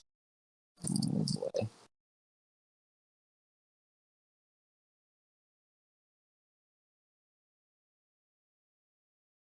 He's going to Misty Step. Miss this step? Misty Step. It's a spell he can cast to basically teleport a short distance toward the party. And he's gonna ready an action. I always like to miss a step towards the party. That being said, that brings us to the Cheese Elemental, who is going to move closer toward Clint and Willie with its full movement. Oh, Jesus.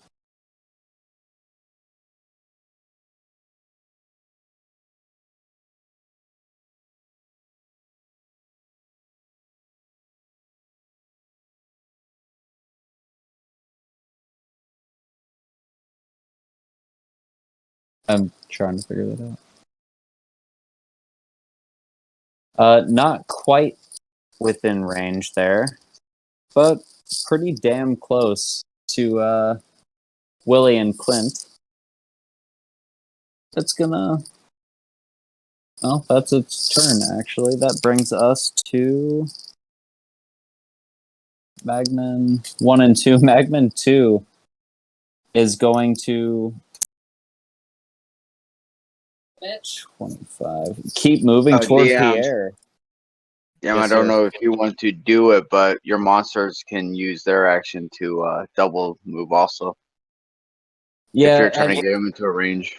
I've done it occasionally. There was another thing I had in mind with the way that you suggested that Magman.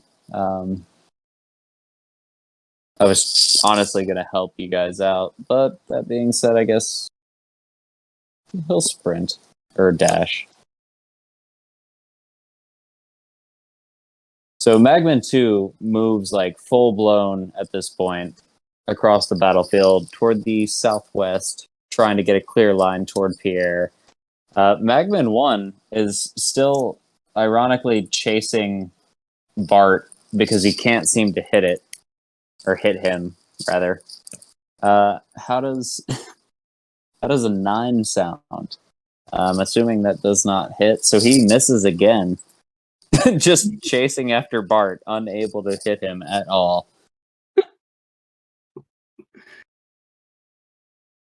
And that Bart's just like looking at him with a disapproving glare. Like, come on, man.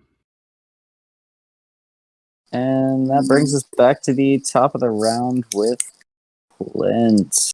And I will drop a picture in the feed.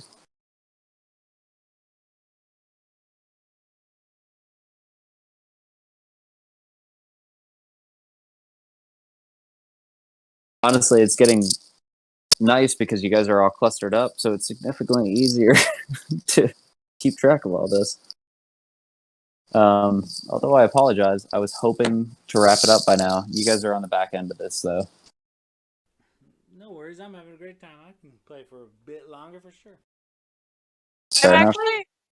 I'm actually having a wicked nice time, but I also have tomorrow off from work, and so we're about 4.5 hours past my bedtime. But no, I think I'm having fun. I'm trying my best, but yeah. So what? So the cheese critter in front of me and Willie, that is the cheese elemental, essentially, correct? That's the in the battle map. Yes, sir. In the map, that yellow post-it is the cheese monster. The remaining lime green post-its are Pierre on the far west. The two easternmost lime green post-its are the two Magmans. Magman 2 is in the center of the map. That's the one that you have suggested. And then the two remaining neon pink post-its are the two Mephits.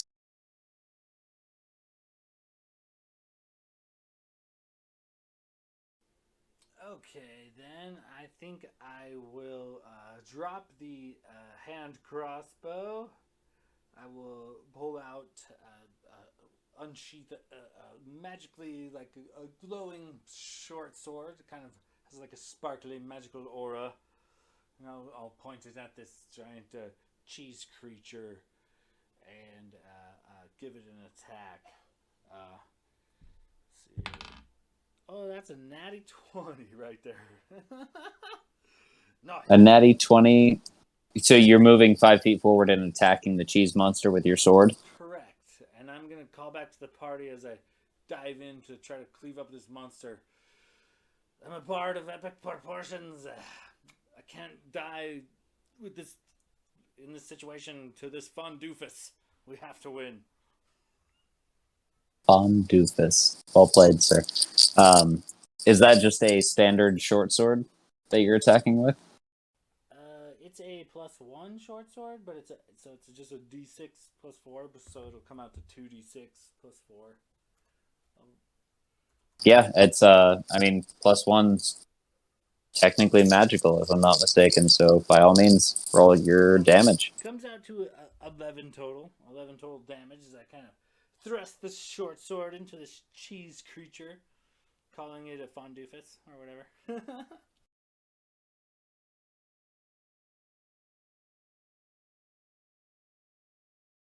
I think you almost made Katrina choke on her drink with fun doofus, so bonus points. But yeah, you cleave off like a pretty significant chunk of this creature, and that kind of amorphous bubbly cheese hits the ground and then just dissipates across the ground and solidifies, not being reabsorbed into the mass of bubbling, oozy cheese that this entity is made of. You still technically have movement, and I think a bonus action, if there's anything else you want to do. So if I move away, I'll have to take a opportunity attack, correct? So I probably don't necessarily want to move after initiating combat. I don't think I have any spells left or spell-like abilities left that are bonus actions anymore. I'll double check real quick, but it's looking like no. One action, one action, one action. Yep, nope. That's it. That's my turn. All right, that's going to bring us down to Ma. Ma, you are about 30 or so feet away from Willie and Clint. You're slightly closer to Bart. And basically every creature outside of the disgruntled chef and his cheesy monstrosity are in between you. What would you like to do? I guess since I'm Ma, you can narrate me. Or narrate me. Mute me on narrator. Sorry. Understanding. Doesn't matter. I'm looking to see if there's anybody in my group that needs any sort of health or any sort of like motherly love. Do you want me to find you a drumstick? Could I drum your stick? I don't something I want to do, but I want to be supportive. You're a married woman. How dare you? Shut up. Leave Ma out of this. Yeah, why would anybody get dirty on one of these games? God. Hey, there's no succubus in the party tonight, all right? Roll me an insight or medicine check if you'd like to see who you think might be in need of some healing. I will say that that was not a sexual invite. I was just trying to support my team. But for medicine, I got a 15. What was the other one?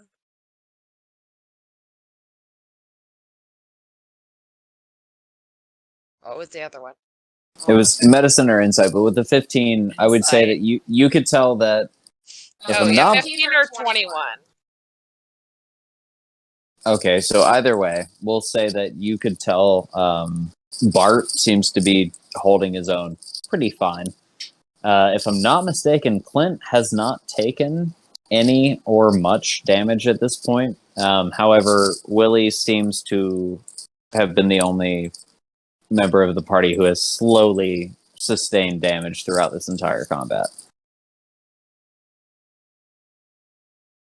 And correct me if I'm wrong, because I am eyeballing it based on the way this has played out in my notes. You're not wrong as far as Clint is concerned. I got a little singed, but yeah, I'm pretty good at HP. I'm pretty good so far. I also have my temp hit points from melee damage, so I'm only down 4 since I got a good heal from my spell. So, yeah, your intuition would tell you that everybody seems to be doing okay, which kind of opens you up to do whatever the fuck you feel like. If you want to smash and bash or do some damage or heal people for shits and giggles or just be senile grandma and wander off into the corner. That's up to you. Is there a Werther's check? Ooh, I like that. Can we get a hard candy check? What? I prefer butterscotch than that caramel shit. I think Werther's is a combination of the two, but let's not get into this late in the evening. They're all caramel. Okay, what do you want to do? Do you want to attack? Do you want to heal? Oh, I'm gonna. Do you want to support? It up.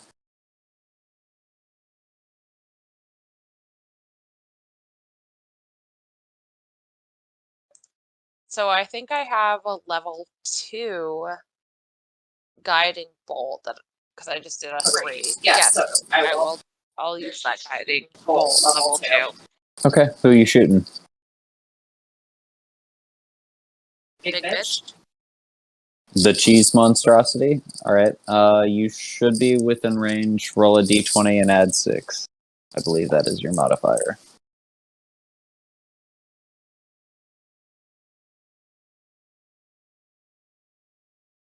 That definitely hits. That's 46, and you said second level, so I believe that would be 5d6. I'll roll it in chat just to make it easy for you. 4d6 says.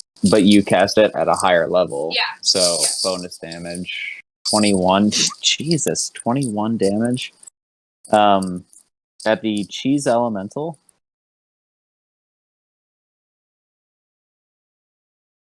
Okay. So this guiding bolt hits this cheese elemental and blows the center of mass out of this creature, and it just evaporates. And as it slowly tries to reform, it almost seems to lose a significant portion of its shape. Almost like it's struggling to reform its gloopy mass. And it also kind of seems to glow a little bit brighter. It's almost like it's easier to see in this already well-lit room. And did you want to move? Or are you just chilling where you're at? All right. We'll call that your turn. So Ma just unleashed hell upon this cheesy monstrosity. Sweet baby Jesus, I sure did. And that brings us down to method 1 and 2. 1 is dead. 2's going to take another swipe at Willie. And definitely miss. That is a shit roll. That ends his turn. That brings us down to Willie. Willie, there is a Mephit diagonally behind you. There's a cheese monster about 10 feet in front of you. Clint is diagonally in front of you. I can drop a photo in the chat to make it easy, but what do you want to do? Photo, please. Yes, I am currently dropping that. So Ma did not move, however, appears to have taken a significant chunk out of this cheesy monstrosity. Okay, I'm not in melee range with the cheese monstrosity, correct? There is 5 feet of space between you. There is one Magman that does not seem to be concerned with you. He's more focused on Pierre, and there's another one that's more focused on Bart. There are 2 methods behind you. One within melee range, one 5 feet away. No, I just wanted to make sure I was not in melee range with it. So I will take my bow, and I am going to take 2 shots at it. At the cheese elemental. Do you incur attacks of opportunity if you shoot a ranged attack while in melee with another creature, though? No. Is he within the creature's melee range? There's one method that is diagonally adjacent to him. Correct. But it would not get an attack of opportunity unless I left its melee range to make my attack. Yeah, he just gets disadvantage if he's shooting at a creature that is within melee range. So if he shot at that Mephit from 5 feet away, then he would get disadvantage on his attack. Yeah, if you're targeting who you're in melee combat with, then you suffer the penalty. But being in melee combat and targeting someone you're not in melee combat with doesn't have any penalties, I do believe. Okay, yeah. If it doesn't incur penalties to fire with a different enemy in melee, then yeah, by all means, roll to hit on that cheese elemental.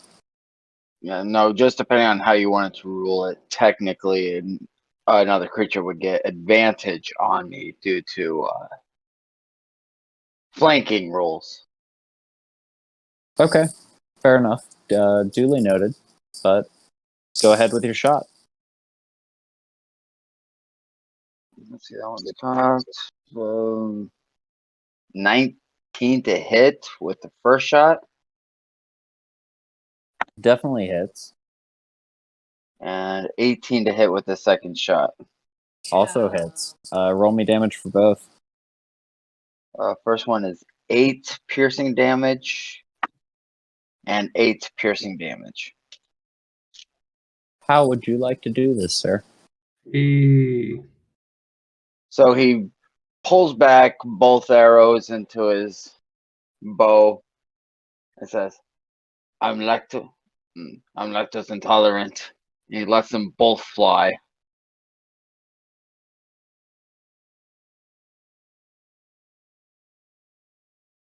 Got him. So I don't know if anybody had the perception to necessarily notice earlier. In the photo, there seems to be olives within this cheesy mass that create eyes. I'd imagine if you're launching these two bolts, both bolts just with an absurd amount of precision seem to lodge into the two olives that have formed in this creature's cheesy mass. And it seems to bubble and slowly deflate and dissipate and ooze across the ground and lose its shape. And for all intents and purposes, you have slain the cheesy beast that Pierre had summoned. However, there are a handful of creatures on the map and a very disgruntled wizard. Let's fuck him up. And does that end your turn, sir? Or do you have a movement and or bonus action? No, I'm not going to move out of melee and no bonus, so I'm good.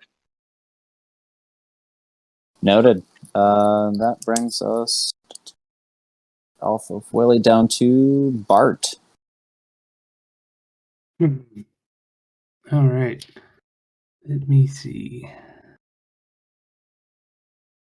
So, Magman number 2, that one appears to be friendly at the moment, correct?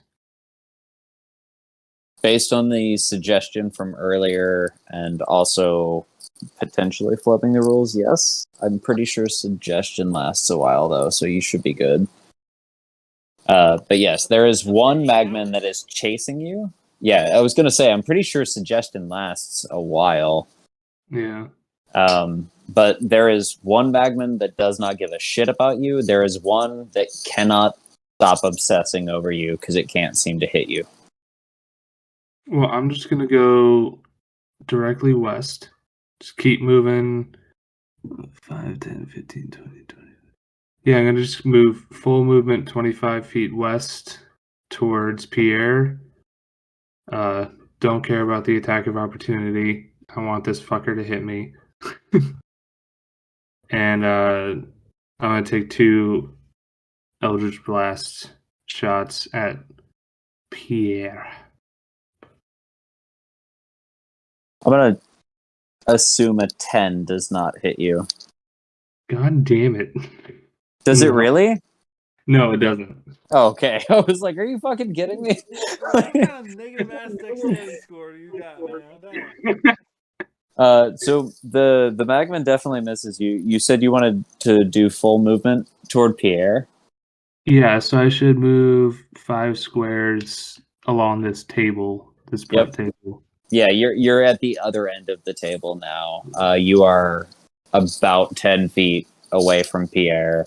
You have dodged the attack of opportunity. What was your action for this turn? I'm going to use Eldritch Blast and slam my staff into the ground. Another 2 purple blasts shoot out towards Pierre. See if I hit. First one is that'll hit 24. Yeah, that definitely hits. What about the second hit? Or second attack? 15. With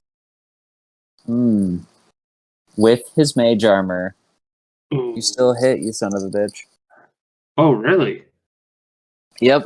Roll double damage. Or, well, not double, but roll damage twice for your Eldritch Blast. That's 1d10 per blast. First one is an 8. Second one is a 2. So 10 total damage. Force damage. Yeah, you definitely made an impact on him.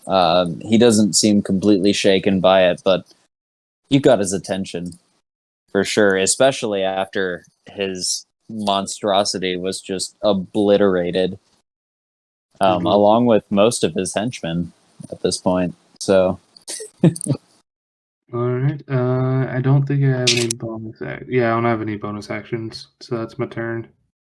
all right, that brings us to Pierre, and Fuck. oh, that's curious. With the way that you guys are grouped up, that could be fun.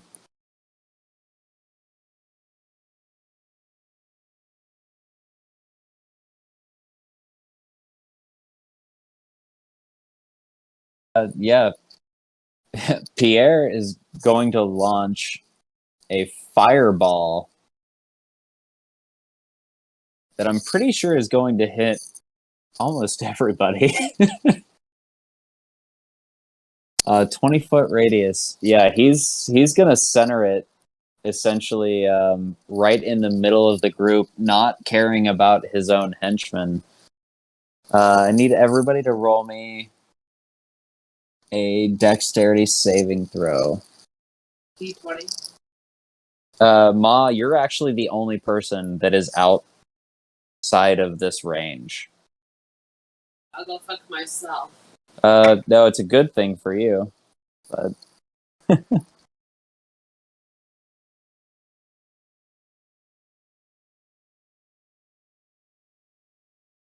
DC 14 dex save Wait, for everybody aside from Ma. we rolled a 14. Wait, is meet it beats or 14. If it meets it, it beats it. If I'm not mistaken, right? okay? I think so. Beats it beats. Yeah, you're good. What about everybody else? Or 21, well, 16. yeah. I mean, you're safe. You're outside of No, the no, range. I'm reading the chat. Oh, sorry, I didn't have the chat pulled up. Yeah, it was 14, 21, 21, and 16. 16. Yeah. So you guys actually all take half damage on that. God damn it! Fucking. I mean, it's still a fireball though, so half damage I could mean, still be yeah, that's detrimental. fair. That's fair. Fireball is no joke.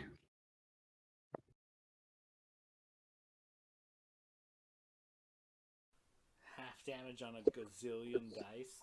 Yeah, it's still rough.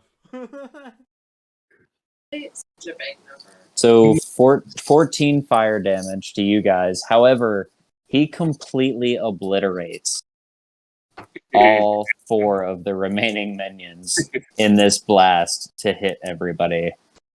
Oh, is that a 7 for Willie? Because he still has his fire And damage. Willie has fire resistance, so that's a 7 for Willie and a 14 for the other the other 2.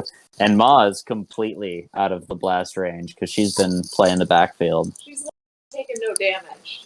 Yeah, she's done something right. Chilling. So this blast totally She knows fried it. the guy She that I had respects herself suggested. for it. Oh yeah, literally, like it lit the 2 prep tables you guys are in between on fire and obliterated all 4 of the minions that were remaining on the field. I was kind of hoping like at least one of them might survive, but they they're nothing but ash. Like this fireball hit, the table's lit on fire, the minions are nothing but ash, and you guys took a pretty significant amount of damage from it. Yeah, Bart's looking a little rough.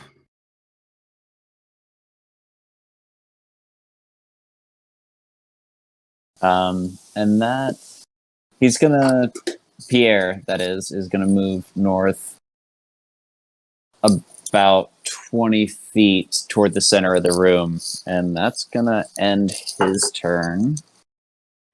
The cheese elemental is dead, unfortunately. So are the methods.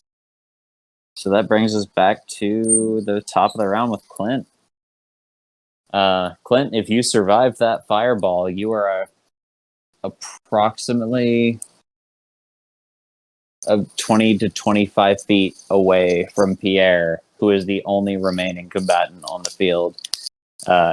All of his minions have been eviscerated. You have demolished his cheesy monstrosity. What do you want to do? You can do it. I'm out of all my good spells. Most of my spells are for RP, so I'm gonna use my movement to come into melee range and make an attack roll, I suppose.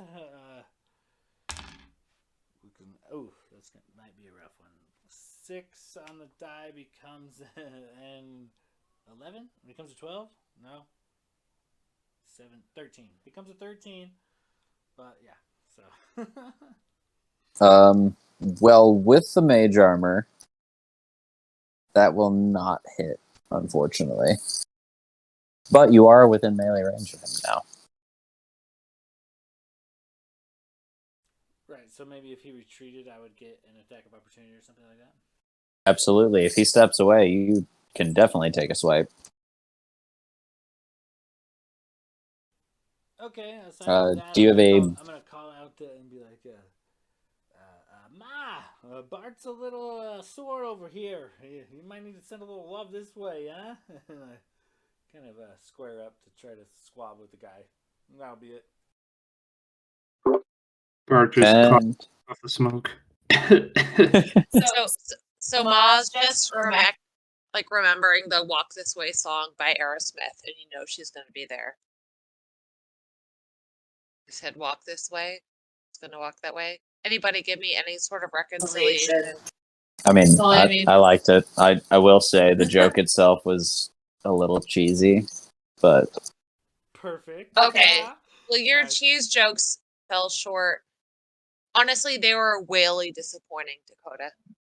I thought they were pretty Gouda. You both can go fetter yourselves. Hey. Come on. You're better than that, and you know it.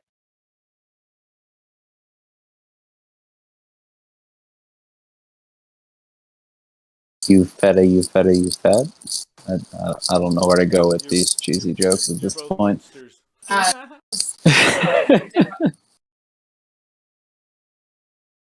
I did actually label the cheese monster the cheese munster. Although I feel like it fell short because my photos don't do it justice. But this entire one shot was just based on a very cheesy premise. Du fromage means of cheese or with cheese. So the whole restaurant has been cheesy this whole time. That being said, that actually does bring us to Ma. So Ma, what would you like to do? You're pretty far back from the party. There's a actually most of the party has taken a decent chunk of damage. Yeah.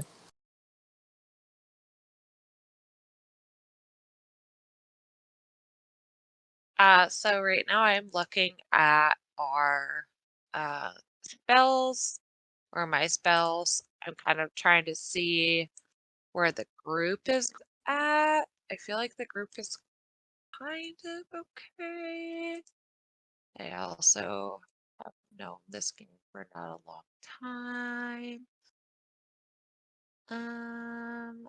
So maybe I think I have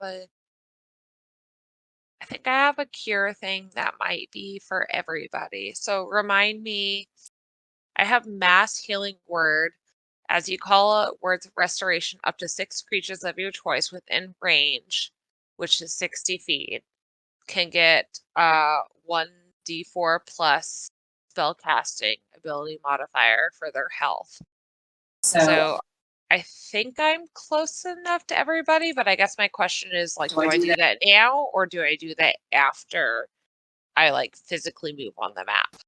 You can do it either way. You're technically within range to hit everybody with a 60-foot radius at this point. So if you want, you can cast that spell, roll that healing, give it to everybody. Okay, so let me do that for everybody right now. For the health shit, regain 1 hit point equal to 1d4 plus your spellcasting ability modifier, and then I will move on the board from there. Which is wisdom for you. I think your wisdom's 16.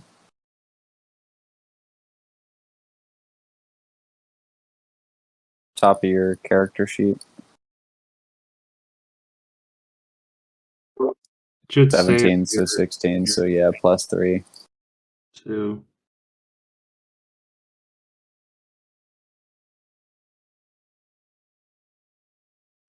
I want to go up equal to the thing closest to all these little turds,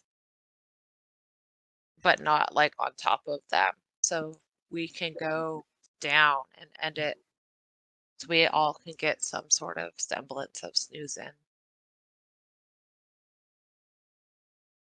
So it was 1d4 plus your wisdom modifier for healing. Okay, so roll a d4. It's the triangle. It's got 1, 2, 3, 4 on it. Or the pyramid, rather. Okay. 4. 4? Okay, so 4 plus you have 16, so +3 is everybody takes 7 points of healing. And Ma, you said you're just moving up toward the group. You have 25 feet. No, I'm moving up. Yeah, I'm going to meet the group. You have to turn your thing off. So I'm going to meet the group, but I'm not going past them. But yes.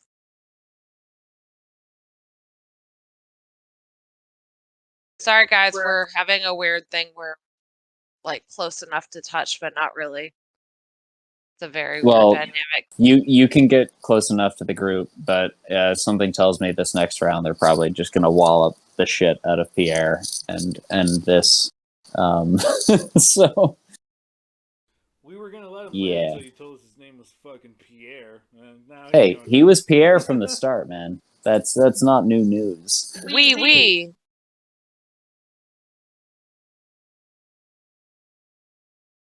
He's going down. You've killed the Mephits. Ma's up. That brings us to Willie. Willie, you're definitely within range if you want to move up to melee, or you can do whatever you want.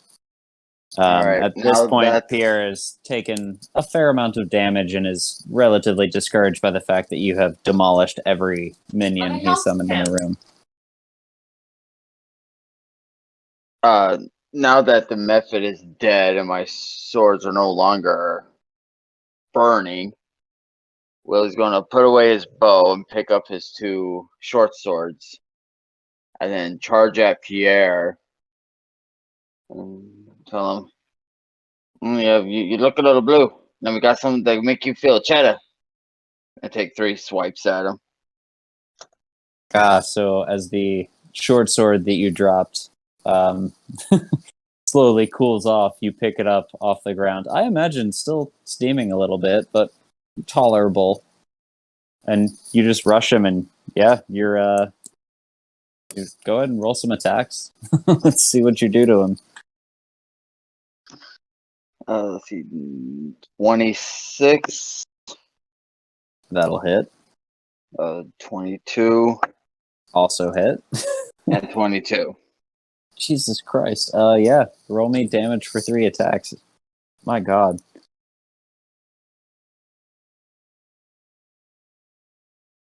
That one's 5, 9, 14, and another 7. So 21.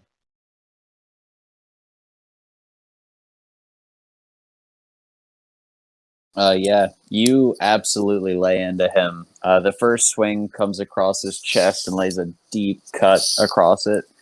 The second, I imagine, is a swing in the opposite direction, maybe cuts him across the thigh, drops him down to one knee, and he staggers to raise back up and stand on his feet there. But you fucking walloped him on that last attack there. He's definitely worse for wear. And that's all 3, so my turn's done. All right. After Willie, that brings us to Bart. Bart, you are about 25 to 30 feet away from Pierre, who is staggering to get back to his feet as your cousins, or I assume you're all cousins at this point. I've honestly lost track of your family ties. Like, I feel like there's cousins and grandparents, and that's as far as we've gotten. And I don't know how any of you are actually connected. But you're starting to surround Pierre. You've done away with his minions, at least the ones he didn't completely incinerate with his own attack. What do you want to do? Which I'm offended about, by the way. I didn't even get a chance to name George, and you fucking killed him.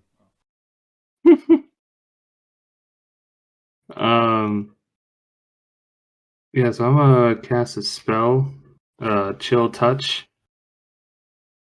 So I just kind of plant my staff in front of me and then put my hand up by the crystal at the head of the staff.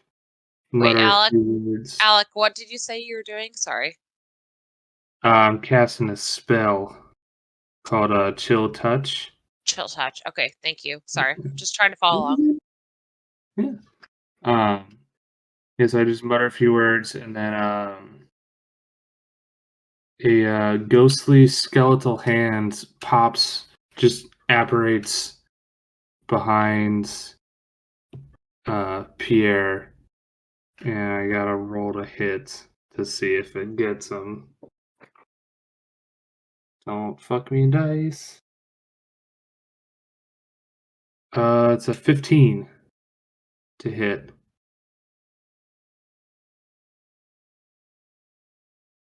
15 hits exactly. Yeah, all Rolled right. some damage, sir. Yeah. So this ghostly skeletal hand just wraps around him for 2d8 necrotic damage. That's 7 total. 7 total. That necrotic blast just it hits him direct center of the chest as he's trying to stand back up from his one knee, and it drops him back to that knee, and a bit of blood begins to kind of spurt as he coughs a bit onto the ground, still attempting to stand up to admittedly the short-statured creatures that have slowly surrounded him and beat the living shit out of him at this point. All right. So the hand clings onto him until my next turn, and he's not grappled or anything, but he cannot regain hit points until the start of my next turn. So he can't heal himself until my next turn. Duly noted. That brings us to Pierre himself. Unless you have something else on your turn, sir. No, I think I'll just chill here. Fair enough. I suppose I can't blame you there. Oh man. How do I want to play this?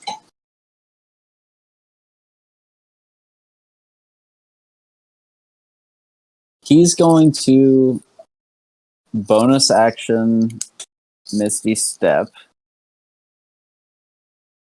about 20 feet away from you guys to the west. And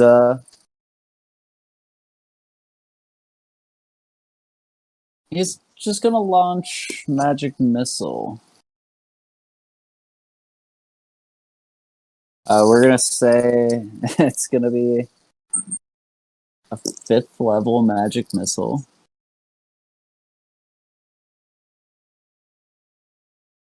At closest one is currently Clint. So that's 1d4 plus 1 force damage. And when you cast it, 2nd level spell or higher, 1 extra dart for each level above 1st. He can technically do 5th. So 2, 3, 4, 5. So 5d4 plus 1.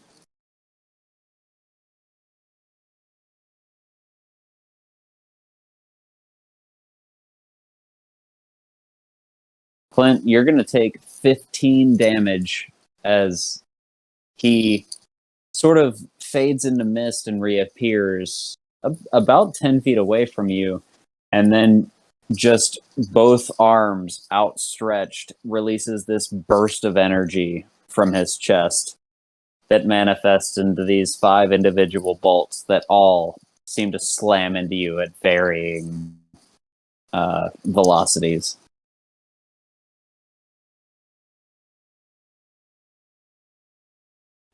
Well, hot damn, that hurt. How much did Ma heal us for when she threw that round out? I believe she healed you for 7 points of healing. Okay, sweet. Yes. Okay, sweet. I have 8 hit points, so. Took a wallop, but still standing.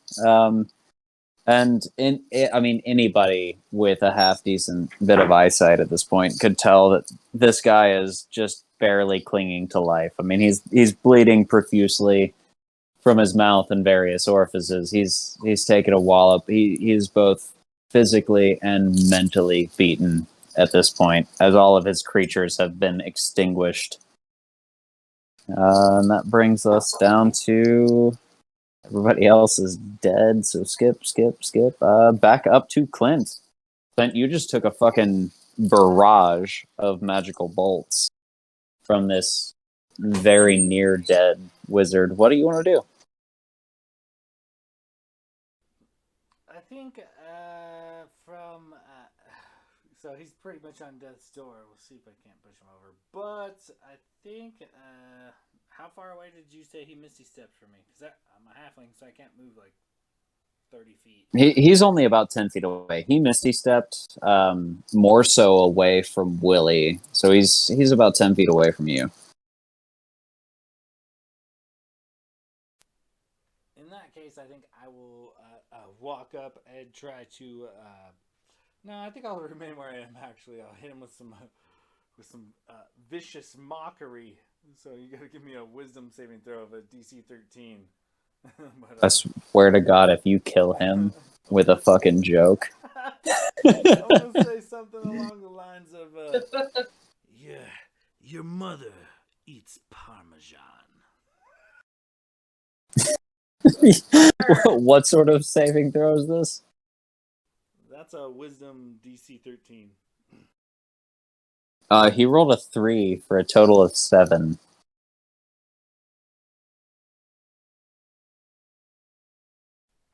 So what's that? A D4 of psychic damage? Is that how that works? Like I think so. And honestly, you have like a 50-50 shot of killing him with a bad joke at this point. Yes. Okay, so what's the what is it? Just a solid D4, no modifiers or anything? I believe so. But it doesn't tell me the damage or anything. It does tell me 285 in the player's handbook. So. I believe in you. I'm shit. What was the? Is it vicious mockery?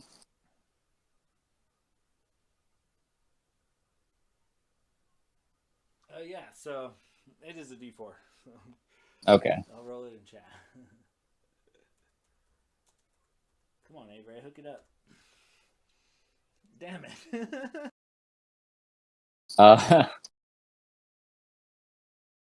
Well, Clint, how would you like to do this? He had 2 HP remaining.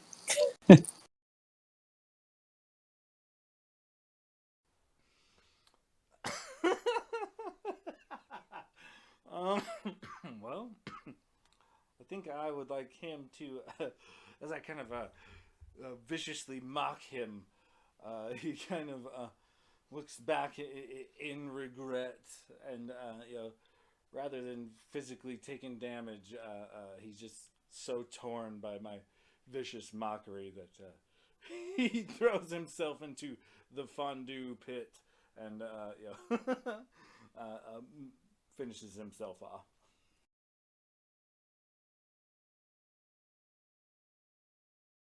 You know what? All right, fair enough.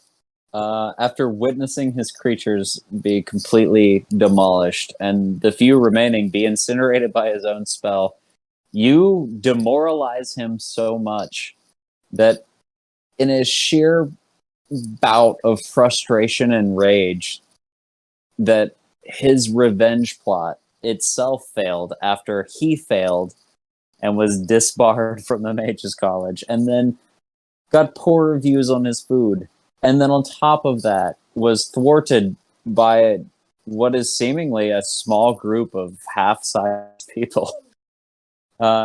He turns around and just walks up the stairs onto the platform and basically just swan dives into the large, boiling, cheesy kettle, never to be seen again.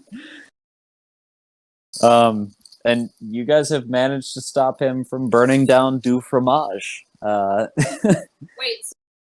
I won? Well, the party won, yeah. You guys... Well, no. I will take credit because I will never do it again. I don't blame you. I mean, it's 1:40 in the morning. That's on me. I tried to streamline this, and somehow it's still super fucking long. That's on me. Anticipation was not at the time. You should have known if you were going to throw a cheese demon at us, we were going to drag some shit out. That's fair. I mean, I did my best to streamline the tavern itself, and then as we got about into the second game, I was like, cool, so we're going to cut one of these games out, we're going to streamline this, we're going to move this forward, and here we go into combat. I was like, I think we could wrap this up in 2 hours. No, not 2 hours. I was trying to set timelines for the roleplay aspect and the combat, and yeah, as always, you guys had different things in mind, but I appreciate you sticking with it, and hopefully it was fun. But basically, for Can I just say something? yeah, I suppose That's it. That's it. I was actually gonna say, given the fact that you managed to move into the kitchen so hastily and extinguish all of the creatures without any of them managing to catch all of the surrounding structure on fire. I don't think they know.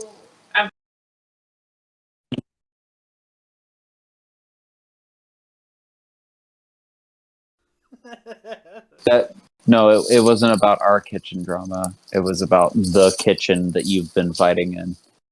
But basically, what I was saying was that you guys did so well in that combat that, like, all of those creatures had death saves, but the way it panned out, it didn't work out so that I couldn't just suicide bomb you to weaken you. You guys crushed that so well. I'm going to say that Otis actually comes back up to the party afterwards and thanks you for managing to somehow stop this before it burned down the tavern. And Willie, that Iberian screaming goat, he's all yours. However you choose to use him in the foreseeable future. But the Kerkluckens have somehow managed to save Du Fromage from the terrible disaster that would have been a cheese elemental erupting from there and laying waste to the tavern and the town itself. So, if I could say something really quick, I know we're very close, and I can almost see you right now. But I think if everyone would have been expecting, like if they were all expecting the gameplay that you were doing tonight, it would have been a lot different. And so I think that, like, creatively, he did a really good job, and none of them expected the fucking cheese monster and, like, all those little dickheads. So just wanted to say, like, Good grief. It was an overwhelming surprise, but also something that does not need to go unnoticed in terms of things that we never want to see in real life conversations. Oh, for sure. Like you guys, you definitely did a good Yeah. job, fucking Dakota. Yeah, I was just busting your balls earlier, but yeah, man, you fucking No, you weren't lying when you said you had a well-rounded campaign, combat, fucking RP.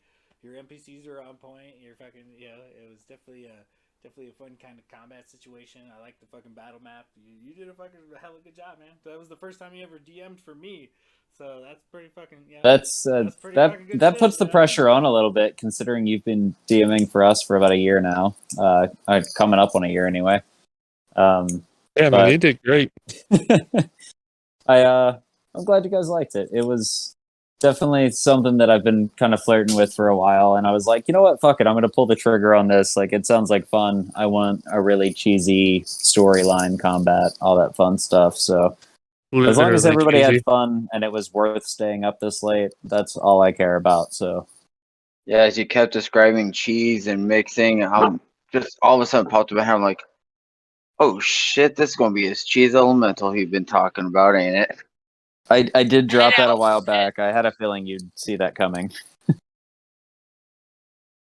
No, it was perfect. I know, and it's funny because I worked for 5 years in like the food, cheese, beverage industry. And so Dakota was just like literally like living with me, talking in my sleep, being like, "You're Leonardo J. Treesbrio," like all this weird shit. And so it's just fun to see it kind of work out in a certain way. Right, and as far as puns goes, damn, Chris, you were fucking on point, man. Like, were you just like secretly a Creole or some shit? Because you were fucking on point with that shit. I sat here for like 45 minutes trying to think of some fucking pun to do with blue cheese, and you did it in like a fucking South Louisiana accent. I was immediately Oh my jealous. God, they were so funny. I'm hoping that I can get better with like my confidence to like have Dakota like pew them in there. So Well, no, I mean, he can just like really compete with him. Yeah. I just spend everybody else's turn trying to think of a pun. It's like I know what I want to do as an action. So what else can I do? Honestly, I think you're unbelievable. Pun. Ha Ah, ha ha ha ha. No, it's a terrible You joke. should have But done the yes. bard there, Chris, because I think just given the gameplay that we all play in general, Chris, you probably make a good bard. You might want to try it out sometime. Well, it'd definitely be a one-shot deal. I hadn't I do had think anything that to Chris pop could play up. a pretty mean bard after hearing all the puns and witty comments and humor. It doesn't necessarily have to be musical, and therefore I feel like you would actually thrive in that role. Oh no, he would definitely be more of a storyteller or a dad jokes type. Nothing wrong with that. Well, actually, thank you guys so much again for letting me hang with you. I'm going Thanks to for say playing. if I'm going to say for like 500th time, but thank you guys for honestly wasting your time spending time with me. See, I reversed it. But it was a lot of fun. I really appreciate it. And I hope that you guys may see me in the future. I don't know how else to say it. Oh, of course. We're happy to have you. Yeah, I mean, yeah. Yeah, it's always awesome trying to get more people into our super nerdy hobby. So anytime somebody wants to participate, I think everybody's you're worried about being a newbie and slowing everything down, but like most of the time, we have similar questions or just excited that somebody new is getting into the game. So it's like it's not a problem at all. You should play more often whenever you can. It'd be great. Thank you. No, I appreciate you saying that. So it's funny because I've known Alec for I probably have almost known Dakota for about 10 years, but I put on a very like confident front and like I'm very like outgoing and stuff. And I'm actually not like that in real life. And so like people that I know like, oh, I don't really actually think you're very confident with things. I'm like, yeah, I know. And so I think that Alec like thinks that I'm very outgoing. I love you, Alec. But yeah, so I'm just trying to navigate those weird like dynamics of like me being much more shy than people think I am. And so I would it's tell hard you. me. it's hard for me to do these games because it's hard for me to speak up. Oh, we get it. I mean, I have social anxiety and introverted as hell, and being online helps being able to open up. Yeah. Yeah. I mean, To- I take 2 different medications and I see a therapist for it. Like I'm, you know what I mean? It's like kind of a big deal. So thank you for sharing that with me. Yeah, of course. You can literally play with us whenever. Okay, yeah, Yeah, Alex, I mean, don't I know forget. you I love mean, I creating think a that's zombie the story here. me. yeah, I think that's the beauty of this game is it's a game that's meant to be social but also adaptable to people like us who might not necessarily be the most outgoing people. Like you'll hear me talk constantly on the Discord channel and everything. If you Yeah, talk to me in person, I'm a super quiet person. I don't speak a lot. I speak when spoken to or if I have something to say. But when we're right. playing D&D, I'll talk every fucking chance you give me. Exactly, yeah. I guess for me, and honestly that's beautiful and I really appreciate it. I guess for me it's like so there's a situation where like I could talk as Katrina, that's the character, or I could talk as a like um observant person on the situation. And so sometimes I have a hard time being like, oh hey, Katrina sees this versus being like, hey, I'm going to talk to Alec about X, Y, and Z. And it's a very uncomfortable like thought to be in. And you know, having people that are playing the game that are just going to commit to it. Like I guess I assume it would be pretty hard. I don't really know for sure, but like for me it's hard to imagine people doing Well, that. it's nice to be able to play who you're not. Like, I mean, I'm for the most part, a very nice guy, and I hate confrontation. I won't start a fight on anything. Meanwhile, you can ask everybody else. Locris is a very Fucking kind-hearted person as well. I mean, That's obviously, a Right. yes. full blown lie. I'm pretty sure Locust would Locris is be at fucking least one person. bloodthirsty. I was gonna say, don't we normally turn over anybody we need to interrogate, interrogate, intimidate, or like potentially just flat out murder to Locris? I'm pretty So, sure, yeah, it was bad cop, and Locris was the badder of the two bad cops by far.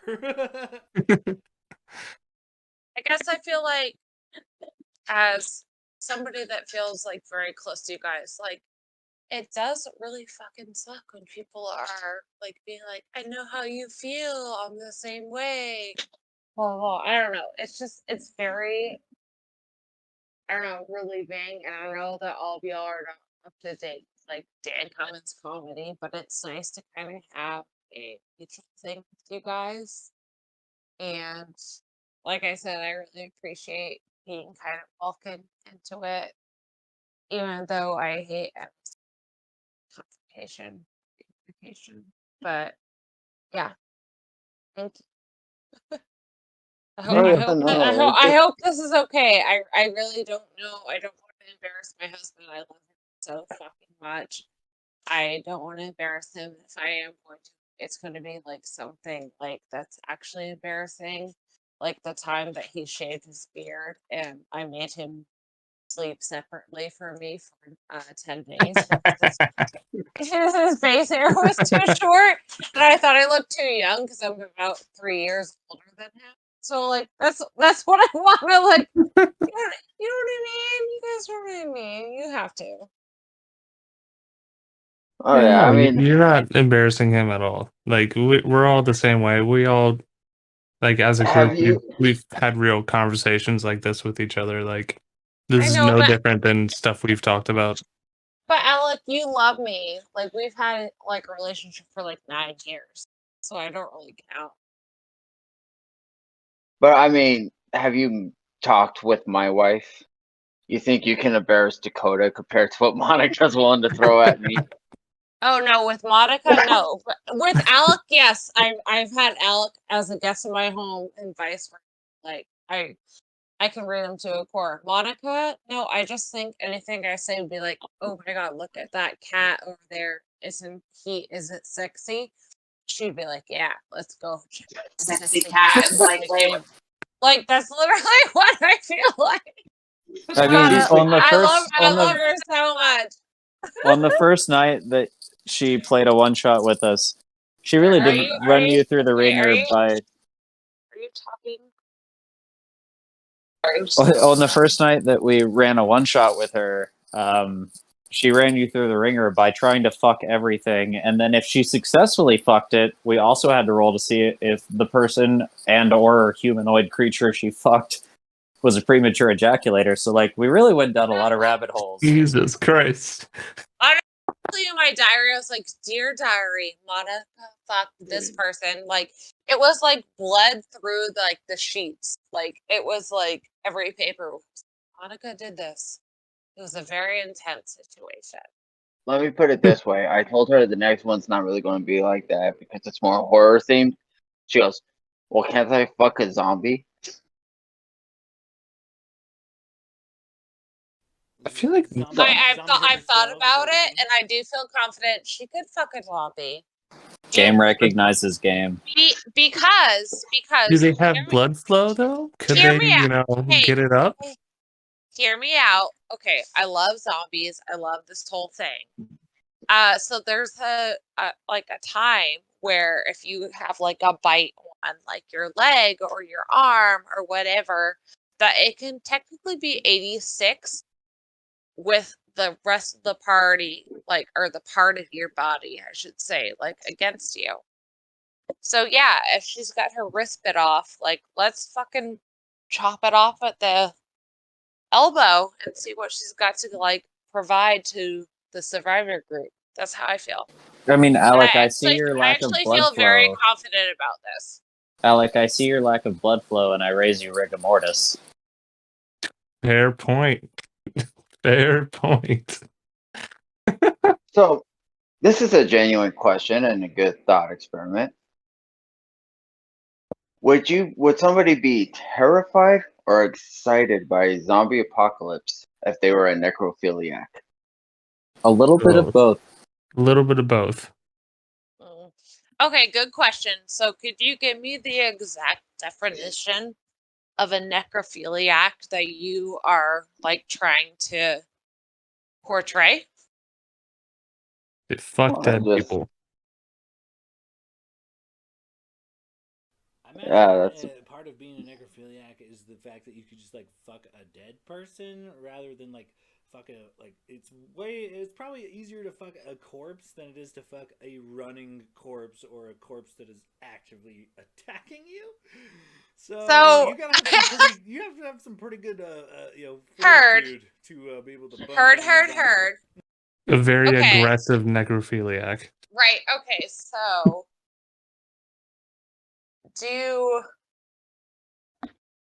I guess does anybody in this conversation feel like they would willingly do that? No. I just prefer the term See, that's the thing. enthusiastic over aggressive. An enthusiastic it comes down necrophiliac. to the situation, you know? Are we talking like Jennifer Aniston just became a zombie, or are we talking like 6-week-old zombie Jennifer Aniston? Because there's a difference. No, I'm talking. That's another fair point. Okay, so Jennifer just became a zombie. She got bitten a foot, and you have to figure out how to address that foot.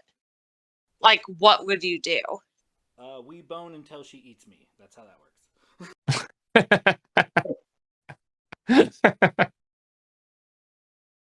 I'm going to die, but I'm going to die happy.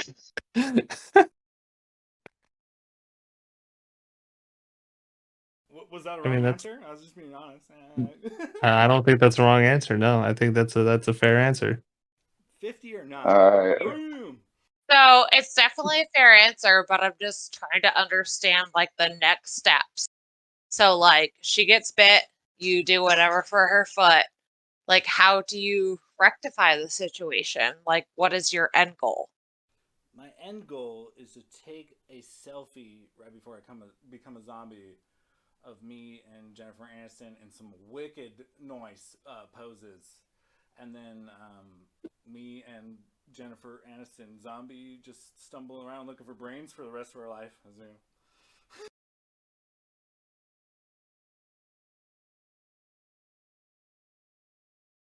Sounds about right. Honestly, I'm not sure what's more fascinating, like this entire one shot that's lasted the last, I don't know, like 5 hours, or this really aggressive necrophiliac talk that happened afterwards. I mean, I'm just trying to figure out, is the goal love or fucking? I mean, at the point of the zombie apocalypse, it's like, fuck it, right? I mean, I don't know, like, in best case scenario, I live long enough to get eaten. I don't know. Por qué no los dos? Yeah. Okay, so hear me out. Let's say that is like the first week or two of the apocalypse. So you don't really know what happens if somebody gets bit or they're bleeding and you're with J-Lo or J-Lo, sorry. Actually, you could be with J-Lo too, that's fine. But you're also with Jennifer Aniston. They have gotten chomped on. They're bleeding. You have to figure out what you're going to do. Go on now, go. Talk to me, Goose. Me and Jennifer Aniston kill J-Lo and then bone down and become zombies.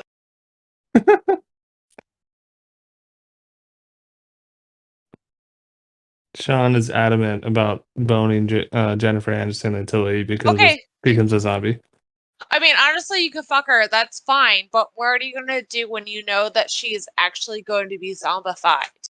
Like, what is your, like, reaction?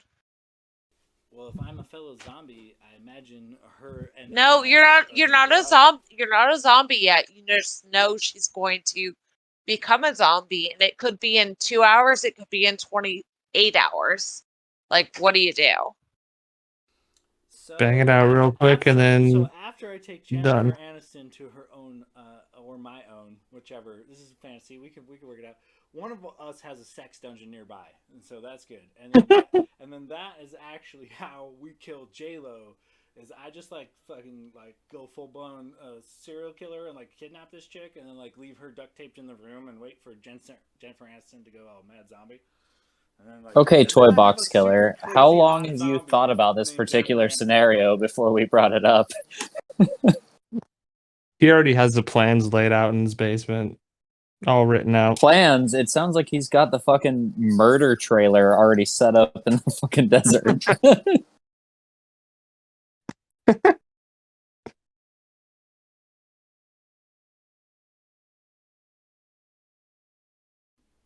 All right. Well, as interesting as this conversation is, I'm gonna head to bed. Says work tomorrow.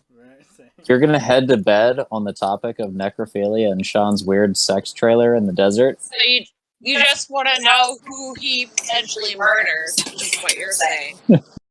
I'm just gonna have some real weird dreams. Is what's gonna happen. It's gonna be a cheesy Jennifer Aniston zombie getting murdered by Sean. Honestly, email me the Spark Notes because I would like to read that short story. All right. Well, it was a good game tonight, guys. Thanks again, Dakota, for DMing. That was fun. Yeah, man. Thank you guys for sticking it out. Sorry it ran so late. I tried to cut down the time frame, but you guys have a tendency to really lean into the role play, and I can't not indulge that because it's a fucking blast for me. So You got to talk to the goats always. Yeah, it's the fact that I set up 3 animals and didn't expect that. I should know better. But also, I felt like having the 3rd animal be the horse and his only reply just being nay was pretty fitting. Yeah, it was good. All right, fellas. All right, Talk guys. to you guys next week. Get in touch with me on the socials and whatnot. You guys have a good night. Yeah, we'll figure out next week. Take it easy, guys. Thanks again.